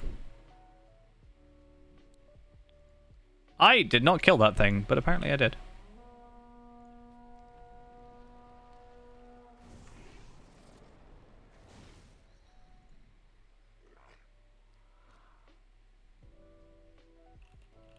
I like how the kinship updates before, like, my actual friends list.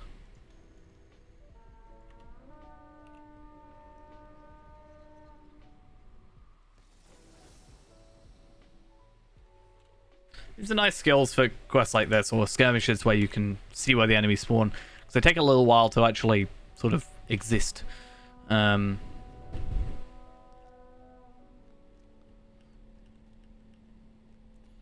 It's just weird that it updates first. Because sometimes the friends list updates before you're actually in the game, like while you're still loading.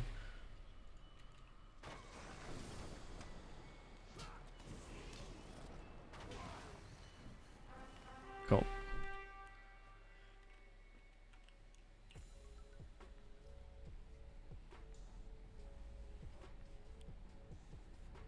Fourth assault and then final assault.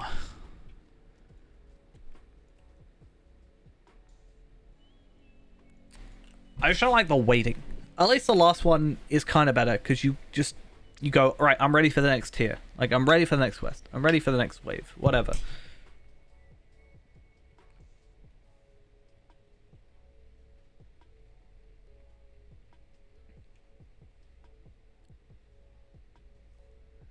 Northern barricade again.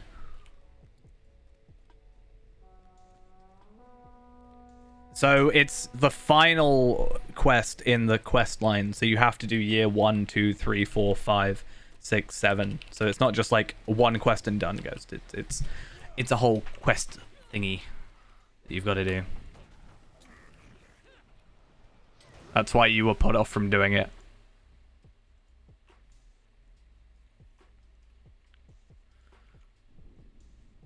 Or at least that's what you said. Might be different now.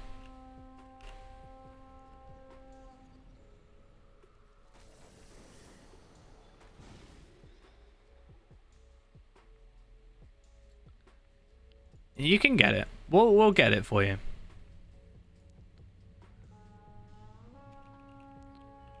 I will make sure that you get Golem.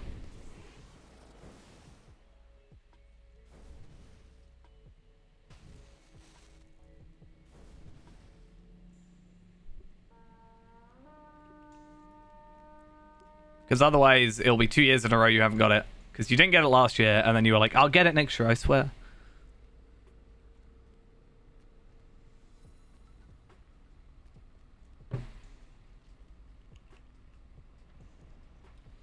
If you get Lindral and then add in Tarvelard, to be fair, Lindral probably has more ports anyway. Definitely shouldn't take long.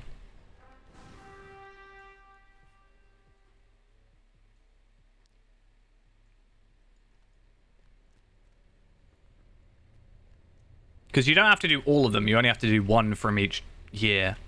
So, we'll get it done.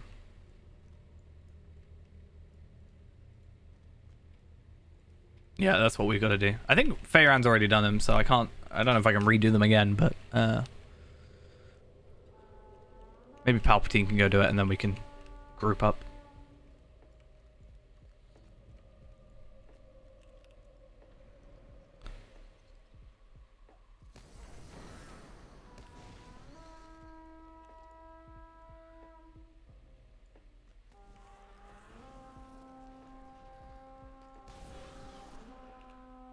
I haven't got that many AoE skills. There we go. I think this one... No, okay. Oh, I could have used Fire Ridicule, to be fair. That would have actually worked.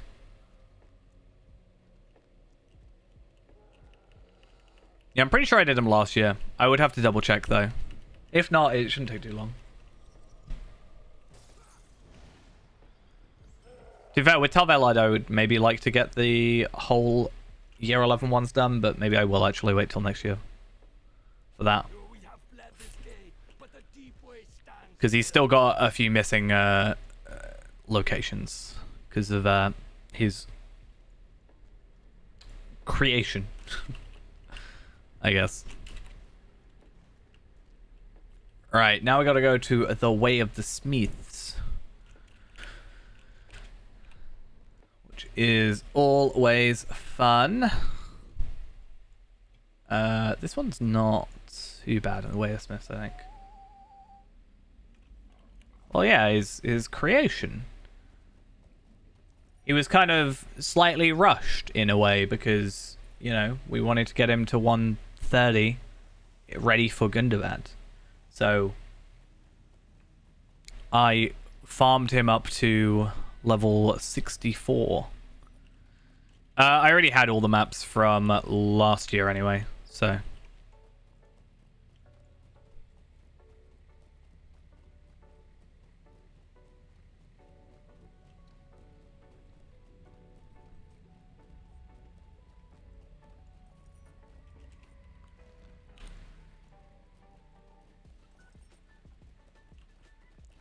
So where am I at? 113, 377. And then also have in here 184 of these enhancement runes. Now, these I'm holding on to because we can actually use these eventually. But I'm a little less fussed about these 95 ones because I think everything except my tanking gear. What is it? 65 right now for current legendaries for us? That's, I could look it up to be fair. So at 75, it's... Oh, 75. Funny how that works. Yeah, so I do actually still need these until we're literally next level. Because then it goes to 100. 81 to 85 is 129, which technically means we need legendary ones, right?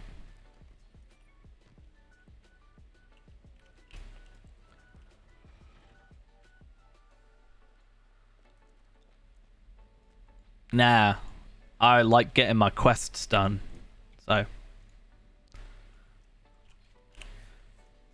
Especially with how weird some of the pathing is. Some of the pathing is really jankily done, especially in early level areas, especially Moria.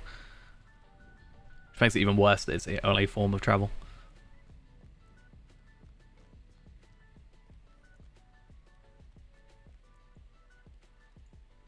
If I want to go out and look at something, I will generally go on my own horse. Because at least that way I can control where I want to go.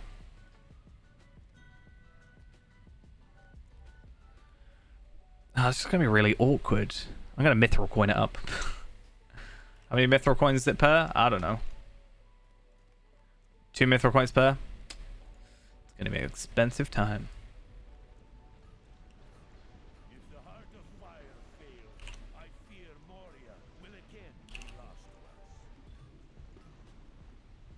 Gonna Lotro Point farm. With the revelation of Ziegelberg, That's it. knows that the Heart of Fire has been discovered and seeks to claim the forge for his own. In the way of smiths, the dwarves must stem the flood of darkness. To be fair, if you've got Ziegelberg, it doesn't mean the Way of Smiths has been found, because we found it with the Watcher. We will be ready for anything.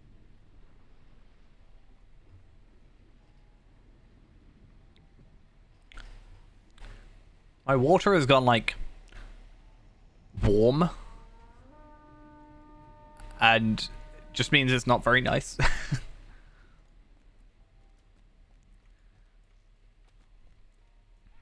And it's like you said before, you could probably just run around Morgul.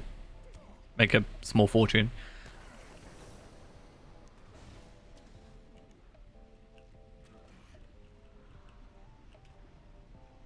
Compared to what I'm making, certainly.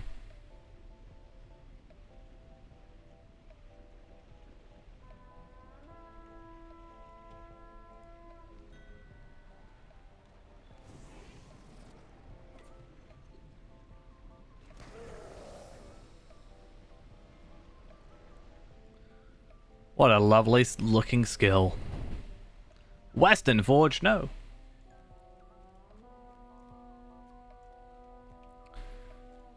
Yeah, it's not like room temperature, it's above room temperature, and it's just not very...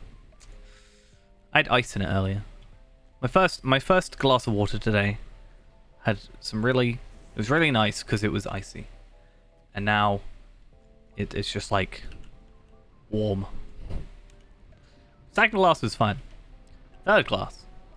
There.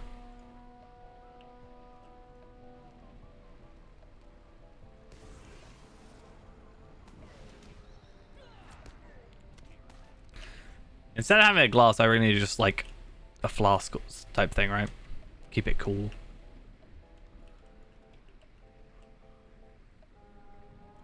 Eastern Forge.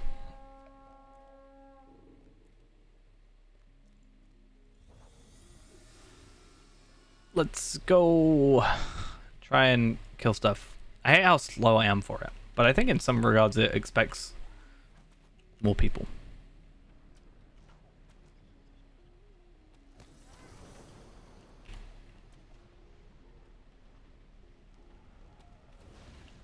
There you go.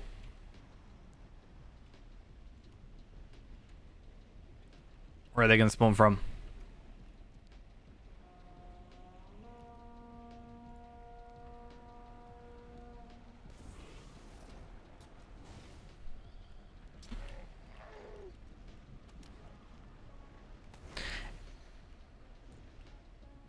You only have a few short moments.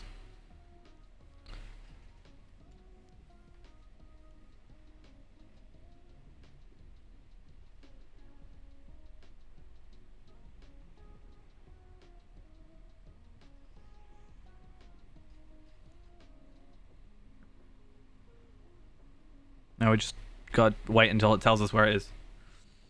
Taxidermists are in Bree. There's also one in Moria.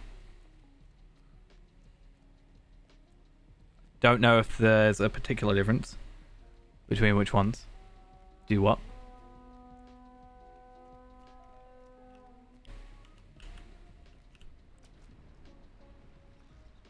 The Moria ones probably just do all the Moria stuff.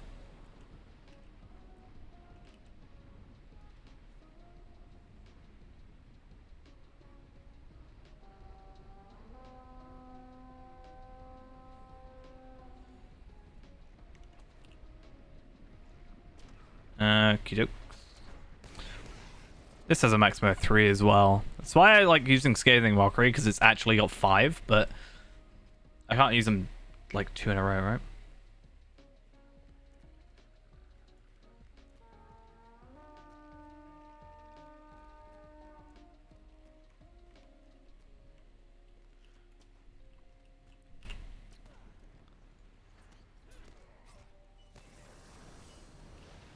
Easy. Yeah, there's a lot of like gear in there, but a lot of it's like level 40, 50, 60 like landscape drop gear, so I don't think it's a huge problem if we don't have any left.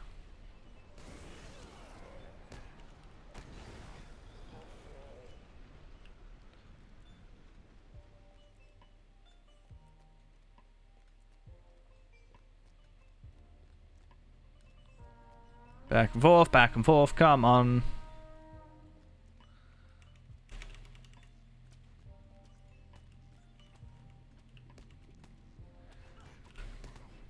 That's a relatively small amount of enemies, considering. Expected more. Too bad the furniture doesn't stack. Then we could just have a load of the same stuff.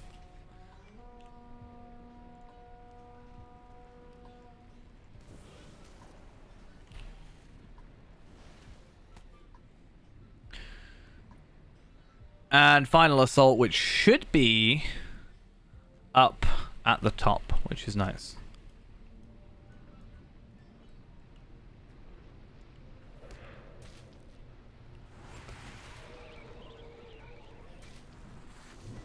It's the Frost Arcade and inside me is... yeah.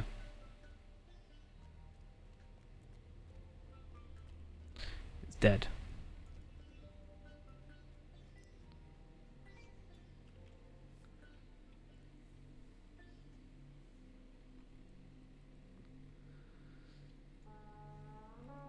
Lindrell's gone offline.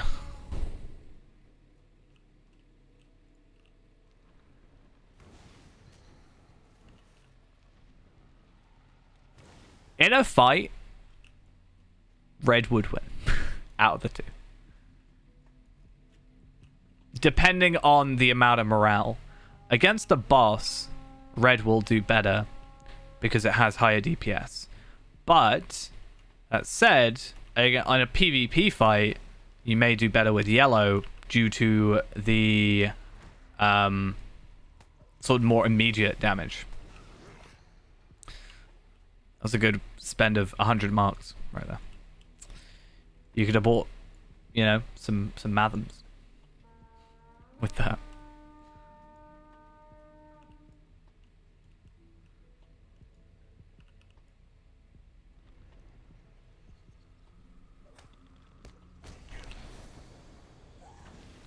Ghost hungry. You had food at the beginning of the stream.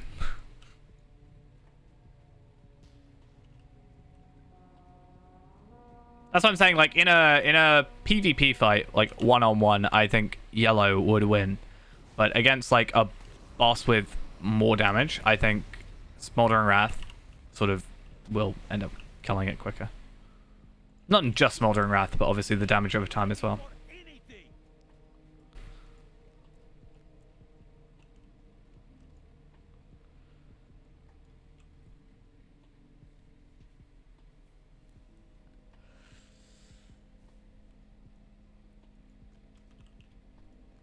Alright.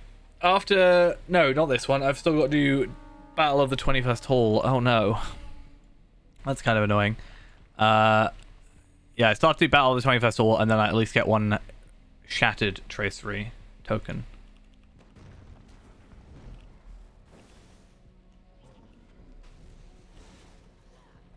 There we go. That was really weirdly done. Start the count, thank you. Nice.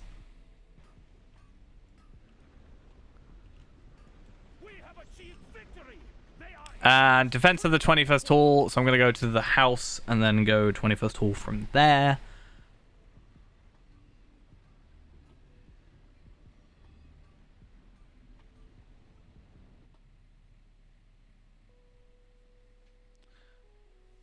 I don't know which ones I have.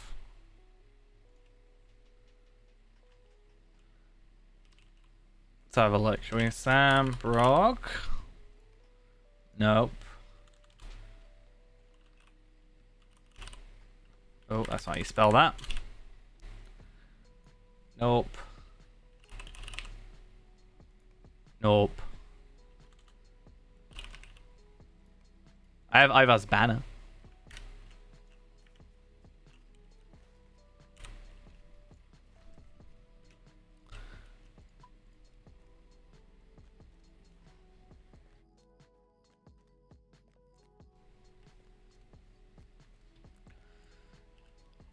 Alright, let's get ourselves back to 21st hall. Cool.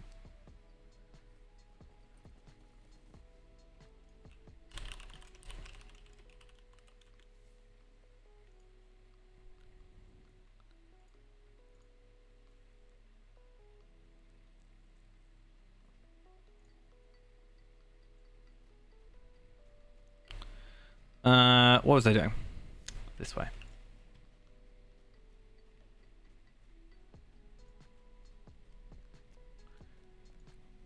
Yeah, we haven't done off stuff because of the 6-man thing. We will make our stand here. Long may we fight against our enemy.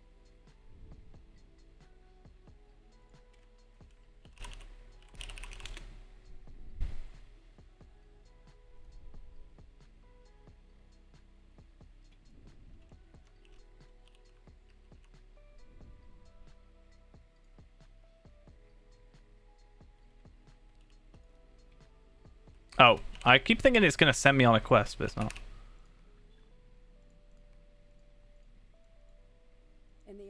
Because at least with Orthanc, like, even though there's the 5-man requirement for that, and the 6-man requirement for Drygok, at least we can kind of, like, get past that in a way. You know, it's only needed to click a button here and there, compared to having to travel down 3 different passageways at the same time with 2 characters. We could technically do it if we got 3 of us and then 2 like a follower each, but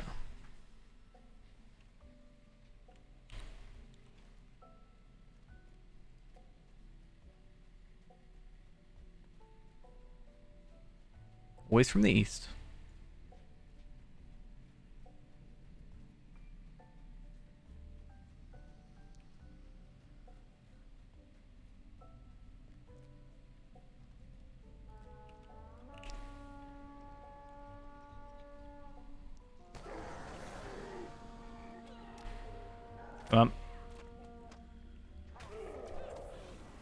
That sucks. How does that work that way? It's not supposed to.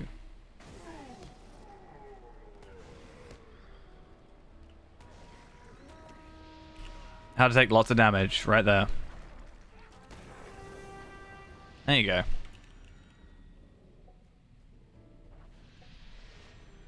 And oh, I swear every time I've done this, I've had to pick up the swords.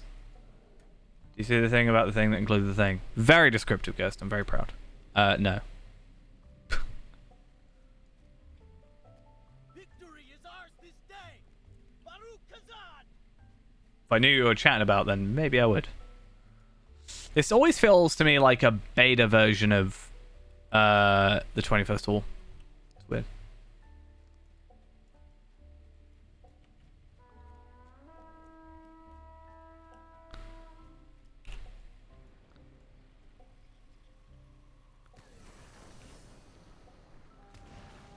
I mean, if you're more descript, I would maybe understand.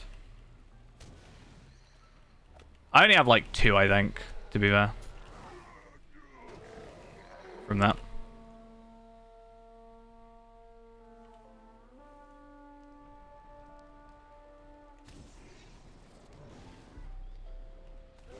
And scathing mockery, and that should be that done.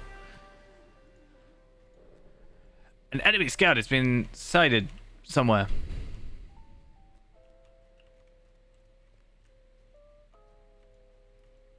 This is enemy scout. Hmm? There. Okay.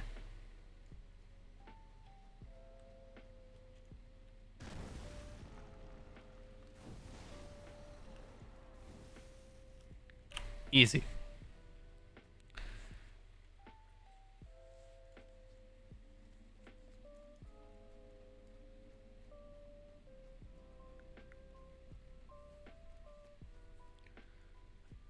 So yeah, this one's at least a little bit nicer because you can just be like, I'm ready now. Rather than having to wait, it's just a case of, I'm ready, let's go. Victory is ours this day. Baruch Kazan. Sound from the west, and then if I remember correctly on the west, they start behind this barricade here. Or this pillar, I should say. Or is it the next pillar up? Can't remember. I feel like I was faster. Pretty sure it's here. Told you. This is how you can tell I've done this quest too much.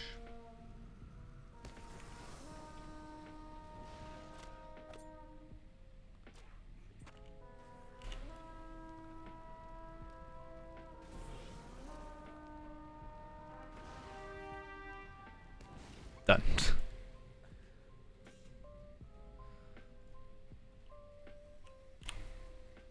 Yeah, definitely, even though it takes a little bit longer, it's still better to be red in this situation than yellow, because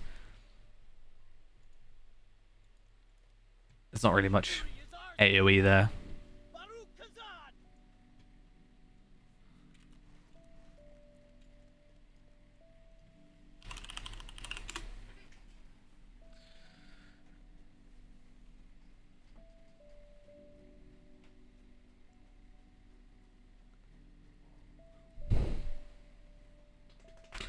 Right. A lot of running back and forth. That's why I think the Bjorning is at least a little bit nicer for this, because obviously we're able to run quicker. Get to places quicker. It's fun.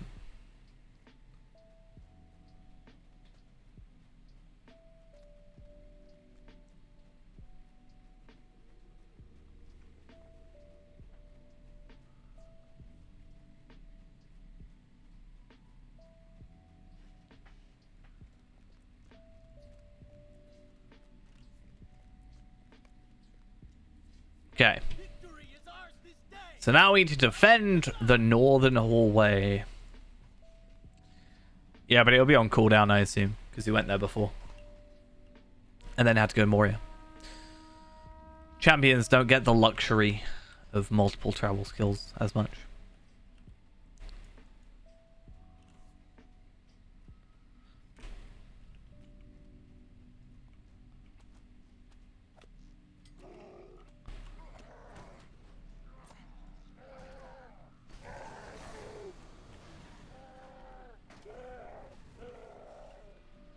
Warning sounds from the south end of the northern hallway. Enemies have been sighted once again.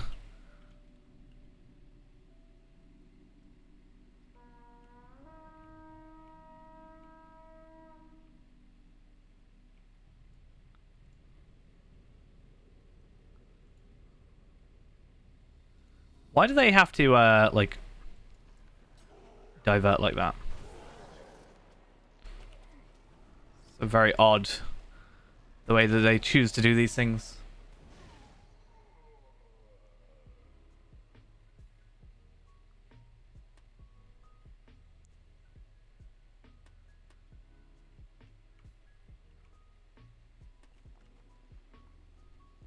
Oh, North End. Okay. I didn't read that bit. My bad.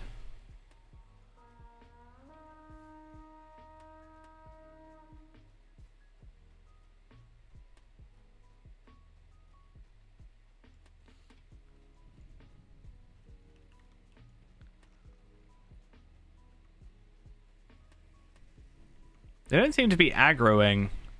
Oh, it's because they, I see. I'm dumb.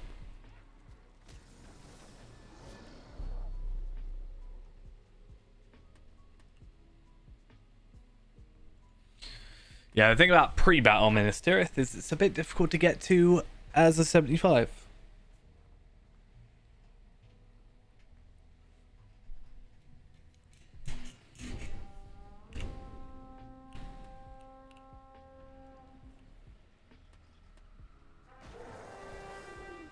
Okay, that's done.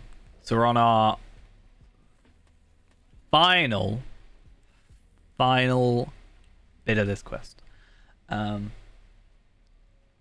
then we have an hour and 20 minutes to complete book 6.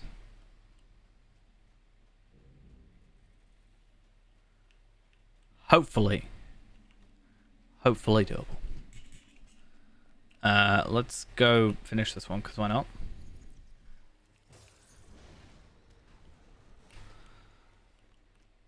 Victory is ours this day. Well, it's midnight for me in an hour and 20 minutes, so I'll be finishing the stream.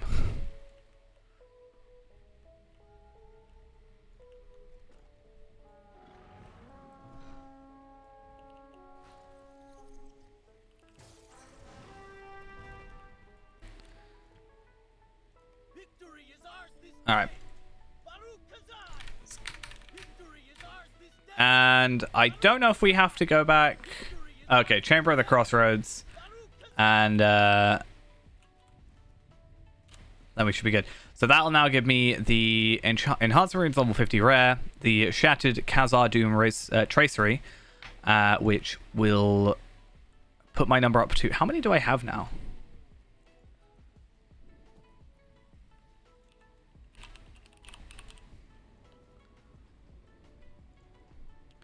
I have 3 on Feyrand. I have 3 on Carriol. For the Rohirrim ones. So this will be my 4th. Good. May Durin return soon to his halls.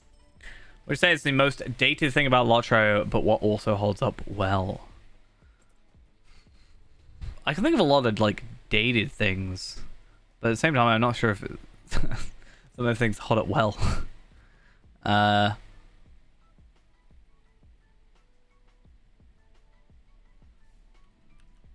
you sure?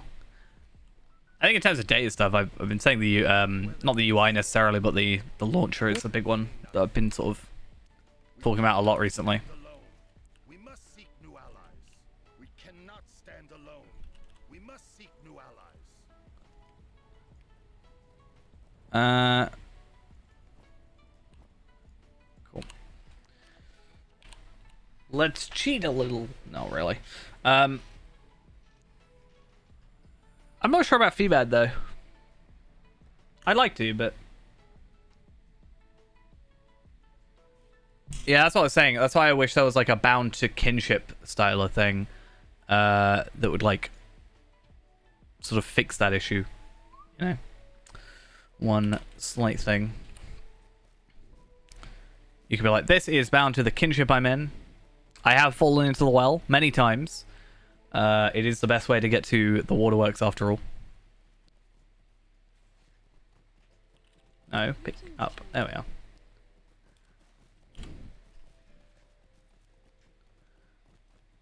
Is that 6 minutes? That should be fine. Now, I don't know if I have got... Because you need Orc Slayer and Goblin Slayer, right? Only the first tier, not the advanced. Have I done that yet?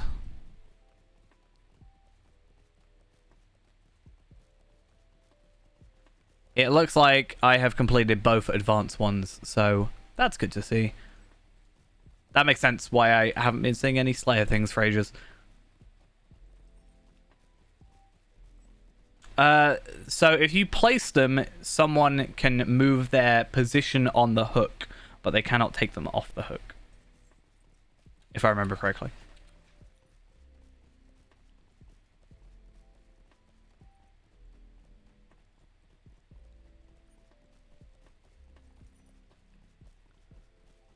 Yeah, that's the big thing, right? Is the constant back and forth is a bit of a pain. I kind of wish with Hunter you could send someone, but without going yourself, because then I could justify putting my Hunter down here and like teleporting me to Moria and then teleporting me back, or like no, sorry, teleporting me to Moria and then I could like. I guess I should have Karascal on. No, I wouldn't. Not on my other Hunter. That kind of sucks.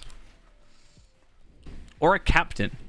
I'll have 2 captains. I'm gonna park a captain over at the Shadowed Refuge, and I'll park another one over by Haldir. That's how that needs to go.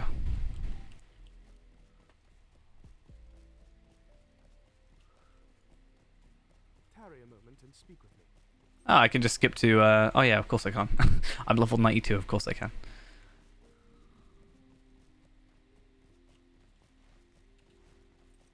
I've never really gone this direction. It's kind of weird. Come from this side. Hello, Haldir. I can skip to Mirkwood if I want now. Don't know why I would want to, but I could. It is no small matter I do need to at some point. I want to go probably try and get the legendary box out of it. Must be told of the evils the dwarves have disturbed But yeah. in Moria. If you are trustworthy, we have need of your aid.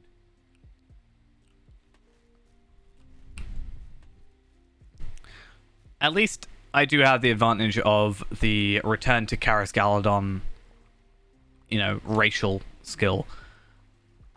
I think traveling here normally can be a bit of a pain. Though, that said, I probably will need to go get the first haul anyway. But I think getting the first haul from this side is actually better than doing it from inside Moria, personally. So, there's at least that.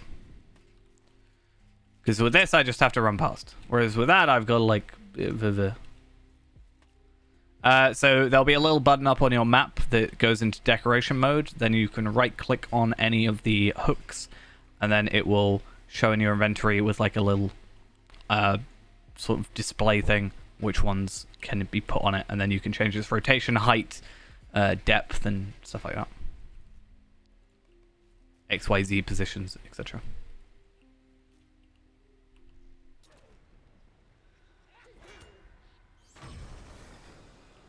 I only have the Return to Karis Galadon. I don't know if you're talking about the oh, what was it called? I mean, I have returned to the 21st Hall, like, milestone skill. But I don't know if you're talking about the, like, what are they called? Allegiance? I don't have that. Still never done an Allegiance quest. It was released with Mordor and all that. You know, they had that, and I never did it. And it's because it never kind of forced me to do it, which I guess is a good thing. I just never did it. Occasionally I just have this big allegiance emblem when I go to the Undun Foothold. It's just like, whoa, okay.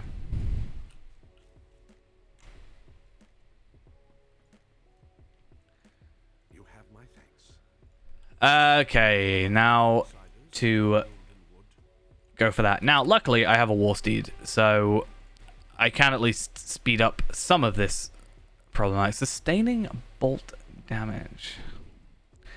So my plan today is I just want to get Book 6, Chapter 9 done for the cracked tracery token. And then that'll be us kind of sort of done with this this bit. Because I'm just trying to level up my Warden with traceries. So I want to get all those legendaries. And then I would like to do Mirkwood, but at the same time, I'm not a huge fan of Mirkwood as a whole, but as a level 92 character, I should maybe be fine. I might instead focus on... what was I saying? Yeah, I might instead focus on leveling up this character to start getting the Rohirrim traceries. Because I have 4.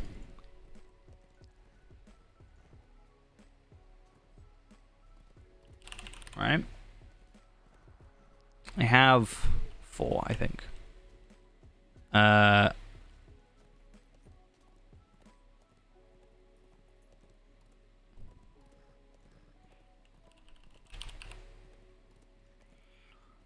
Is it 4? I also have a lot of incomparable 86 traceries. But yeah, 3 shattered, 3 cracked.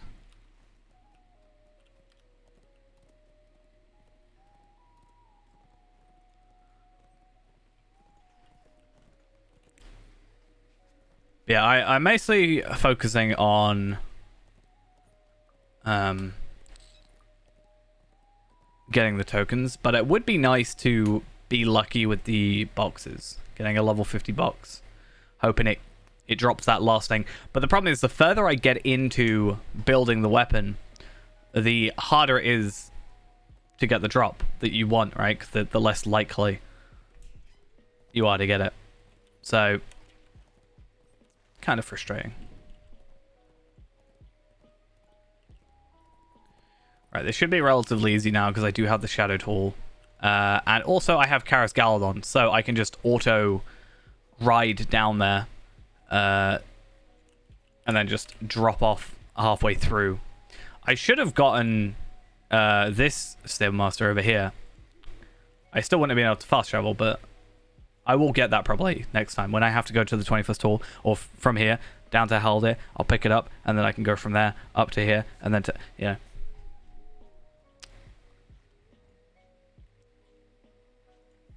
Shouldn't be too bad, though. To be fair.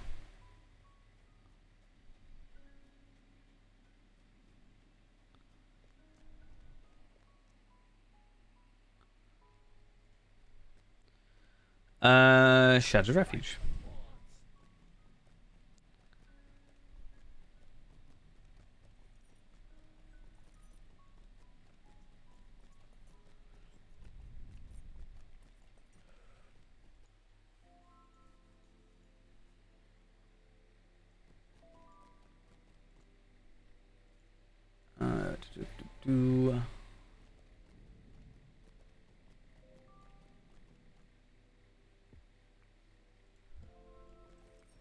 This is a very long fast travel.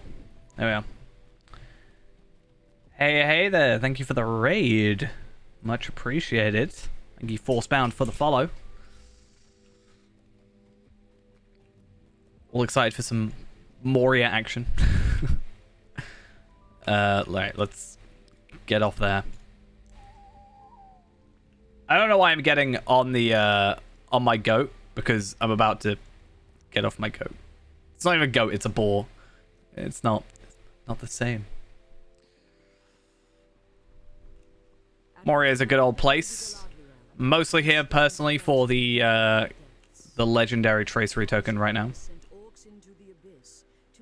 I have played this content multiple times over and over again, far too often, to get these tracery tokens sorted. Some may say I'm crazy to do it. I think I'm fine.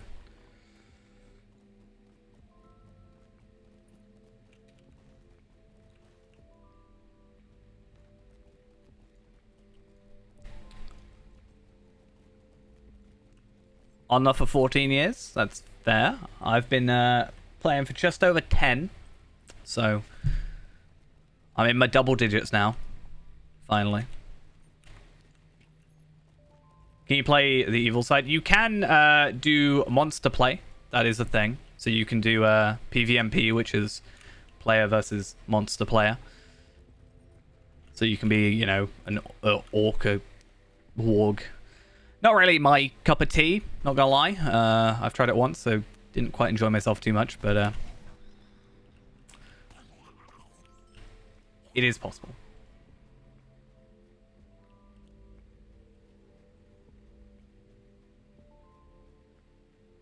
I think I remember which one that is that you're on about, the furniture. The only thing I wish was slightly different about Moria from my playthrough today, once again, is I just wish that there was a bit more horse travel about, you know. Sometimes I just wanna get from A to B.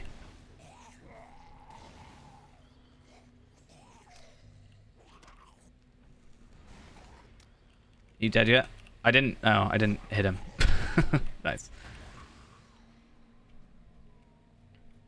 It's kind of why I'm glad doing this I choose High Elf, because at least for this area, you can get the Return to Karis Galadon's racial skill thing, and that helps out with getting to Haldir a little bit earlier.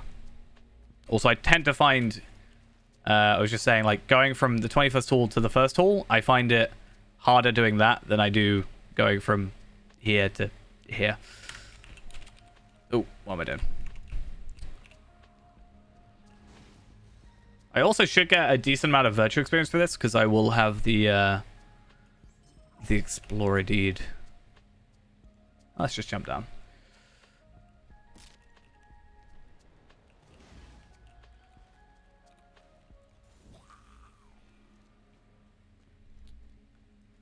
Probably get so many lottery points out of all the green crystal lamp thingies. But I keep chucking them. I don't know why.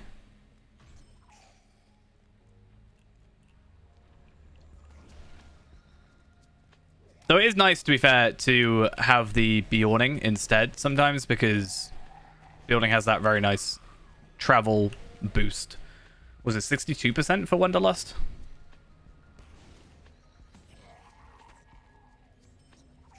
And if I am over-leveled in that, like I am now, and I don't actually have to attack enemies, unless specifically for a quest, it makes things a lot quicker.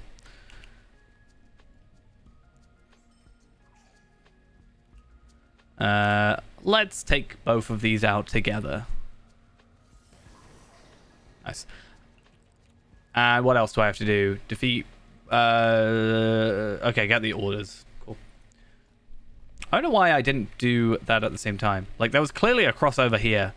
I normally do that. I normally go to where both quests intersect on the map. It makes sense, you know? That's how that works or something.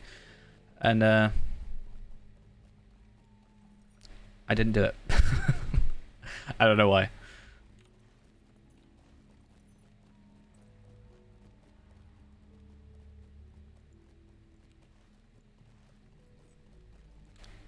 Yeah, looking at this, we are... Black Pit is fine. Evils beneath the world. Beyond light and knowledge. So that's the Elf Stones. That's the search for Gandalf kind of thing. Spoilers. Kind of, maybe. And then New Devilry, which should, if I'm correct, take us to Haldir anyway. Daggy, thank you for the follow as well. Am I here yet? Am I there? I am. Good.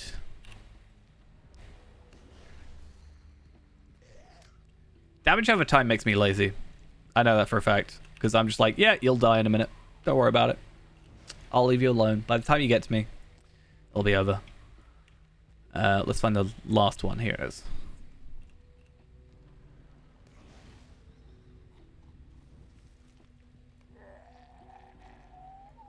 Cool, and I think we were relatively close to a stable mastery dude.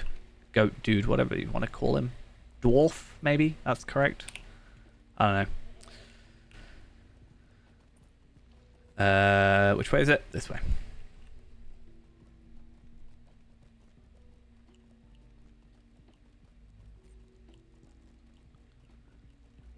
Imagine running this with, like, that 32% goat the entire time.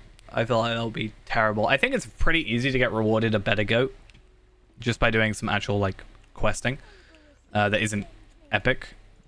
We may have need of your help. But yeah, that would be terrible. Absolutely terrible. Oh, what?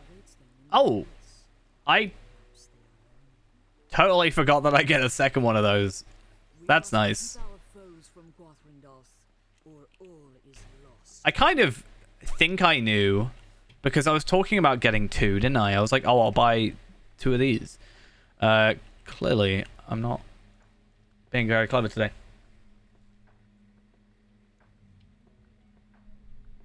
I still need to do my Lawmaster. My Lawmaster is... well, my two characters that I need to do a lot of work on right now is my Guardian and my Lawmaster.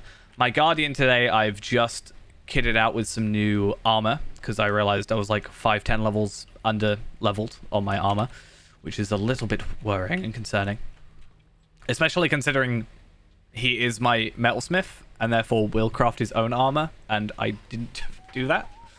But yeah, I'm hoping to get him leveled up at some point. I need to get him to Mirkwood, because I want a cosmetic, well, for my Warden, I want a shield that you can either get as a random drop, or I can just get Mirkwood rep and then just get the recipe. I'm not a huge fan of when recipes are bind on equip or bind on acquire and require rep,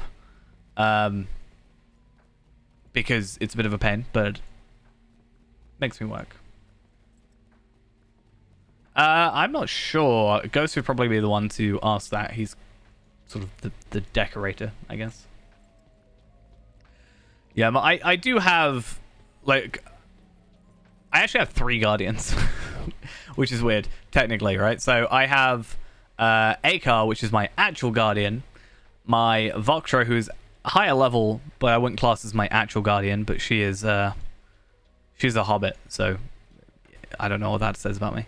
No, she's alright. I had a lot of fun with her. But Akar is my actual crafter, so I kind of want to level him up.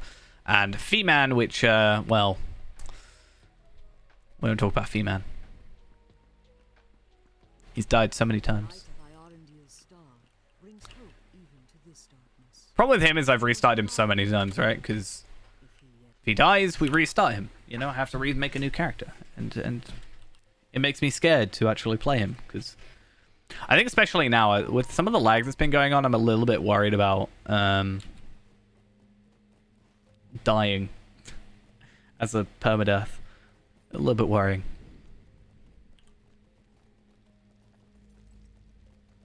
Hobbits don't count.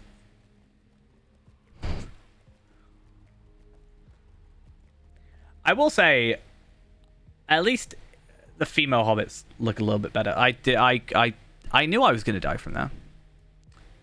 No, I haven't got a 140. I've got a 28, 36, and whatever Fee-Man is, 22.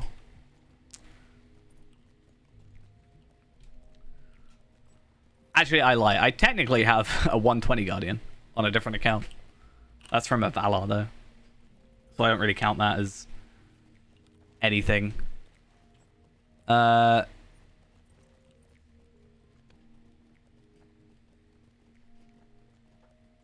it's nice to practice for my actual final one. I had a lot of fun. Like, my experience, though, with Guardian so far, I haven't really done tanking because, you know, I've just been leveling and that kind of doesn't lend itself too well. But from the experience that I have had with, like, Redline, actually just, like, DPSing, it's a good time, you know? I like the kind of, you know, the retaliation stuff, the, you know, depending on block, parry, evade, that kind of stuff is an interesting sort of mechanic. And I like that I'm hitting stuff hard and like one or two shotting most things.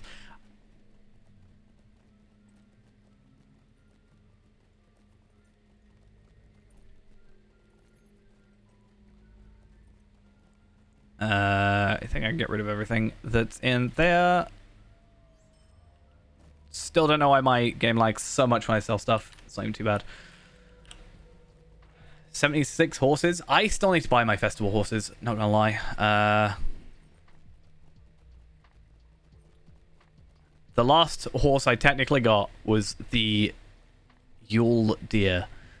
And I got that last week because I forgot I had it on one of my characters. I was like, oh yeah, that's from Christmas, and that was supposed to go on Fairand. That worked out.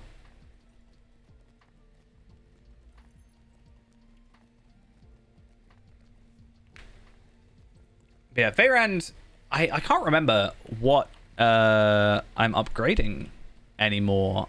What was my... I can't see my legendary weapons from here. That's the thing, right? Yeah, it doesn't really show.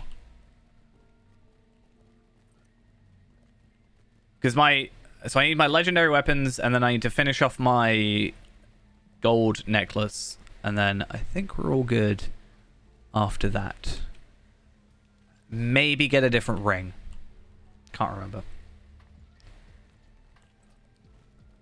My gear checker thing, I didn't use that ring, but using it is a DPS ring, so I could use it, potentially. It works, so why not? Unlike my bracelets, which were more just like morale.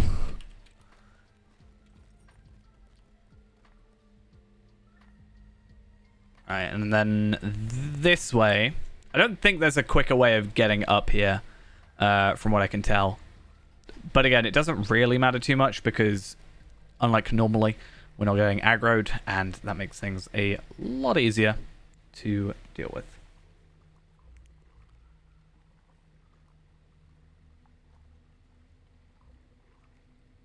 But yeah, I think I still need to get Ascendant Light.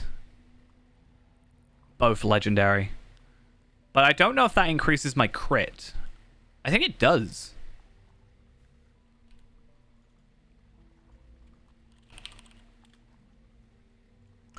So if I were to do that, and I were to do this, ASCENDENT, and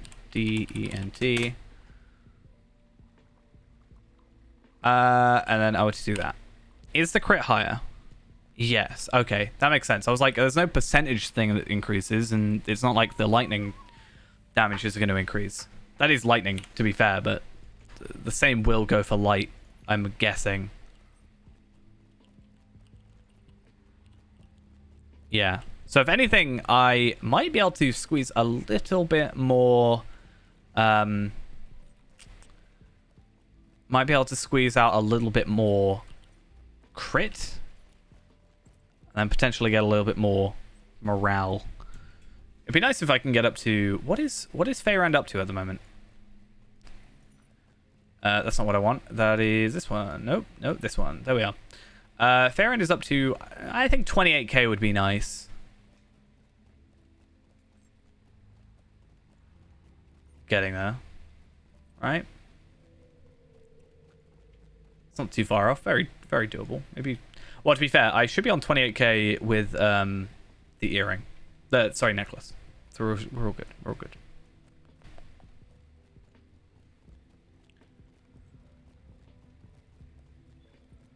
Nice. 2000 virtue experience.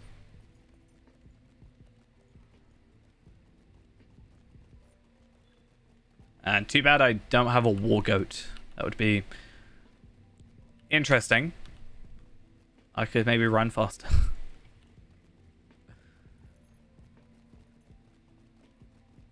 Just eat food. I mean, yeah. That plus hope tokens and such things, but yeah, we wanna get a little bit more out of everything. I mean, I will be at 28k with the necklace, because that's quite a jump, right?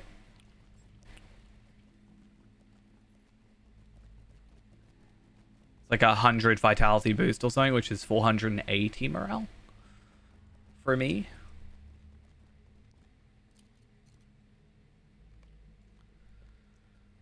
Do.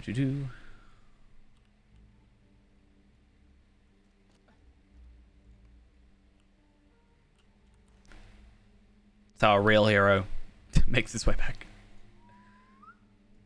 Don't you know I'm the champion of Ariador? Don't you know these things? That's how we do things. Right. Now to remember how to get up here. I think there is literally just a guy I can talk to. Might be easier.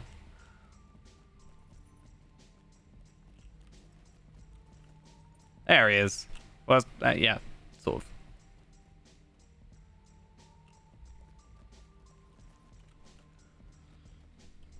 New Devilry that's the one where you got like face the fire and shadow thingy, right? And then the other weird thingy as well for the first time.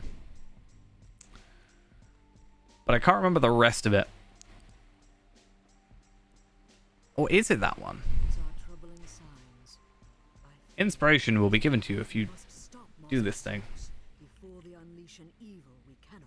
It is the one with the berserkers. Yeah, so I messed up this one last time. I totally missed one of the berserkers over here. Because it just kind of didn't make me have to kill him. Which is just a little bit awkward.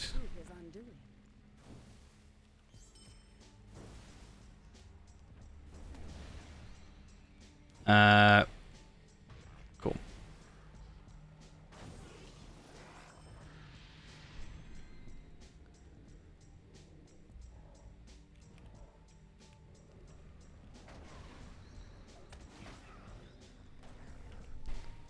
Three done.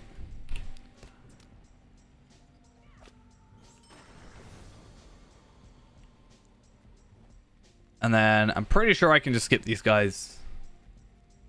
It's very odd they just don't just like cut me down right now, but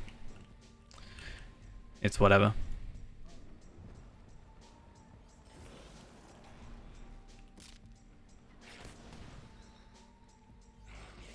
He was doing so well. I just distracted him.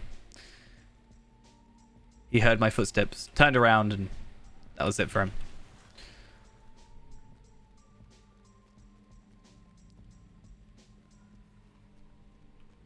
I feel like I should be almost ineffective against these guys.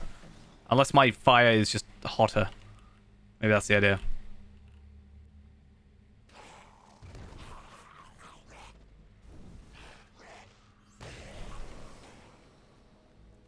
I burnt the Grim, the Fire Grim, to death. And the Fire Rogmal.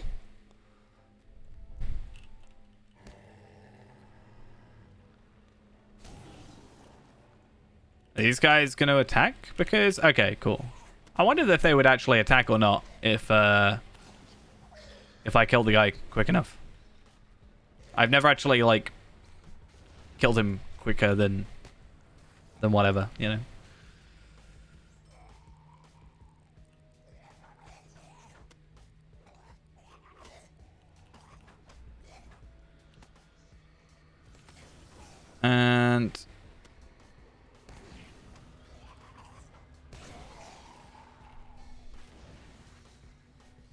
And then it should just be the remaining 2 berserkers, which is fun. They're waiting for me.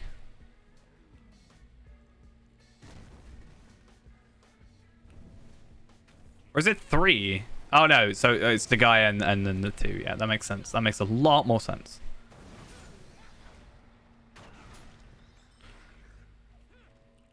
You dead yet? Thank you.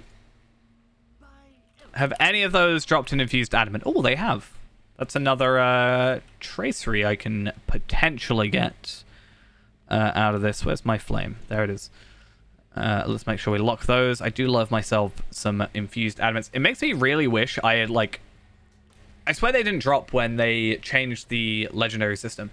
But at the very beginning, they were scaled traceries. I kind of wish that I'd, like, farmed them more.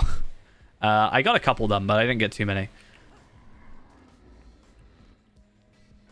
But I guess at the time, it was really easy to get traceries because you just went into, you know, school. And then it was all fine. I guess enhancement runes are a different story.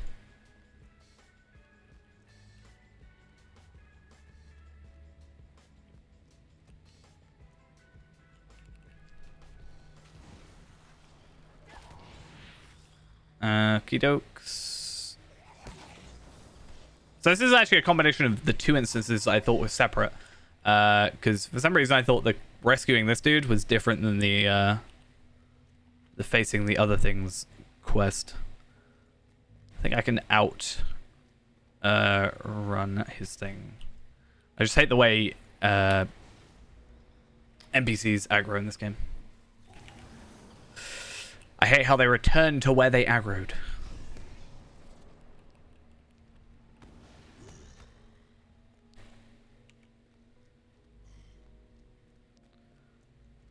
Which makes things awkward, right?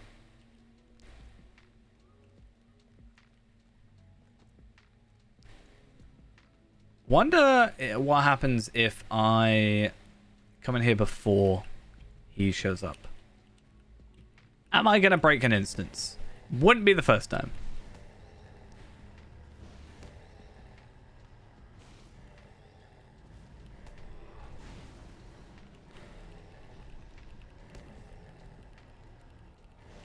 Unfortunately, I'm pretty sure the damage over time is reset the moment they sort of... Yeah. It's kind of annoying. I get it, though. Sometimes damage on over time is when you've got a green bar can mess it up.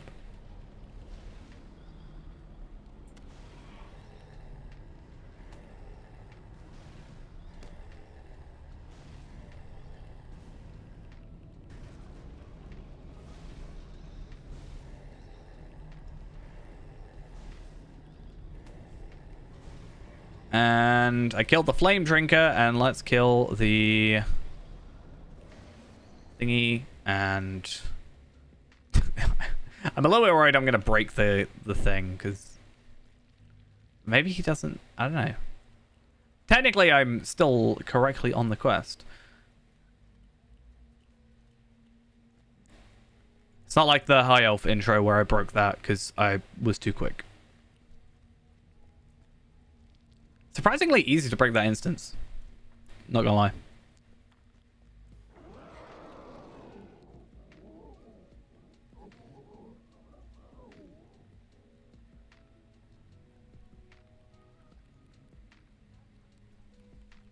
I more meant about like the normal NPCs. The way that they like, so when an NPC or like a follower gets into a fight and then they win that fight, they will when the fight is finished, it will end.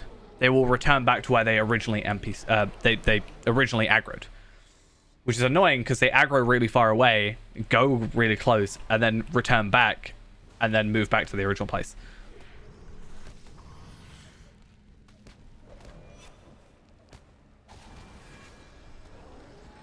It's not a big deal. It's just one of those things where it's like kind of redundant sometimes.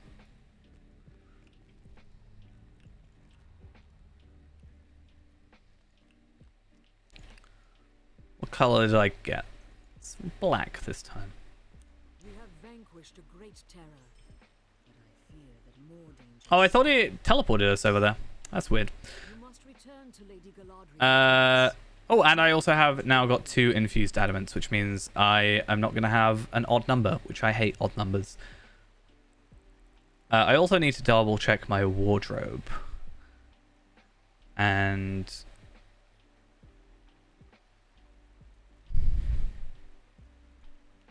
okay, Shadow and Flame was different than the other one. Cool.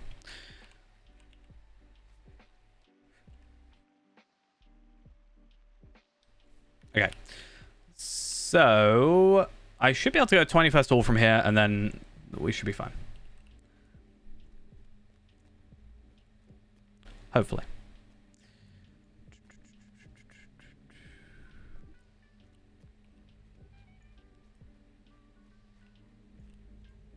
Nope, first hall, not 21st hall. We are on Evernight.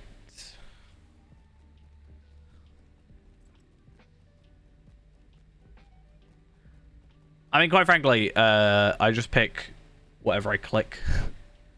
There's no thought into it. It's a couple silver. I'm not gonna... I'm not here for the money. I'm here for the token. So, it's gonna slow me down if I have to compare between them all. Maybe one day I'll work out the perfect, you know, best money outcome. But I don't think it really matters.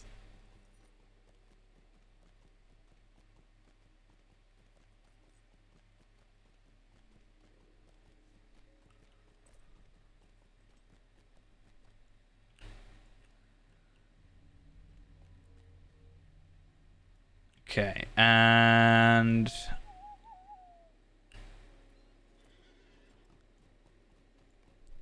yeah. Cracked Khazad-dûm tracery, and as I said, we have the 2 shattered Khazad-dûm traceries, which puts me up to, I think I said 6 now, which is enough to actually do 1 weapon if we needed to. Though to be fair, I would probably hedge my bets on using these infused adamants to get level 50 traceries, like tier 1s at the moment, than I would specifically going on my way to use shattered ones, unless I was getting, you know, heraldries or craft or power. I mean, yeah, but it's not difficult to make gold in this game, so I don't think it's a huge problem. The only reason I was saying I'm poor is because I spent 2,000 on the clasp, right? And I haven't explicitly gone out of my way to try and get any more money at the moment. I did that morning and then didn't play until the stream, so I had no time to make it back. I just need to get like Tarvelod or Palpatine to kill some trash mobs and I'm fine.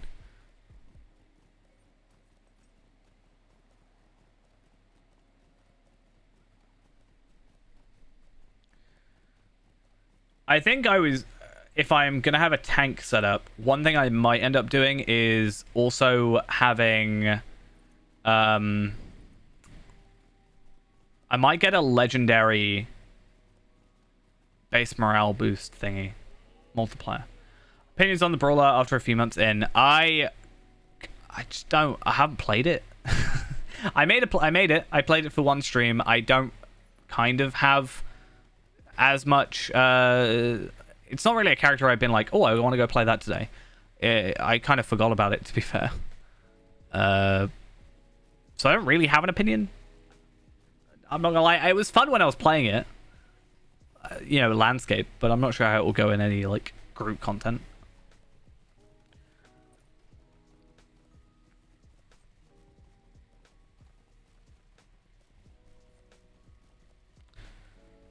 Yeah, I think I got to the Forsaken Inn,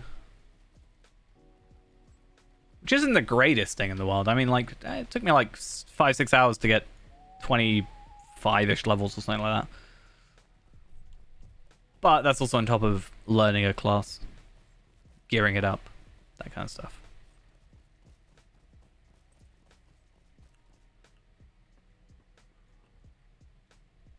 You may enter the Golden Wood, but tread My original opinion on it was it did feel a little bit lost. Jealously do I Like, it doesn't have the 3 trait trees, which is kind of odd in and of itself. I kind of get what they were going for.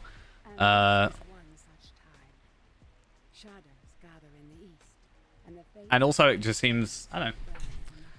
I think people, I was watching a stream, I can't remember who it was, but they were talking about how, like, people want it to be a DPS, but a lot of its gear is tank based. So there's kind of that, like, clash almost. Stop being so loud. Gwai here. We like Gwai here.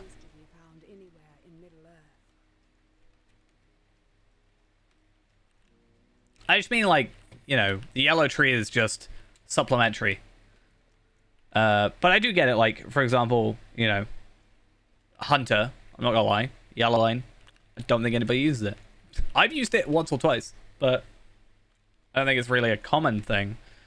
So you could argue and just say, hey, it has 2 lines. Even then, in group content, you could argue it only has 1.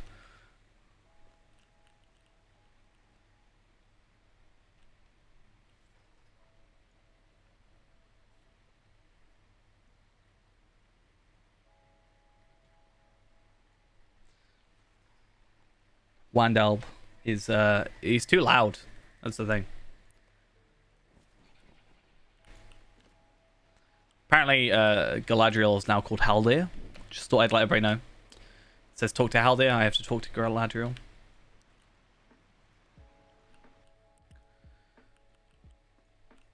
Okay. you have my thanks. So with that done, we have And may the skill of Kirin Amlon got that sorted. I'm going to move these over to my very messy vault. Don't judge me.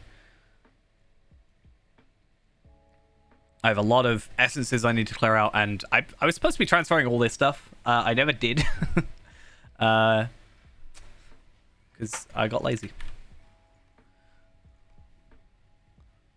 Let's have a look at good old Feyran's potential. A cloak looked really weird up on there.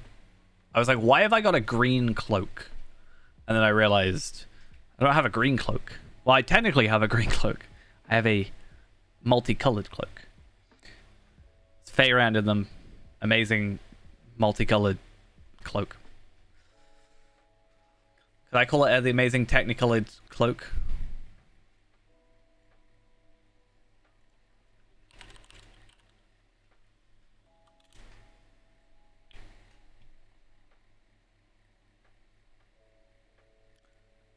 I think Haldir just stays in Lothlorien.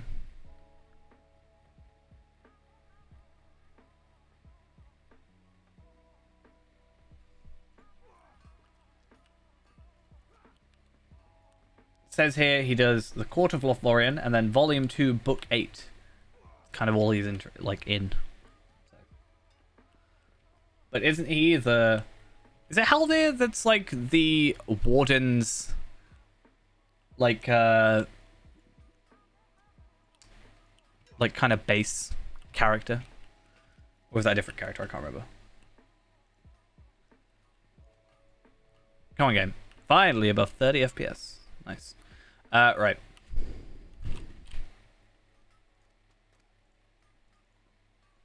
Lindral sent me mail. All right. Got ya. And Rivendell. No, actually, first, let's grab ourselves these. I now have 5 of them, which is nice.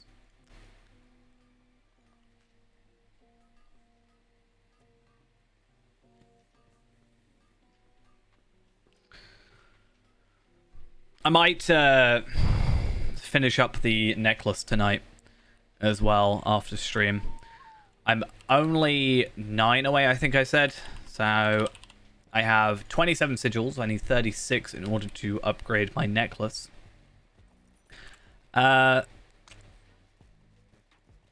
We'll see how that goes.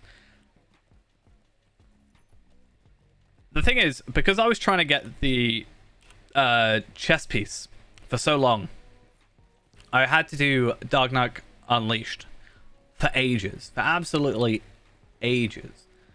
And that one takes so long because I actually found one nice thing during the whole torch barrel explosion thing. Because you could just attack him, I was taking my Runekeeper through with me. And the nice thing about it is I was able to just kind of skip that area by attacking him instead of getting the torches and lowering his morale, which skips things pretty well, which was nice. But it's still a very long one. Now I'm like, do I do Pits of Isengard? That's kind of quick, I guess, if I only do tier 1. Right. So, looking at our legendary weapons, that's not what I meant to do. I meant to do that.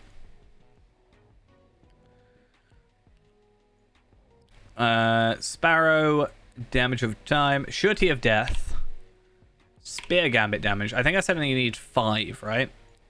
And ascendant light. And then I think after that was spear shield gambit damage. And then was it just ascendant light again? Yeah. Okay. So, thought process.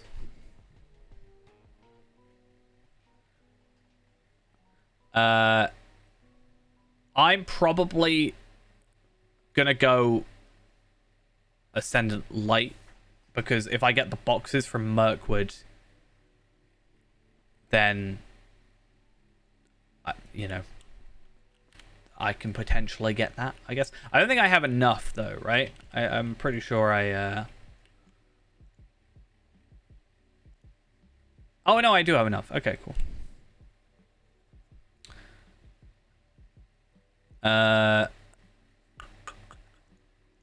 Let's have a look. Actually, I haven't looked at these in a while properly because they changed them, right? We haven't looked at them. It's physical mastery.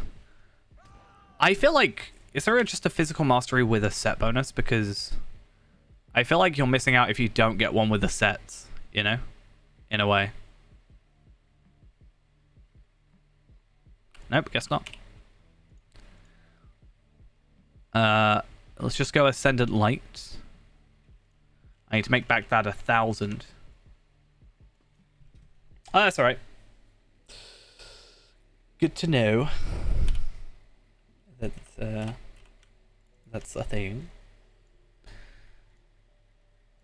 Right, Ascendant Light. I'm very curious as well. 519. 576. 519. 557. 6 minus 519. 57.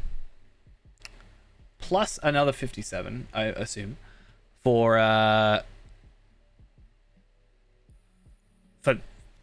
the next one. We're already overcapped. Doesn't actually matter, but a little bit extra. A little bit extra is nice. But yeah. I think, as I said, the only other thing is... Oh, I thought this was a DPS ring. It's not. It was the earrings that were DPS. I shouldn't need it, though, right? It's actually fine that I'm just going for a morale ring. I might even go and have a look at, like... Is there a max morale ring that's better at the moment? I don't know. Let's have a look. I've got all the screenshots of all the agility slash will ring. Sorry, vitality rings, right? 289. That's not very useful. This one, I guess, kind of be nice, but not really worth it. This one we've already got. This one, not really. And that one is just max morale again. 156 vitality. So the only one I can see is this one, but that's less, right? Comparing that to Sidrin.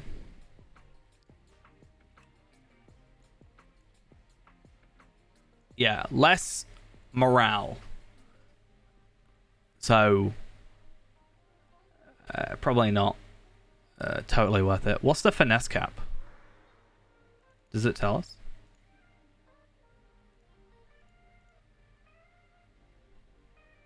No. We're at 30%. I don't think... I've heard 30% is fine. So, not going to worry about it too much. Right, though. I think either way, we got what we wanted out of tonight. So, we'll probably leave that for the minute. There is technically this Trenardrin. I guess we could have a look at that. Trenardrin. Alright. This one. That's mostly the max morale. But, like, what's the difference between that? Because it's... I'd have to be... No. Okay, so it's still better for me to have the max morale... Sorry, the 8th Warden's Ring of the Glittering Caves. At the moment. Because I get more morale. Because I should be getting 1,000 and something from that. That's fine though. Yeah, 30.2 I'm on. Plus I think there's some finesse things I can increase and what have you. So nothing too terrible. Was there anything finesse-y on here? No. What even gives you finesse? I should know this. I should know all of these things. Is it just fate? I don't know. Anyway, I think that's it for tonight. I'm gonna head off, and I'm not sure what we'll do tomorrow. Maybe we'll do... I forgot you can buy these. Yeah, maybe we should get ourselves... I don't actually know. Not sure. Recommended plugins. So it's not necessarily a plugin, but something I would recommend because a lot of people mention it is skins that can lower your thing. I'll put it in chat real quick. I use the JRR collection, and it means your map isn't like, you know, full screen, which I think is just a nice little extra. Also can make the game look nicer. Other than that, plugins that I use, I've got a load of plugins currently, but I don't use too many. Altholic, because I'm an altaholic. It's kind of it lets me see all my characters. It's nice. But if you're just new to it, I wouldn't really worry too much. Deed tracker can be quite nice because it not only keeps track of your deeds, but also can sort of guide you a little bit better. You know, with some of the deeds, it's like, oh, what do I have to do? I've got to go, you know, find this deed or whatever, and you can kind of plan stuff accordingly. Daily tasks as well is quite useful for handing in your daily class.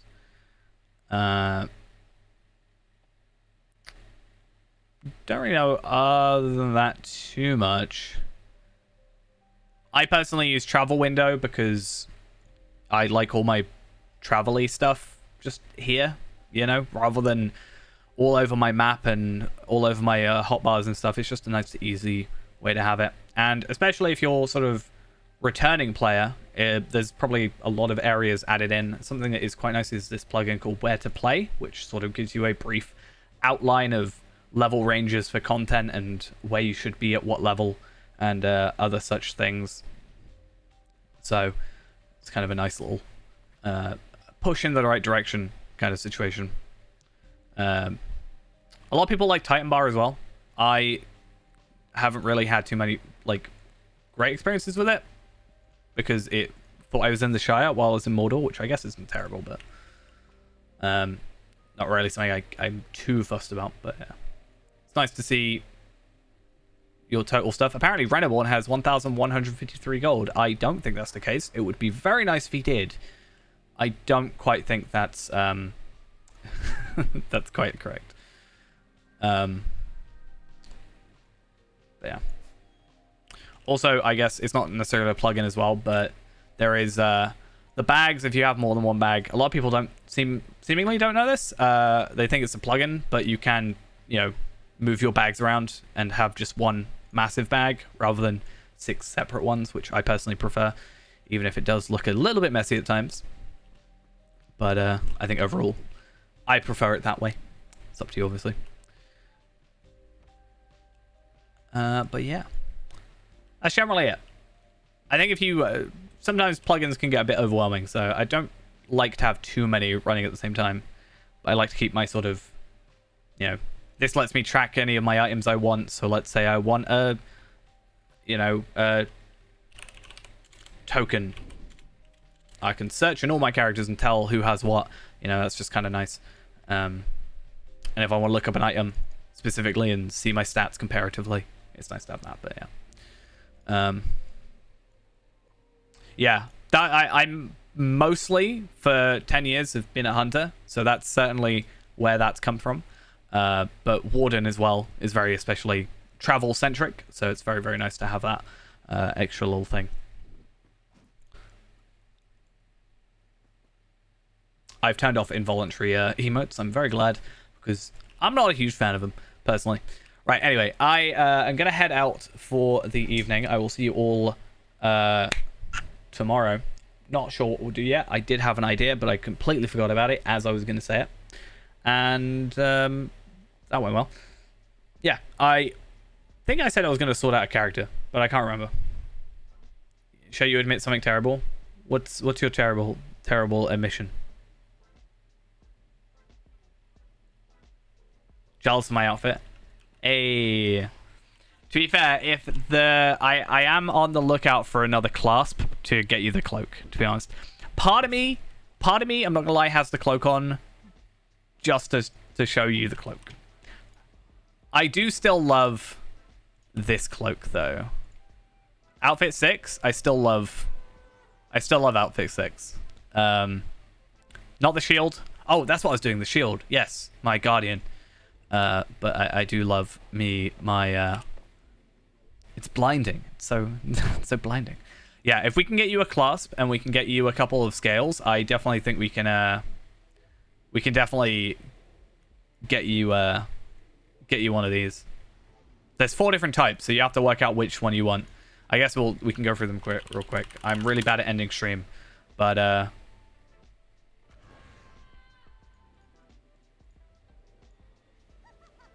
so there's this one, which they all shimmer.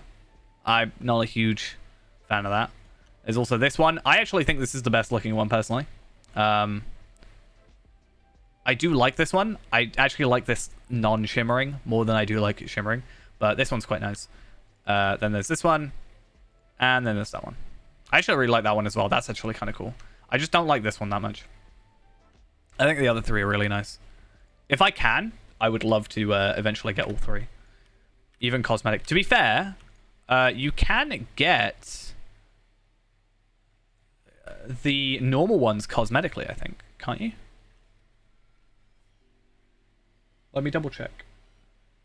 And then we will actually end the stream, like, for real, for real. You know, how it is.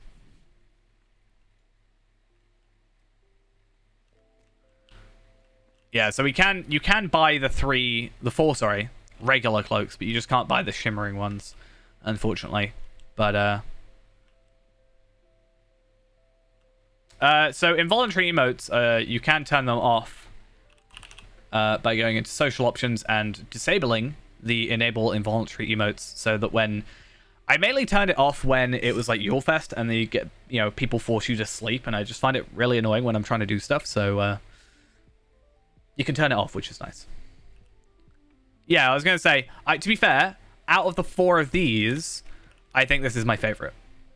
To be honest, the one I've got. And then closely followed by that one. This doesn't look very good, in my opinion, non-shimmering. I think shimmering, it looks really good. Anyway, with that said, I am going to head out for now. I will, as I said, for the 5th time possibly now, see you all tomorrow. And, yeah. Bye-bye.